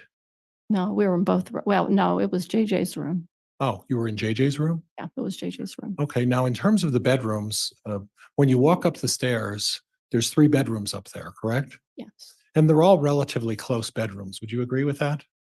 Tylee and JJ's were close and Lori's was down the hallway. Okay. But when we say down the hallway, that's a relative term, isn't it? Well, they're not as close as the other two. Right. But they're also not a long distance away. This was not a large townhome, was it? No, it was just from one end of the townhome to the other. Right. It's a short distance to one I bedroom. guess to- relative to a lot of things, yes. Okay. Okay. So when you went to bed at whatever time that was after the podcast, at that point, you,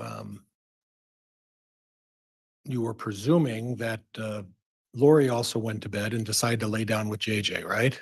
Yes, Okay. And then you and David, were, you went to sleep after some prayer. yes. Okay.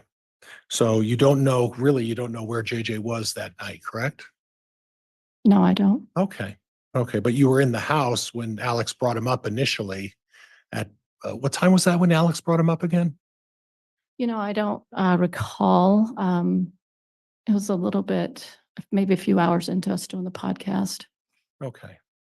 And then, you said David had, I don't want to put words, and he had a nightmare or a vision? They kind of felt like both. I'm not really sure. It was just a bad experience he had. Okay. You have to ask him what he felt like it was. You don't remember? I remember he was very alarmed by it and upset by it. Okay. And was he alarmed enough and upset enough that, did both of you get up and knock on the door of Lori's, door? No, Did either of you try to locate Lori and say, is everything okay? Because this was alarming. I did. Did you knock on the door of Yeah, I went over to her door and tried to open it and it was locked. okay, but you didn't knock, right? I might have. I don't recall. Oh. I just know I tried to get in. Okay, and it wasn't opened. Right. Did you go down to the other bedroom that was closer to where you and David were staying and checked on that bedroom? No, Okay. Okay. And then after this alarming event that was so traumatic to David, you slept in until about what time? oh gosh, I don't know. I probably woke up around 7 or something in the morning. I don't know. Okay. And from previous testimony, you indicated that you took off and left at about 9:30. Does that sound about right? Sounds about right. Okay. And at that point, again, even though David had this traumatic experience about this nightmare, you didn't ask to see JJ, did you? Objection, Your Honor, argumentative. Overruled. You didn't ask to see JJ. It's possible I did. I don't recall what I said to her when I came downstairs. Okay. Well, you make a lot of comments, it's possible, but you don't remember asking to see JJ, do you? I remember when you're meeting with someone and you remember all the conversations you have, you do your best to remember all that you can recall. Well, I appreciate that because, in the beginning of your testimony with the prosecuting attorney, you were very clear about all these memories that you had about zombies, about dark and light. Objection, Your Honor, this is a narrative. Move to strike. It's argumentative. Sustained. You were very clear on your testimony about zombies. You didn't have a memory loss about that, did you? No, You didn't have a memory loss about dark and light, right? no. You didn't have a memory loss about how often you saw Chad, right?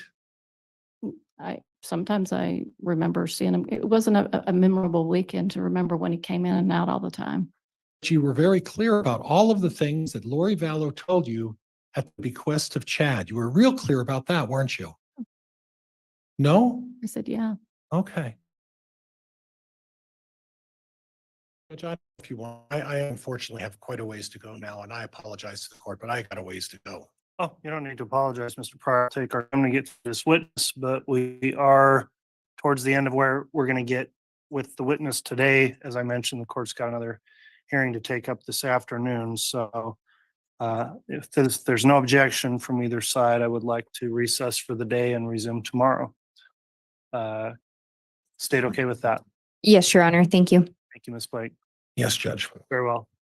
Ladies and gentlemen of the jury, as you retire for the evening, go home, please follow the court's continuing instruction and admonishment to not discuss this case amongst yourselves or with anyone else. And please don't do anything to research or look the case up, so you can remain unbiased in the case and make your decision just based on the evidence you hear here at trial.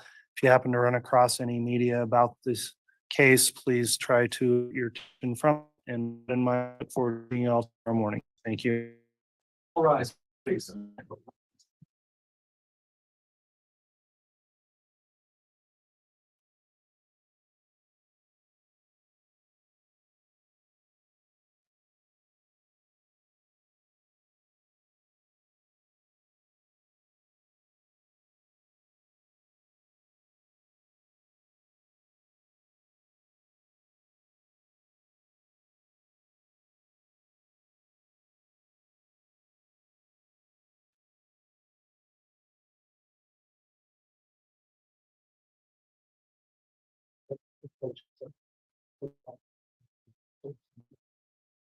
Yes, thank you. We'll be in recess until this next hearing starts at 3:30.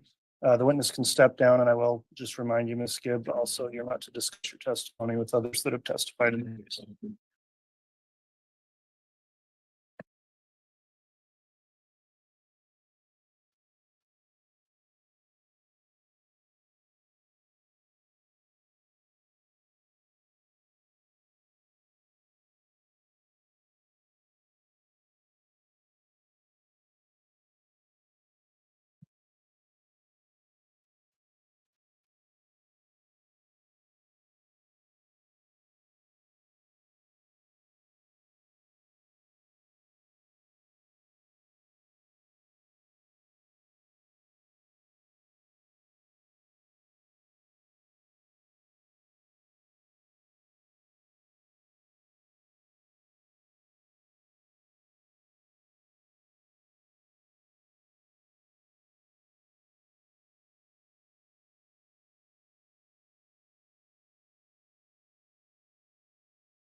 Thank you. Please be seated.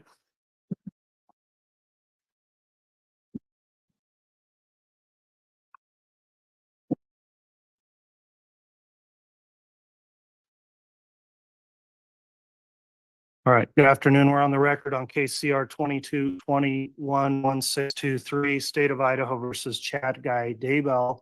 Mr. Daybell is here, present, represented by his attorney, Mr. Pryor. State's present, not seated at the prosecutor table. Seated there is attorney Terry S. Ratliff, along with another attorney, Mr. Bartlett, who represents Mr. Ratliff.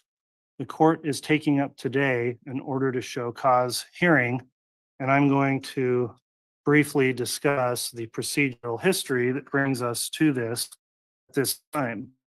I'll note that this was a motion that was filed by Mr. Ratliff, who is a bar licensed attorney through the state of Idaho, and filed a pleading purporting to be the attorney for the defendant in this case.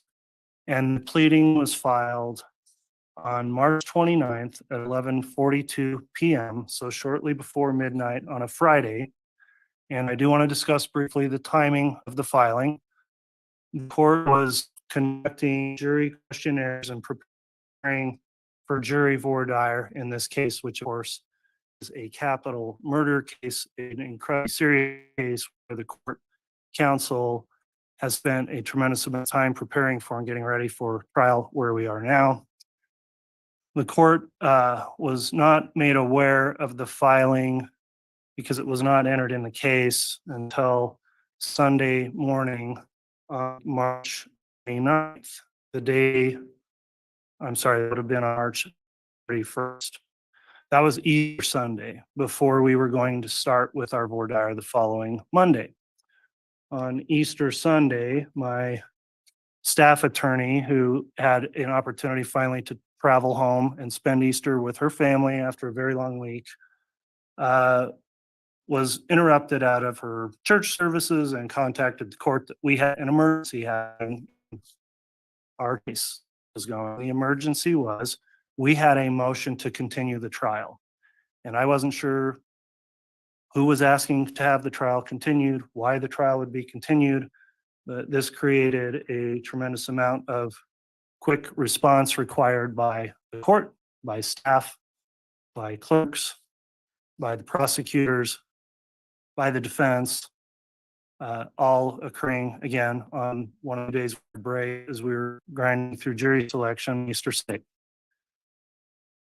The pleading the court received is entitled Motion to Intervene and to Continue the Trial in These Proceedings, filed by Mr. Ratliff on his official office pleading letterhead, signed by Mr. Ratliff as the attorney for the defendant, both on the signature line and on the caption. Note the pleading incorrectly spells the word motion. It incorrectly spells the word continue. It incorrectly spells the word proceedings in its caption. And when I reviewed this, I'm going to tell you, Mr. Ratliff, I was angry then, and I think I'm angrier now about what you did. However, in light of allowing you some due process, I looked through correct way to handle this, and I considered Rule 11. I'll note you've retained an attorney, Mr. Bartlett, and I have reviewed a lengthy response brief along with declarations submitted on your behalf. And procedurally, where we are, first of all, the order to show cause for me is for you to explain, Mr. Ratliff, personally explain to me how your pleading complies with Rule 11 of the Rules of Civil Procedure. Typically, when someone shows up with an attorney, their attorney gets to argue for them. However, under certain circumstances, I don't know that the right to counsel attaches, and in particular, under a Rule 11 request, I don't believe it does. I'll note the Rule 11 is a rule of civil procedure, which typically would not apply in a criminal file. However, our rules under the criminal rules that states we do follow civil rules when there's no corresponding rule. And in particular, criminal rules 47 and 49 indicate that filings of motions in criminal cases are to be filed in the same way and manner, and using the word manner, in which pleas have to be filed in civil cases. Rule 11 governs licensed attorneys and the representations they make. There's been some indication of your counsel that perhaps Rule 11 doesn't apply. I believe Rule 11 does apply. I don't believe lawyers can file whatever they want in a criminal case without being subject to the representations under Rule 11, where they certify certain things and making those filings as officers of court. To argue otherwise would say any lawyer could file anything they want in a criminal case and not be subject to any kind of sanction under Rule 11. And I believe Rule 11 permits exactly that, for me to consider it. Rule 11 under Part C3 allows the court to conduct an inquiry on its own initiative, and the court has done this, not at the request of the parties, but at my own request, because I do have questions for Mr. Raff. Well, no, procedurally, while I appreciate the time and research Mr. Bartlett put into the case, we don't have a party in this case appearing before me. Mr. Ratliff, you are not the defendant. You are not the state. You are not a prosecutor. You are not the defense attorney. You are an attorney with a license that filed something asking me to stop this trial when I don't think any legal standing to do that. And I'm going to give you personally an opportunity to make any explanation you want as to some of my questions. I am not going to turn this into an adjunct litigation under the auspices of this capital murder case, because quite frankly, you don't represent the defendant here. You don't represent the state. You're not a party. And I'm not going to let this devolve into a whole separate procedural mess in this case and create a record of some side issue that has nothing to do with the charges the state is currently putting evidence on for. So now that I've had my say about how we got here and why we are here, Mr. Ratliff, I have questions for you under Rule 11. And if you'd like to answer those questions personally, I will ask you some questions. If you don't want to answer those questions under the advice of counsel, I understand that as well. And I don't know that I need any answer from the parties. So, Mr. Ratliff, are you going to answer the court's questions as it relates to Rule 11?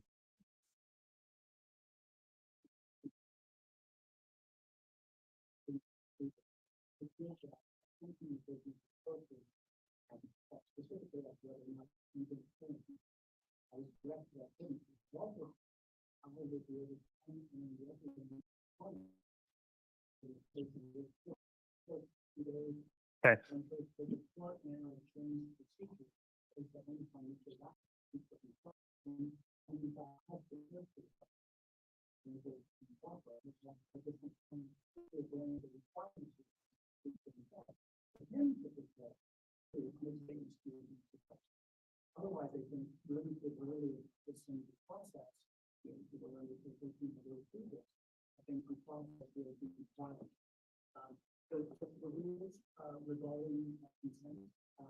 I'm not in contempt. I'm not in contempt, Mr. Bartlett.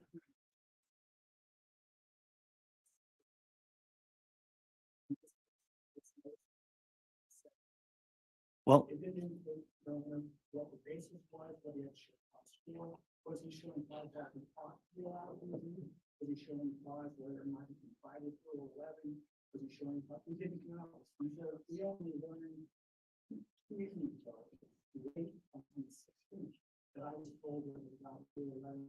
oh, was that inconvenient for you? Was that asking a direct question? Was that inconvenient for you?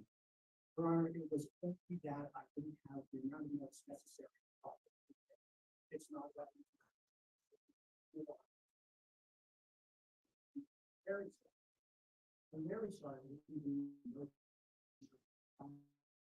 Mr. Bartlett, hold on. I indicated I wasn't going to have you argue this motion.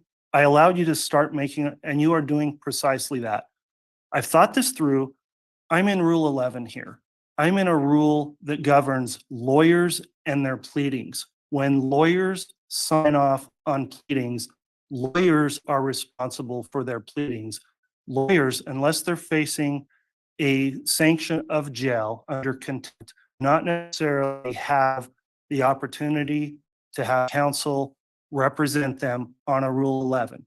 If you file a frivolous civil complaint and a judge says, I'm going to award fees because it was frivolous, you don't get to have another lawyer from another firm jump in between you and the judge and the complaint you filed, because you have the responsibility as a licensed attorney to put your name on pleadings and stand behind your signature under those rules, under 11, what you certify, and you answer those, in my opinion, and the judge here.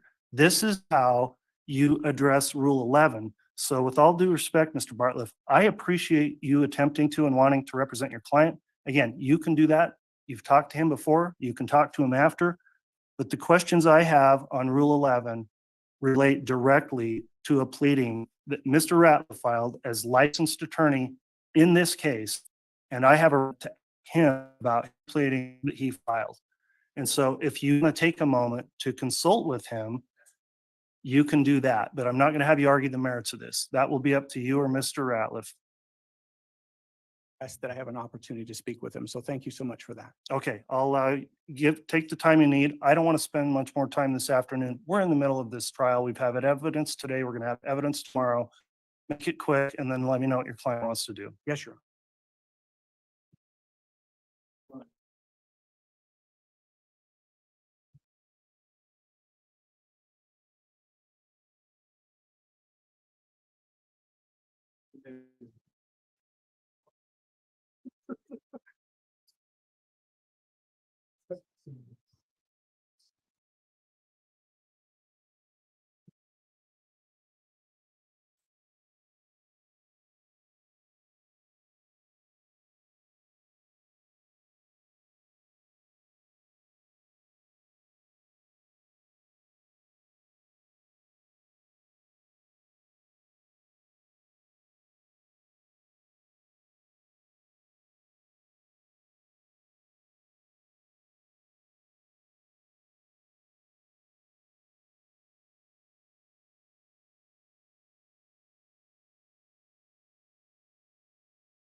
Thank you. Please be seated. All right, Mr. Ratliff, I have some questions about your pleading. Are you willing to answer those? Sure. All right. The pleading I'm looking at, it's not been entered in the case yet, and the pleading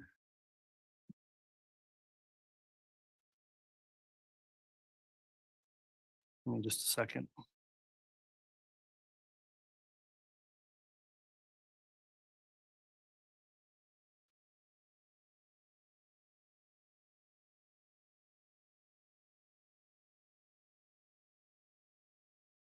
All right, you in fact file this electronically in CR.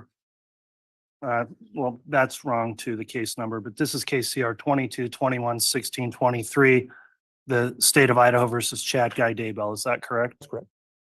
All right, I'll note the case number's wrong as well. You've got it CR 12-21. The first part I want to know under Rule 11, which requires you to make representations to the court, you hold yourself out as, entitle yourself attorney for the defendant. Why do you say that? Judge, as you know, this is a template form, and I simply forgot to take that off of there. That was Scrivener's error on my behalf. Okay, Scrivener's error. On the, If you notice in the body of the motion, Judge, I say without permission of the defendant or his trial counsel. all right, let's look at your signature on page 3. You signed Terry Ratliff of the firm, attorney for the defendant on page 3, don't you? Again, because it was in my template. All right, on page 2, again, a signature, Terry S. Ratliff of the firm, attorney for the defendant, correct? I don't have a page 3, Judge. I just have a page 1 and 2.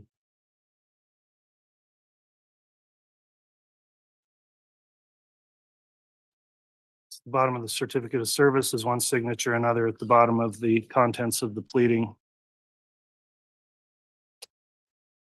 If it's there, Judge, it's there because it's a template form and I didn't strike it. Okay, so 3 times you called yourself the attorney for the defendant.